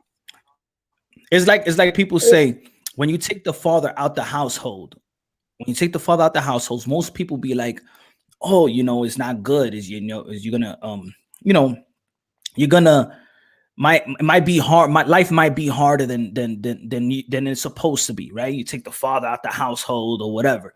Just think about when you take God out of society. You take God out of society, then we're taking out the laws of God. Because of course I believe that a lot of government laws came really from the origin of religious laws. You know, so you take God out of society, and yo, I might not be fearful of my mother at one point or my father at one point, but in the back of my mind, I was like, damn, God is watching me, right? There's just certain things. Every time I'm driving, I gotta thank God, or when I haven't thanked God, I said, my fault, God, I ain't say thank you today. You know, you know, sometimes we get in the habit of just asking something for God and not thanking Him. It's always that's I got that. God is always like in my ear or on my back, like watching me. That's how I feel it, you know. But that's just me. I think there's a lot of people out there that, you know, they don't have that. They don't have it anymore. You know? Yeah, and that's also part of it, right? That's part of the condition, and it's, you know, that's what I'm saying. Like religion, I don't think is a necessary requirement, but I think that it is a helpful if you can find it that way. And you also have to be careful with it, that it doesn't become a detriment for you, and you know, in your growth and what even brought you to religion in the first place. If you can find your way through to being content in life, having a purpose, trying to, you know, doing what is necessary to make yourself and those around you better. Yeah, and you draw a circle of protection around the most people that you can conceive of. Yeah, you know, the rest is sorting it out. Especially if you practice that way amongst people of several faiths. Yeah, dude, you don't need to have faith yourself, you know. Yeah, like what I was saying, Smoke. You know, religion. You don't have to be religious to be respectful. What I'm saying is that the baseline is the mutual respect of somebody, like a human being. That's the baseline of a human being, right? You know, you try to talk to somebody. You try to listen to their problems, try to talk to them, have a noble conversation. Not all of a sudden you just starts. I get it. You can have disagreements. I understand that. But the thing is, in the end of the day, is it really worth it having an agreement with that person, or is it much more worth it just to try to respect that person as a basic human living level? And the one thing I always try to do, as for me, is that, you know, I don't want to disrespect anybody. Like, you know, I'll try to say sorry. I'll try to let people go ahead. It's because I know back in my mind, man, because life is short. You never know when your day is up, right? When you're done, you're done. And kind of whatever you believe in, heaven or earth or whatever. But the thing is, when you don't want to have that regret in your life that, man, I should have said something, or like, oh man, I should have do this, do that.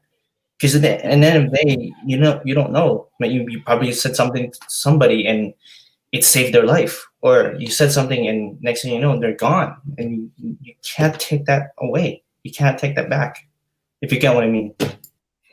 Yeah, there's the concept of atonement, right? And several religions have it, and they have their own concept of it. But yeah, trying to make up, at least doing it once a year is trying to clear the air for yourself. Very helpful. Look, back then,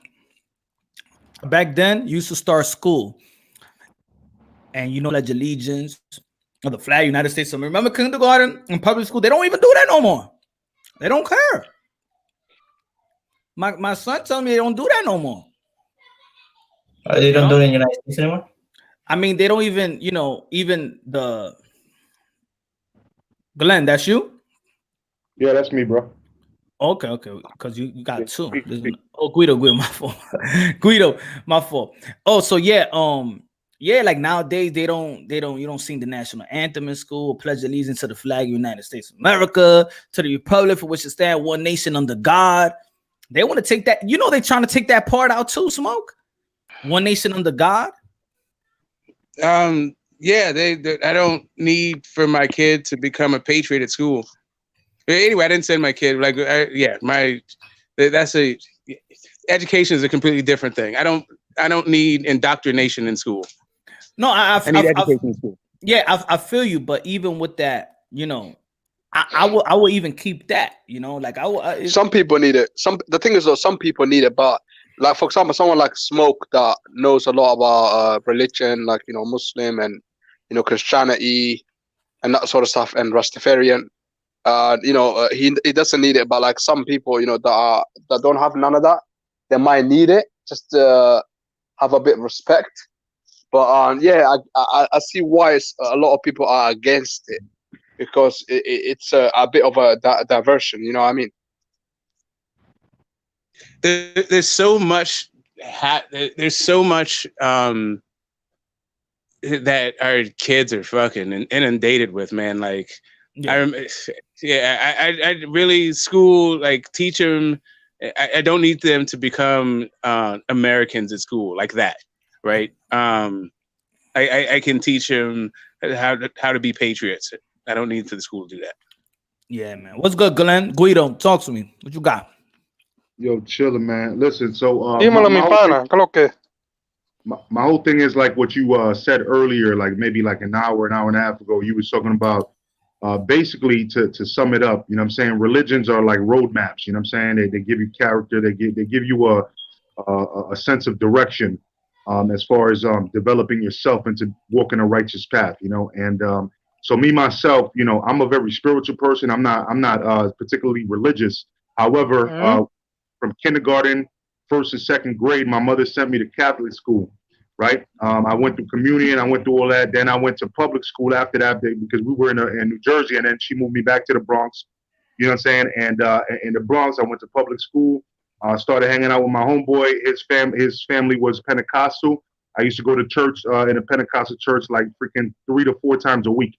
You know what I'm saying? They did a vigilias overnight. You know what I'm saying? They did. I was part of the Royal Rangers. You know what I'm saying? We used to do, you know what I'm saying? We used to do the winter camping. You know what I'm saying? All that stuff. Yo, I was mad into it. I read the Bible multiple times. Then when I left out of that, and I moved to Florida. In Florida, I wasn't part of any religious group, but I still was seeking something, and I started like looking into religions. I started looking into Buddhism, Hinduism. I started looking into Zoroastrianism. I started looking into Islam. I started looking into everything. You know what I mean? And my brother happens to be a Muslim, but he happens to be a 5%er, which is more like Nation of Islam, a 5%er. You know what I mean? So he tried to teach me what he was learning. You know what I'm saying? So at the end of the day, and I was kind of like a banquet server at a Jewish synagogue. You know what I'm saying? Like, so yeah, I was getting all these different types of views, and I started researching for myself. And at the end of the day, what I came up with is just a roadmap, and it's good for people, especially when they're in their youth, to learn something like that. And you don't necessarily need to believe that there's a person in the sky, a man sitting in the sky on a chair. You know what I'm saying? But you need to know that there's an omniscient, omnipresent, omnibeing. There's a supreme power. You know what I mean? That's more powerful than us. You know what I mean? And we need to kind of get in tune with that vibration to try to make our lives positive. You know what I mean? And that's the way I view it. You know, I try to give out what I expect to get back. You know what I mean? Preach, Guido. Preach, Guido. I'm about to go real deep in this shit. Hey, you want me to go really deep? Hey, man, this is a deep conversation. I believe so, man. If you go real deep, you know what I mean? Go for it, Guido. Like I'm a very spiritual person, like Green said. You know, I'm the same way. You know, I believe a lot of spirit. You know what I mean? That we all got a spirit in our body. You know. Now also there's a God. You know what I'm saying? There's always a God. You know.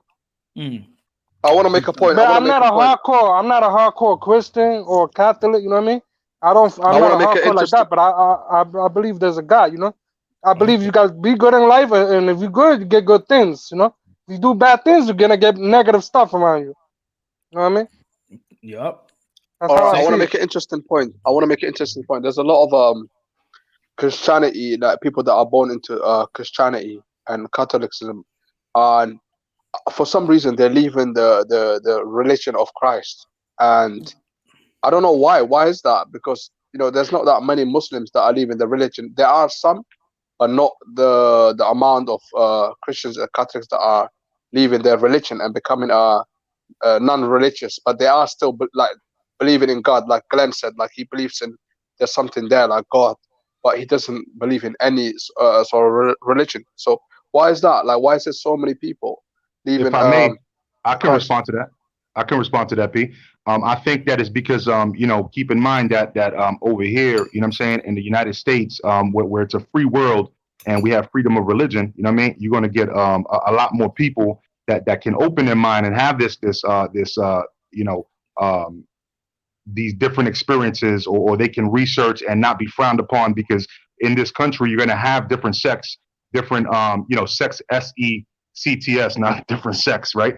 But you can open your mind and expand it, and you're still going to find a group somewhere that agrees with you, and so you can actually have that conversation. Whereas if you grow up in a place where there's not as much freedom, there's no democracy, there's no freedom of religion, you know what I mean, you have to stick to that religion, or otherwise you're frowned upon, or you get stoned to death, or sent to execution, things like that. You know what I mean? So I think that over here people have, and over here, remember, we were founded on Christianity. So that's there's 2 billion Muslims. There's I think a billion Hindus. You know what I'm saying? Like we're out of the 8 billion plus people on this planet, we're pretty much divvied up evenly. But it depends on where you grew up. So in America, you have that option of viewing something differently and not getting killed for it. Okay, so why is it like there's okay, I understand the freedom bit as well. Even in the UK, it's happening the same way as well. But the thing is, why is a lot of Christians and Catholics, they convert into Islam? But even though I know, like in Muslim countries, it's hard to to convert to another religion. I know, like you get stoned to death and stuff like that. But why is it like in Western countries, people are converting to Islam? They got freedom and everything, but you know what I mean? Why is that happening? I mean, for me, my brother again, he's Puerto Rican, but he's Muslim. You know what I'm saying? Like, and the reason why for him is that he did a bid when he was between 18 and 21 years old. He did like a 2.5 year bid. You know what I'm saying? And what he found, was his connection to Islam. You know what I mean? That was his connection. And I could say that, but at the end of the day, there's more extremists, right? So some of them use it as an excuse, because you do have 5%ers. You know what I'm saying? That 5%ers are very extreme. They believe that white man is a devil. Whereas you have the peaceful Muslims, the original Muslims, that they believe in the peaceful ways of Islamic traditions, and their whole thing is doing everything in a righteous way. That's why they believe they still believe in Jesus being a prophet. They just don't believe he was a Messiah. Yeah, the thing is, the people that you just mentioned, the people that are believing the white man's the devil and stuff like that. That's the terrorists. Okay, those are not Muslims. That they are the ones that are dividing the people of all religion. You know what I mean? True. So what I'm saying is they have a lot of them over here. That's what I'm saying, because I'm not going to say the majority. I'm not going to say the majority. I wouldn't go like that, because I personally, again, believe in God, period, or whatever you want to call him. You know what I'm saying? Whether you call him Allah, you call him Ra, you call him Jah, you call him whatever you want. You know what I mean? Yeah, you call him whatever you want, you know, or her, whatever, you know what I'm saying? Because there's people that believe, you know, in whatever you want to believe in, whatever makes you feel better, as long as you have a spiritual connection. At least you got God in your life. That's what matters. And one day, I hope you follow your brother's footstep. Hopefully, inshallah. No, that would be religious. Then that means I'm segregating myself from my other brothers and sisters, and I can't do that. No, I'm saying that one day I hope you see the light for yourself in it. Now, I would not for anyone else. Fact, you know what? I was gonna ask the question, and if y'all wanted to, y'all could answer. But I was gonna, for each and every one of you to answer me. What has you could start out? What has I mean to you, and what would you tell another person about Allah and what and the special it brings to your life? You know what? So answer that. Well, for me, yeah. Shall I start first? Hello. Yeah, he said you first. Can you hear me? Oh yeah, I hear you. Basically, Allah, you know, means a lot to me. Whenever I do something bad, it makes me I feel bad, like, you know what I mean? I feel Allah, like, you know, inside of me. So then I feel like I have to, like, apologize to people. That's why, you know, Glenn, I apologize to you, you know, in the past when I said something bad to you and stuff like that, because that's the religion in me. Like, we're all human, you know what I mean? We can be bad, but then at some point, you know, we you know what I mean? You can feel the religion in you, like, and Allah. So that way, like, it's good. And at the same time, you know, when I pray to God, good stuff happens in my life. When I don't pray, like, you know, I can see my life falling apart. You know what I mean? My life has been good since I've been praying. Like, obviously, I haven't been a good Muslim for a while, but the last, like, 5 years, I've been a good Muslim and I've been praying, and I've seen a lot of good changes in my life. Obviously, it's not going to happen overnight, but it happens in the long run. And Allah knows when you're being truthful and when you're being good. Do you know what I mean? And sometimes I can be a bad person, and that's just my human thing. But yeah, Allah is just everything to me. Yeah, man, I feel you on that one. But you know what? I believe God is Almighty. That He is Almighty and so powerful that could change overnight. But I think He respects us as humans and know that we do need the time. You know, but I think He has the power to change it like that. Because it takes this also to just get down on your knees and submit. You know, it does take it like that. It's like when I was reading and I had to and I closed my Quran and I got on my knees and I prayed just like that. Like I said, I don't need to read. I don't need to read no more. That's it. And ever since that day, it was nothing I could complain in the world. That's the thing. I'm like I said, I felt rich. I felt that's the best time of my life, like spirit, like you know, like me living in my car was the best thing in the world. Like I love that. The weight of your shoulder. Pete, I felt so good that I told myself, I'd rather live in my car. I said that to myself. That's how good I felt. Like I didn't even want to. The only reason why I'm like, I got a son to raise also. Like I used to even, you know, when every other weekend we go to like, we're gonna go to this spot or split spots and stay in the hotel or whatever. And like, but still, I didn't tell them that I'm really living in the car for 3.5 months. You know, I played it off. Oh, I can't pick them up right now. I gotta work. You know, I played it off for that. For that. But the thing is, I was actually happy also that I'm like, hey, I'm good. I felt rich.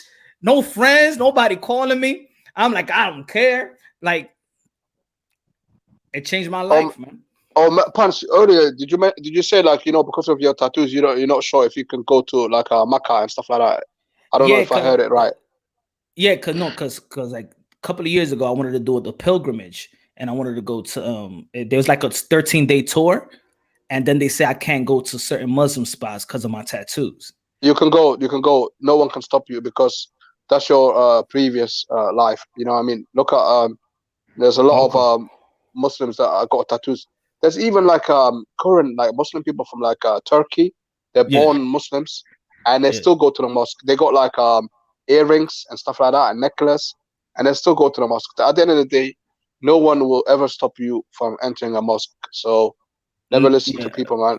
You know, people will mislead you know that was the travelers people because I googled it, and then I'm saying, oh, I want to ask a question because I know on this day we're gonna go to, you know, to the Red Sea and whatever on the Christian side, and then we're gonna go to the Jew, and then and I said I got a tattoo. I read this. It's like, well, they're not gonna let you in and whatever, and I'm like, I'm not even gonna waste my time because really I want to do the pilgrim. I want to do the whole thing. I wanted to do the pilgrimage. I'm like, I ain't gonna do. Are you talking about in Jerusalem?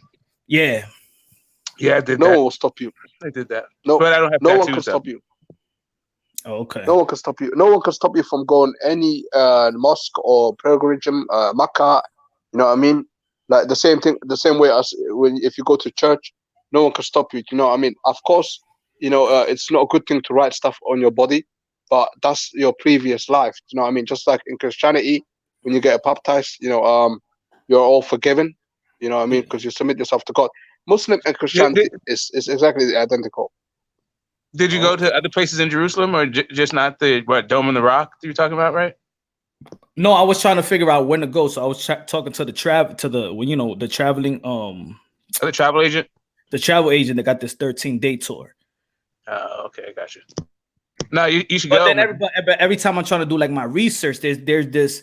You know, even I try to YouTube it. There's a YouTube that says they might not let you in. Then there's another one that says, yeah, but I'm like, I'm not going to sacrifice that money and go over there, and then they don't let me in. You know, and then you know, I'm not in connection with my friend that's Somalian. You know, and so right. I haven't had the time to contact people that's been through the pilgrimage.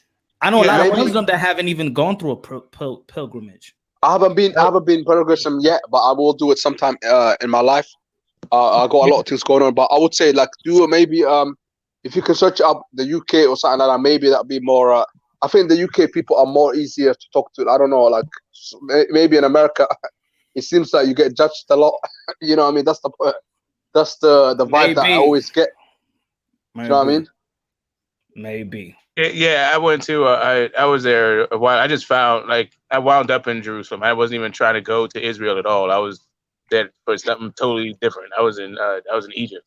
You did the pilgrimage? You did it, or I went to the religious places. I went to the Wall.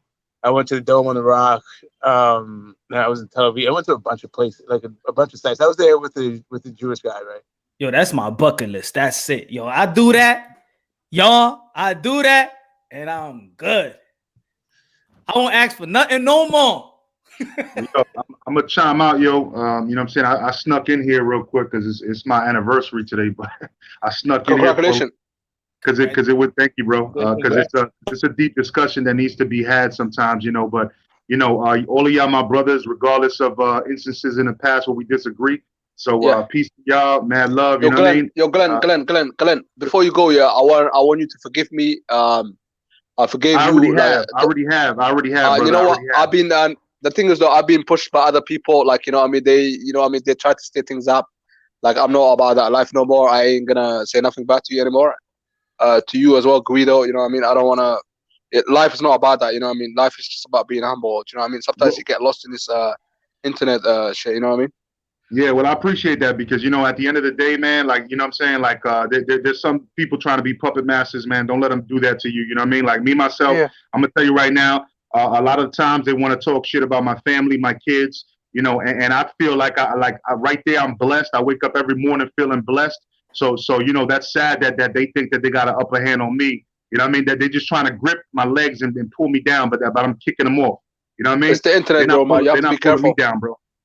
It's the internet, and sometimes they can get to you, man. And that's what happens. Like, at the end of the day, I used to be bad in the real life. I'm not that bad no more. But then I tried to be good on the internet, and then, like, you find yourself, you know, getting dragged back into, like, your bad ways. So, yeah, I'm just going to ignore, like, any negativity from now on. All right, brother. Well, you know what I'm saying? I'm by your side. You know what I'm saying? You need anything, you holler at me on any channel, bro. All right, man. I'll see you soon, bro, man. Take care. All right, Punch. Take it easy, brother. All right, happy anniversary, man. Happy anniversary. Happy anniversary. Yeah, man. Yeah, Pete Boxing, you know, I never have a problem, but I'm always humble. I always respect people, you know what I'm saying? The problem is there's so many trolls, and you know, I know you be with the MSBC, you know what I mean? We get drafted into like they don't have no respect, you know what I'm saying? So, in the end of the day, in the end of the day, this is we talking boxing. Exactly, yeah.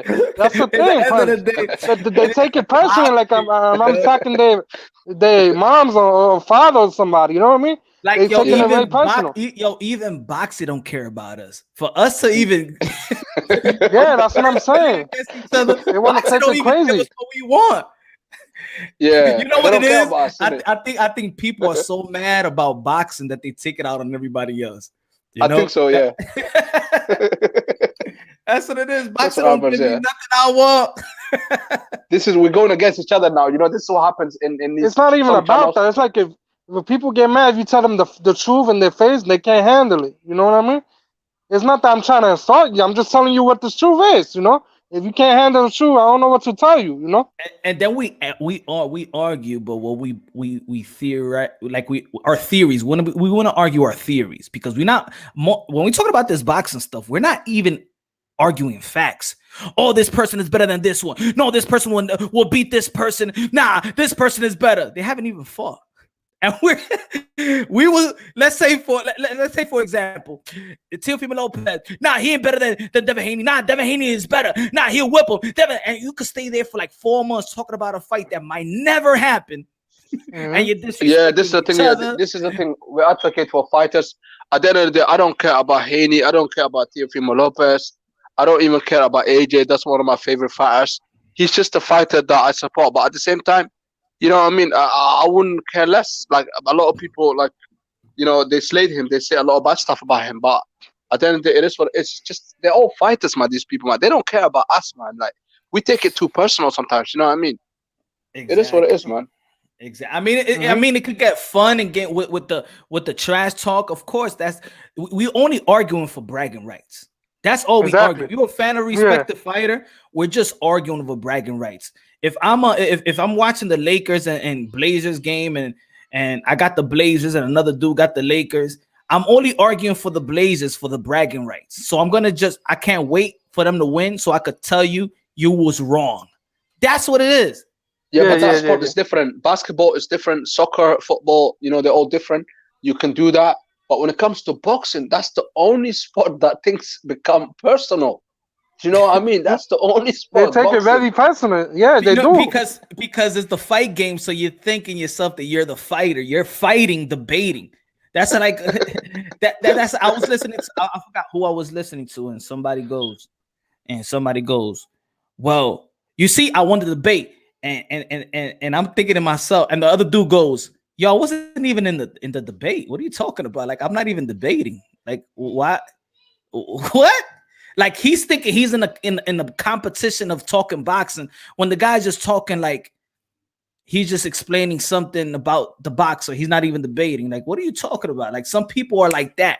Like, yo, like on some debate, they think that every platform is first take. It's not. Like, let's say this title that I come up with. It's not a title for me to debate or for somebody to debate me, really. It's just I'm talking religion. I'm talking, you know, the greats, and I'm talking about Muslims, and I'm talking about how I feel about Naseem. But it's not like, oh no, Punch, you crazy. You telling me that Naseem that is better than Muhammad Ali? You don't know shit about boxing. No, what about Camacho? Nah, you should have seen Camacho. Nah, he ain't like that. I'm like, yeah. If I get into that conversation, I'll be like, yo, relax, bro. Like, I feel that Naseem is the evolution of entertainment, you know, in boxing, and I haven't seen something like it yet. Yeah, that's it. It's always a debate. I don't understand why. If you like another fighter, and I like, let's say, what's your favorite fighter, Punch? Who's your favorite fighter of all time? Of all time? Yeah. Just name any fighter. Okay, if I say Julio Cesar Chavez, right? I gotta respect your opinion. You gotta respect mine. So, all right, he's a dope fighter. You know what I'm saying? And I can't hate on Roy Jones because Roy Jones was a tremendous fighter. You know what I'm saying?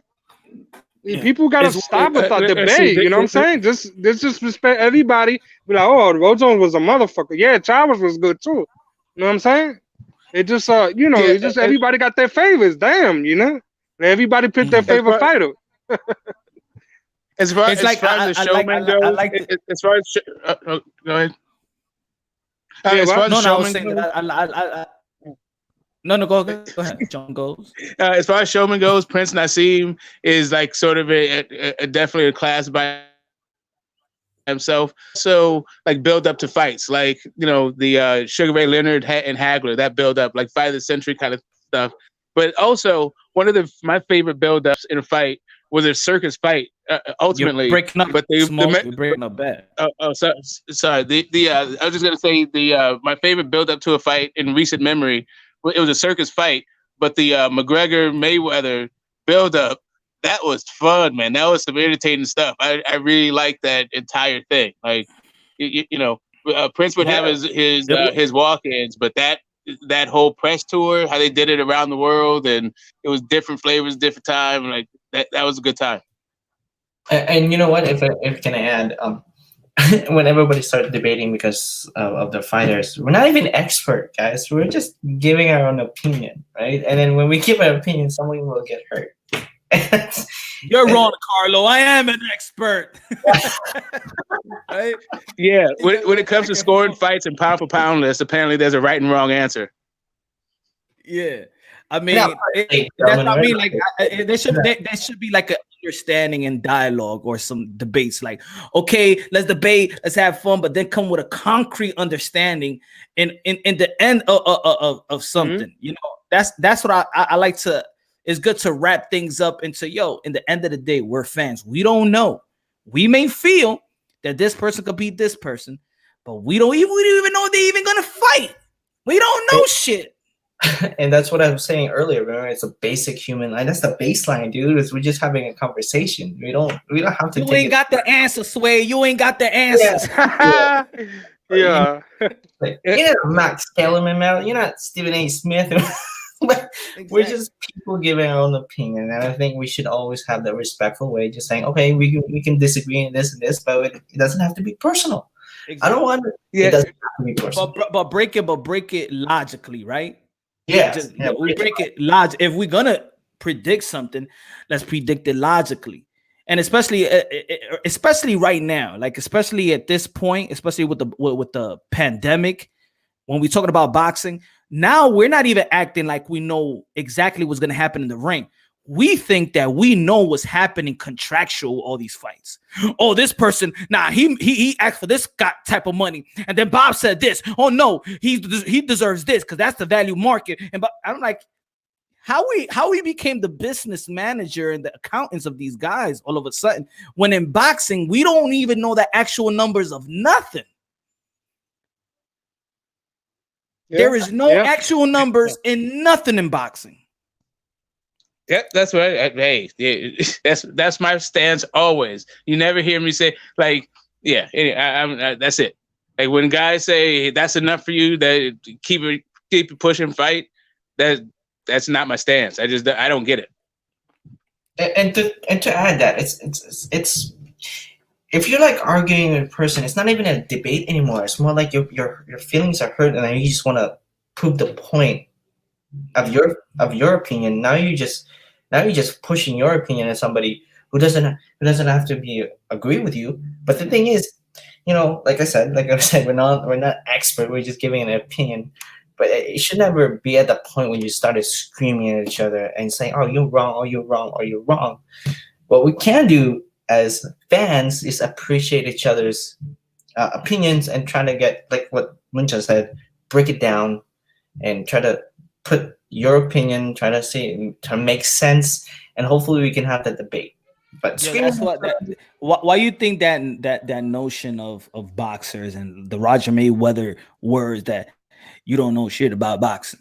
It's because even when they're listening, if they could listen to our debates in these YouTube, they're actually probably laughing like, yo, these dudes don't know shit what's happening. Yeah, they're laughing at us because we don't know nothing. All we do is we go like, oh, we talk about something, and then somebody's gonna be like, oh, show me some facts, and then we're just gonna pull up, the like boxing scene. Like even boxing scene is not getting things right. So you can never have like no proof, nothing. You know what I mean? Even if you show some article, who cares about the article? They make things up all the time anyway. So all we have to do is, support these fighters. And the maximum we should do is just say, oh, this fighter is better than this fighter. But other than that, we should leave it out because it's got nothing to do with us about how much money they make, how much the offer was, because we don't know the reality. You know what I mean? It's crap. It's like with Earl Spence that time when he's talking, they was asking him about the 1.2 million that or 1 million he's getting for Lamont Peterson or whatever, and the dude, he said, what? Like he like what? You crazy? And then AB was like, don't tell him, and don't tell him. They don't know, don't tell him. And he like, and Earl Spence was like, yeah. I'm not gonna say, I don't want no tax coming up, like the tax people coming up to me. And that's because they making way more money than what's reported. They're looking at you like, what? You heard that I make that? Okay. It's like when they say, well, Danny Garcia. I see all the time. Had $2 million. Yeah, he got like a $4 million house. Yeah, he only made $700,000. Yeah, okay. Get the hell out of here. And these guys making money. They make money like, under the table. Hell yeah, they get paid a lot of money under the table. My bad, Smoke. Go.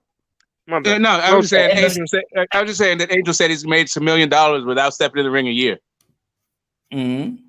And the thing is, some people will be like, "Oh, you hurt my feelings," and what? Connection. But I always knew. I always had that feeling, Punch. They always had more money. They always getting paid on that table. You could tell. Look, the fact they get some, you know what I'm saying? I'm just gonna attack you. I think I could speak. I think I could speak for this. The facts is that we don't know. That's the facts. Yeah, we don't know nothing. We don't know, but we don't know we nothing. See something going on under our table. We just assume things because we hear about, like I said earlier, about the newspapers, like, or somebody might say something just to leak it out. Like, look at the Charlos, the way they live. Apparently, they don't make money, but they look like multimillionaires. You know what I mean? Look at Errol Spence. You know what I mean? Look at even like Haney and stuff like that. These guys make a lot of money, man. Even like, the things that get reported, that's not real, man. You know what I mean? It's just to keep things going. The topic. Boxing fans are becoming like, businessmen these days, man. We're supposed to be fans, man. You know what I mean? We're not getting paid nothing. Master P, what's good? What's good, Master P? I say, yo, P, I tell these boys all the time, P. I say to them all the time, I say, bro, none of that Instagram shit matters. None of your money matters. None of that fucking Twitter bullshit matters. To me, what matters is what goes on inside the ring, bro. That's it. Yeah. That's it. Yeah, that's true. The ring, and that's it. It should be the ring, and that's it. I don't care about none of this extra shit except, unless it's something crazy like Floyd whacking his BM or something like that. But anyways, did I say that? Did I say that? But it's entertainment. It's entertainment. For me, it's entertaining. It's nothing to take it personal, and also just like in the YouTube circuit too. Like, yo, that's all. I be laughing at a lot of people when they take it personal. Punch, yeah. Check this out, Punch. Yeah. Check this out real quick. Hold up real quick, bro. Check this out, dog. I've been telling these motherfuckers, and I'm a big Lomachenko fan. All right.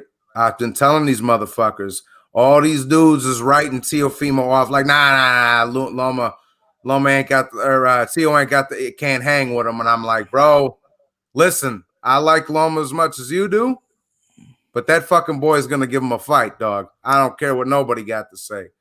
Like I say, it's got that aura. Like I told you, like I was talking the other night, like, bro, that shit's got that aura. It's got that aura to it, like a Gotti and Ward or a fucking Pacquiao Cotto, where you just know you're gonna see some special shit that night. Though. That's where my prediction really comes from. Like my core prediction, that's where it comes from. Is that aura. I feel like it's something that was written. I feel like it's something special is gonna happen that night. And even though I have Teo winning, it will be special if Lomachenko wins and gets that and gets that IBF belt. It's still it's still gonna be a special night, whichever way it goes. Exactly, Doug. And that's what I told. I'm like, look, check this out, bro. If Tio wins, that's insanity because he just fought 2 champions back to back and knocked them both. You know, that's insane. And a top 2 pound for pounder right there, in my opinion. Right.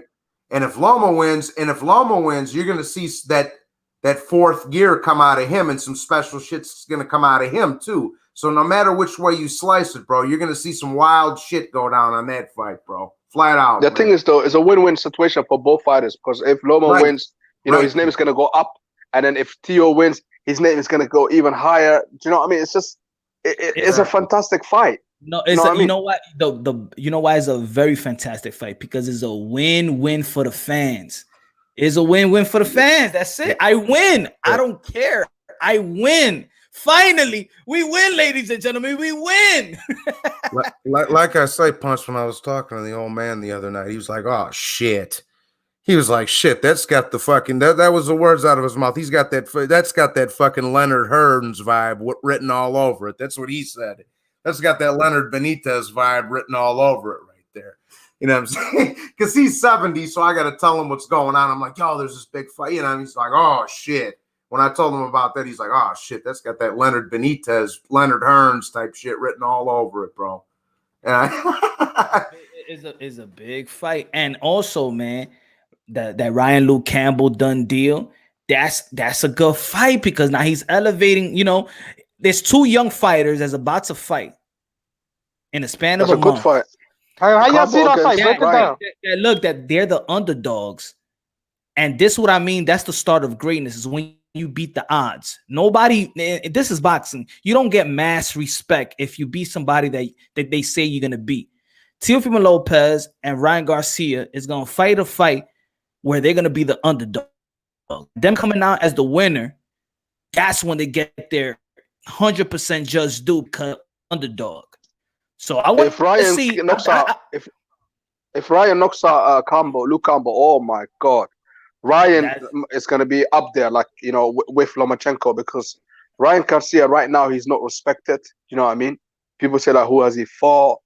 But just imagine, you know, like when he knocks out, or if he does knock out, because Campbell is a really, really good fighter. He's an Olympic champion.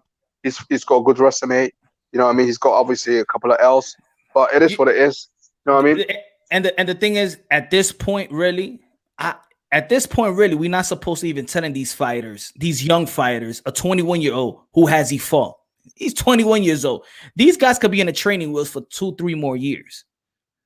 They could actually be on the training wheel. The way boxing is going, with this past era, it could actually be on the training wheels for the next 2-3 years. But these guys are already fighting the fight where people think they're going to lose at this stage. And that's why I think with Fimo, with Ryan fighting this fight, if they come out with victory, but with these guys fighting this fight, and I want to see Devin Haney fight Javier Fortuna. I really don't want to see a Gamboa fight. I want to see if these guys are doing it, and we're going to put and we're going to give Devin Haney, and we're going to put him like he's level with these dudes. Yeah, I want to see him fight somebody that would be like, I think Devin Haney might lose this fight. Or Gervonta Tank Davis, I think he might lose this fight. Or Boots Ennis, which I feel like at this point he should be taking a step up fight. I can't see Boots Ennis. I'm praising the young dude, but I can't keep on praising him if he's gonna be fighting another 8-rounder against we don't know. I think Haney gets the pass because the only reason why I'm saying it is because obviously Lomachenko is busy with Tio and Ryan's busy with Campbell. Do you know what I mean? But his next fight after that, if he doesn't fight, you know, the top dogs, then, you know, he can't be saying, oh, I've been getting ducked, and he can't be calling people names such as Lomachenko instead of Lomachenko. You know what I mean? So now I'm not to be honest, Pete, I'm not giving Haney or nobody a pass. This is not really about giving even Devin Haney a pass. He's still young. What I'm saying is I'm not gonna give nobody extra credit. Not giving a pass. I'm not going to devalue or discredit anybody, but I'm not going to give him that extra credit. I'm not going to, if Teofimo Lopez beats Lomachenko, I'm not going to be like, oh, Teofimo Lopez and Devin Haney, yeah, they're in the same type of, in the same, nah, they're not. So I can't give him that, and nobody should. But I'm not going to say also that he ain't shit because of this guy did this. No, he just haven't accomplished what Teofimo Lopez, if he wins, accomplish. I got Luke Campbell breaking Ryan's face. By the way, I think he's gonna fucking dust that kid, and I'm sick of his mouth. I hope it happens. But it's a good fight though. But it's gonna be a good fight. I'll be looking forward to it. That's a 50-50 to me. I feel like this my personal without talking on some dissecting this technically wise. I would want Ryan Garcia to win, but I don't think I have this as a 50-50. I won't be surprised that Luke Campbell outschools him like that. Like I think I will go for Ryan Garcia because I would want him to win just because the future fights of him and Devin Haney and maybe Gervonta Tank Davis, because that's something I'll probably want to see better in the future. But that's just my personal preference. But I'm taking it unbiasedly as a 50-50 fight. Maybe a little towards a Luke Campbell. I think he'll win because I just haven't seen Ryan Garcia fight a southpaw. Yeah, it's just gonna be a good one too. I was about to have a card game on that fucking Charlo card, but now I'm like, hold off, bro. I might have that shit for Danny or Spencer, Loma, and Teofimo. You better hold on for a second. And then when was the last time Eddie Reynoso prepared his fighter to fight a southpaw? Like, name me his fighters and name me the southpaw that they fight to get prepared. I think Eddie Reynoso has a test because even with Canelo Alvarez, his struggles been with southpaws.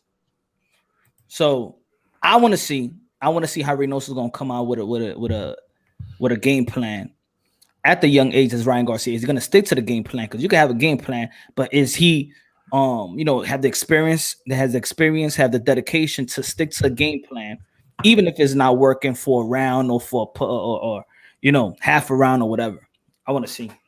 I think this is what I think how it's going to go down. I think it's going to be, if y'all remember the Linares fight with Luke Campbell, I think it's going to be a little bit like how that started off, like the hand speed gave Campbell a little bit of trouble in the beginning, and then he's going to find his rhythm, and then it's going to be a fucking fight from then on. That's how I think that's just going to go down. Yo, ask this question. Johnny, what do you think about Naseem Hamed? I couldn't stand him. I'm glad, I couldn't stand the fucking guy.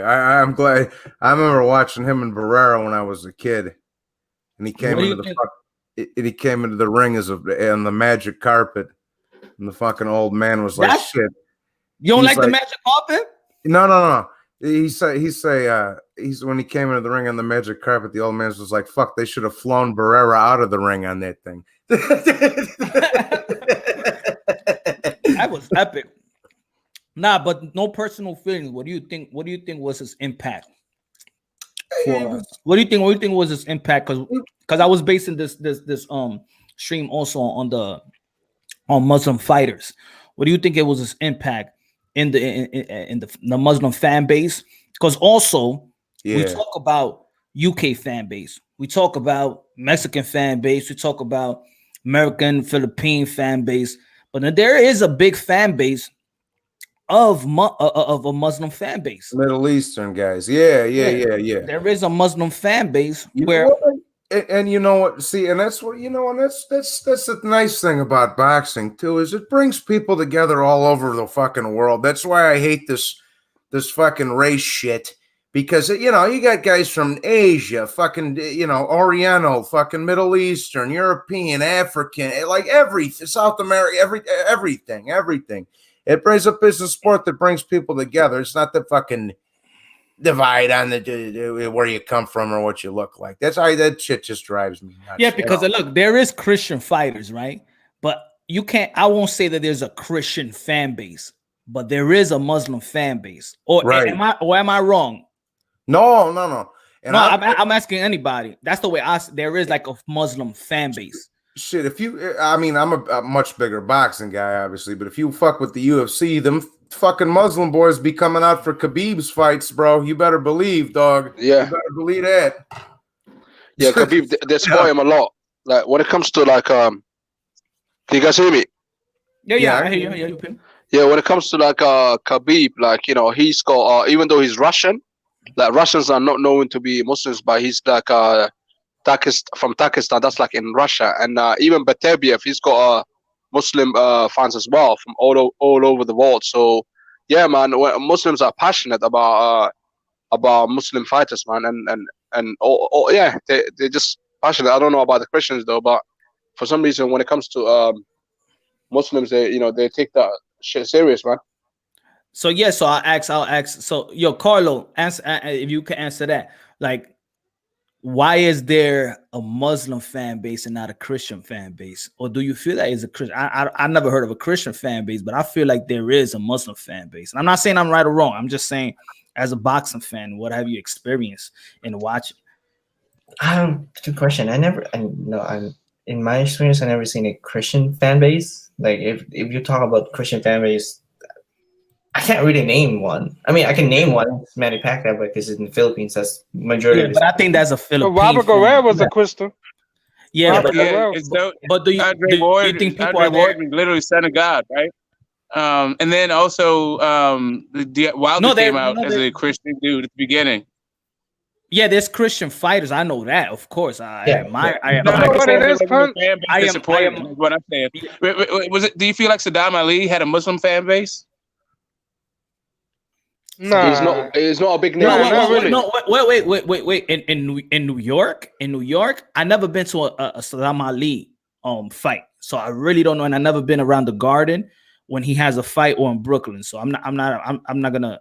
But when I do go to the smoke shop when I'm living in Harlem, they know Saddam Ali, and they knew I was always a boxing guy. I used to talk around the block, so it'd be like, "Yo, what do you think about Saddam Ali?" I'm like, he good. He has great amateur and stuff like that, but I just never been around, so I can't say about Saddam Ali. Maybe I don't know, but I can't answer that one. Okay, let me tell you something. You know, Wilder, yeah, he's like one of the most hated fighters out there. Most people that support him are obviously are black, right? But imagine if Wilder was Muslim, yeah, he would get so much like protection from the Muslims in the black community that nobody would dare to hate on him. That's the thing. That's how Muslims can be powerful. Do you know what I mean? Well, that's the cool about Wilder, I think he's in cahoots or partnering up with this African clothing line or something, and he's really tapping into that African roots. You know, maybe tapping into that African roots more probably will bring. But his father isn't a Christian preacher though, so he won't tap into the Muslim because he's a Christian. But you never know. Like we said earlier, like there's a lot of Christian people that moved the other way. You know what I mean? Like, I wouldn't be surprised if he did become Muslim, but I don't know, man. I think his Christianity is out in the sleeve. Like he be preaching a lot. Yeah. And look, and I say this, that also what made me a huge fan of Wilder. Like people talk about when he be talking trash or whatever. Nah, he always preaching. He's always preaching about God and Jesus and stuff like that. That's what people don't want to hear, and that's what actually got me as a huge fan of him. He's been doing that since the Golden Boy days. You know what? That's what I'm saying. They didn't draw him any particular crowd, and even Tyson Fury often speaks of it. You know, Tyson Fury is a human contradiction, but he does often speak of his faith, and I'm not sure if he gets any extra support because of it. But remember, that's what I was saying. My fault. Sorry to cut you off, but that's what I was trying to say earlier. Like, there's some people that's just genuine that we respect genuine. Like, let's say if Conor McGregor says, "Oh, he's fighting Khabib and is this Christian Muslim," we don't look, and we're not gonna take him as a serious Christian guy the way he talks and the way he right. But we take Khabib serious as a Muslim because you see he lives it outside of boxing, and he's a hardcore Muslim, right? Yeah. I mean, but you had Andre Ward, who's like his actual ring name was SOG, right? Yeah, you saw him living a life, and that didn't really get him a big following. Well, you know what I think? You know what I think it is, bro. Over here in the States, a lot of people just assume you either like just regular old ass Christian or you just don't, off of first eye, you probably just think you figure dude's regular old Christian, or he don't believe in, he's whatever the fuck. So they probably just it's probably too broad to narrow it down like that to where it's Christian support somebody, you know what I'm saying? But exactly. Everybody's probably some kind of Christian, right? But so Muslim is a little bit more exotic. So even in Punch, this too, and even in Latin America, bro, a lot of them are Catholic, fucking old school Catholic and shit like that. So, and a lot not, Santa, so they probably just assume you got, No, what I was what I was going to say is, but in America, being a Christian mainstream ain't cool. They don't like that. They ain't like that Tim Tebow stuff. They don't like that insanity. That's when they signed in Houston. They'd be like, you got to stop that hot preaching stuff, and we're gonna give you this contract, but we don't want you talking about that Christian stuff. Check it out. Jeremy Lin ain't saying nothing about his religion no more when he got signed to Houston. So we're gonna give you this money. We got to chill with that. Tim Tebow knew how to throw a football. He started converting a lot of young people in Christianity. He was the most famous athlete at that time. And that Christianity was power. It was gaining a lot of power. They'd be like, you know what? This guy can't throw football no more. Let's take him out the NFL. That's what I feel like that. That's my conspiracy theory. That these guys don't want that Christian God mainstream. Nah, we don't like this guy. Yeah. And Andre Ward, we don't like that son of God. The devil, that's why. I'll tell you something. Evil motherfuckers, that's why. I'll tell you something. It's funny, bro. Okay. Funny. Yeah. No, it's funny, bro. My grandma from Sicily, she's 92, right? She's just couldn't stop driving a year ago. She was and she still every day she fucking watches mass. She doesn't even go to church no more because she can't drive, but she fucking sits there and watches mass and does a rosary on TV every morning, bro. Old school as fuck. That should be fucking killing me, dog. She can't go to church no more down the street, so she watches mass on TV. I'm like, you're a savage, grandma. You're a savage. But that's a good thing though, because she's still religious. You know what I mean? Because with God, as long as you believe in God and you try and do your best, that's what matters. You know what I mean? Her watching the TV and you know what I mean, that's beautiful, man. You know what I mean? Because she's still into it. Unlike some people these days, they're just leaving it all together. You know what I mean? They don't care about religion no more. Yeah. Yeah, man. It's just. Answer that question. I would like to answer that question. Who's the best? Whose best days are behind him? And by Amir Khan. Yeah, that was the easiest. Yo, Black and Brown, that was one of the easiest questions to answer, right? Yeah, Triple G, man. I mean, he has a fight about them. Triple G. I don't think. To be honest, I wouldn't even put Triple G is 38, so his good day should be behind him. Let's talk about. No, but the thing is, Triple G didn't look that bad against Canelo. The both fights, and I wouldn't say Triple G. I know he's getting old a bit, but I would definitely not say. I would say maybe more like Johnny. I think Johnny Boy just said Kovalev. I agree with that. I say Thurman. Maybe Thurman. No. Because you have to remember Thurman hasn't. Yeah. No, Thurman hasn't shown me nothing. Thurman hasn't shown me anything. I think Keith Thurman. I could put Keith Thurman. Yo. Who? I don't know, man. If you didn't say, go ahead, Smoke. I'm sorry. Go ahead, bro. No. It's you. Go ahead. No, I was just gonna say who did I? Because I know ain't no Triple G fanboys up in here. Who did y'all have in winning him and Derevyanchenko, bro? On the strength. I did the live. I thought that was all right. My bad. What'd you say, Punch? I did the live commentary. I had him winning. You had Derevyanchenko winning?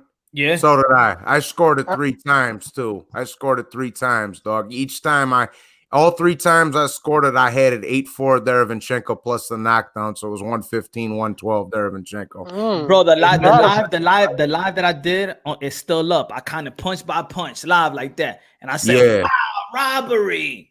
Not really robbery. That's a close fight. That robbery. But sometimes you have to remember. But I gave the slice A's to Derevyanchenko. I gave the slice A's. I think he put it out. You know.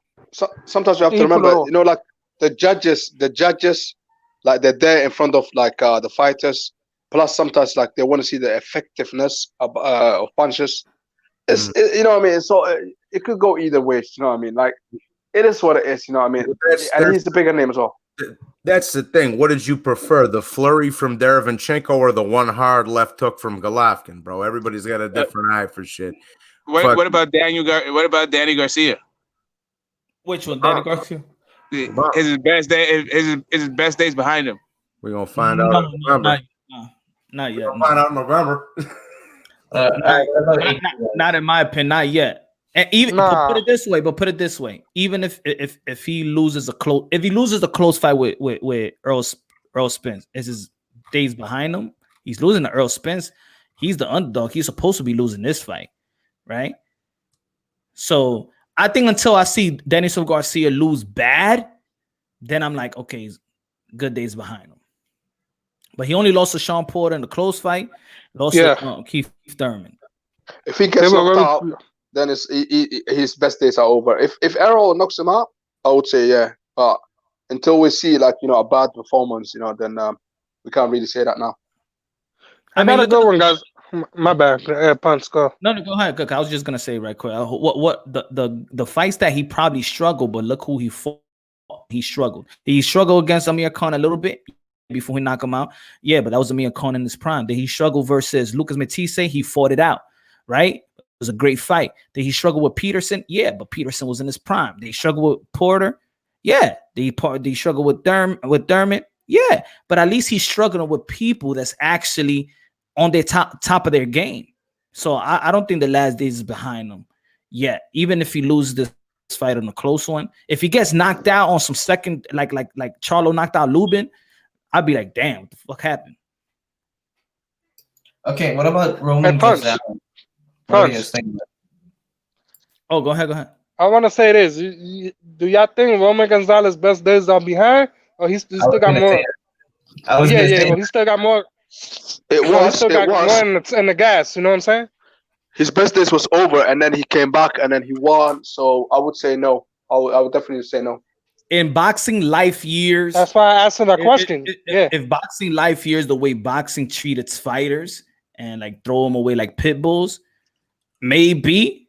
But if we respect these fighters, just what they are, and respect the fighters like they respect the UFC fighters, then I think none of these fighters on the top it got their years behind them. Yeah, maybe Amir Khan, maybe because we already know that he's not hungry. We know the way he does his business, how he talks. We know he's not hungry. We know Kell Brook probably is not hungry as well. But do you think Sean Porter's years is behind him because he lost? Yeah. I first Chocolatito goes, man. I just hope he gets, if anybody should get fucking paid more, like I say, some little guys, him and Estrada and fucking Rungvisai and Casimiro, because them little boys don't give a shit, bro. They'll get in there with whoever, whenever, bro. And you can't say that about a lot of these other divisions, dog. Like, I just hope I say this, Johnny, you gotta lose multiple times, and also you gotta lose to more than two different opponents. Like Chocolatito lost the same opponent. Yeah. Right? That and people wrote him off by losing to one guy. That's why I don't even write off. I find it so disrespectful. By losing to one guy, that's it. So this one guy dictate your whole career. After he accomplished 4th division weight class, they want to disrespect him like that. I know. That's the most disloyal fans I ever seen that do that. And I also believe people are brainwashed too by the media. I swear, and I said this before, bro. The first Chocolatito Rungvisai fight, I thought that was the best fight in the last 3 years, dog. That was a fucking banger, son.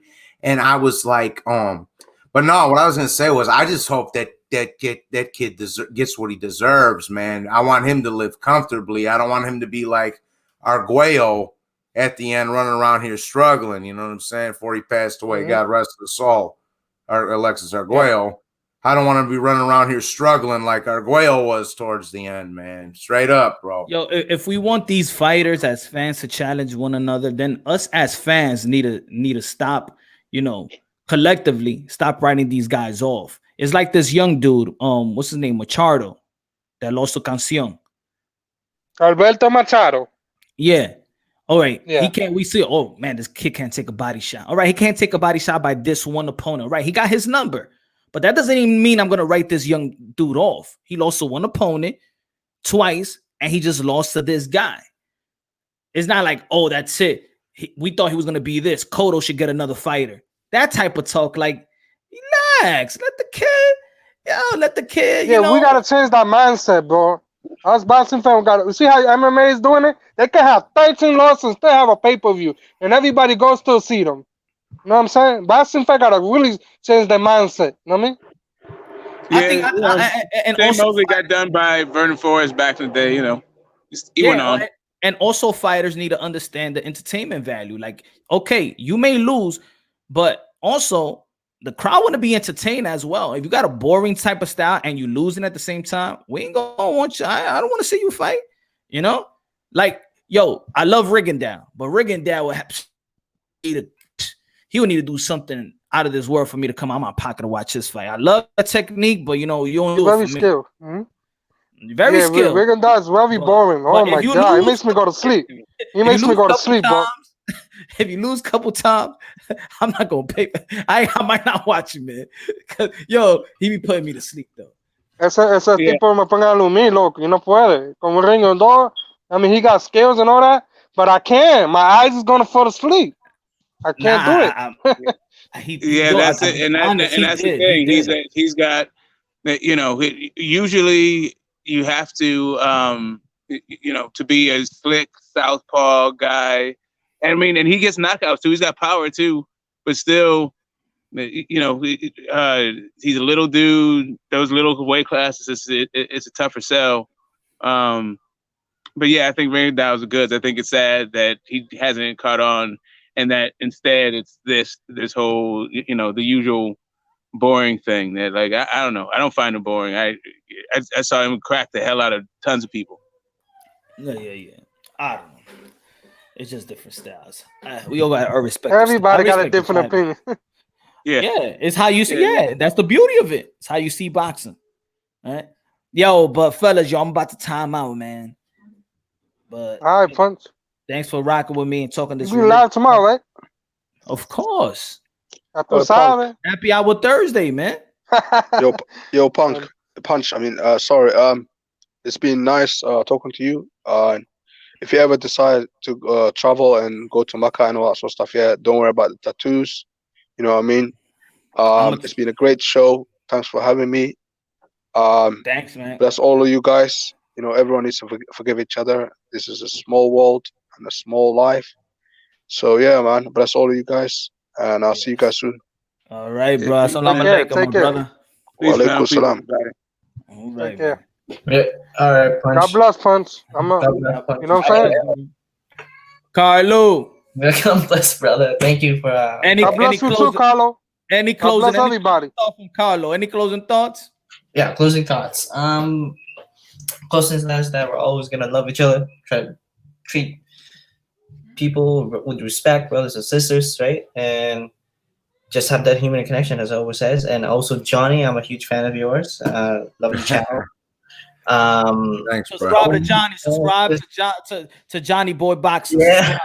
You know what? I actually want to do my own boxing channel. I don't know if I should, but go do it, Carlo. Man. We need some boxing heads or some real boxing unbiased boxing. I don't know. Do you think I can do it? Yeah, man. That's what we need, man. We got a lot of biasness in boxing channels. I tell everybody, man. Go, man. Jump on it, bro. We need some unbiased coalition, unbiased boxing. We should have that kind of brother and everything. Anyway, thank you, Mr. Moonshine. God bless you and God bless your family, and also God bless you, Johnny. Everyone to the chats, and also always love your family and your friends, and you never know when your day is up. So, peace, brother. Yes, sir, man. God bless, brother. All right, Punch. Well, thanks for having me on, dog. I'm looking forward to White and Povetkin and Leader Alvarez and Joe Smith this weekend. We got a first, like I say, we got our first good stacked night of boxing coming this Saturday, since post pandemic, whatever type shit. So yeah, I'm ready for that. I'll be looking forward to it. But thank you for having me on, homie. I'll talk to you next time. When you going live? When you going live? I already went live. I'm all good. All right. We'll see what all right. Subscribe, Intangible. Subscribe, Black and Brown. Subscribe to these fellas, man. Peace. Good boxing talk. Peace, my brother. Peace out, Lowe's. Black, you going on? You going on 10 p.m.?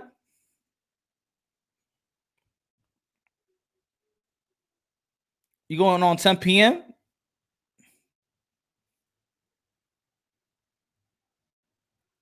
Anyway, yo, God bless each and every one of y'all.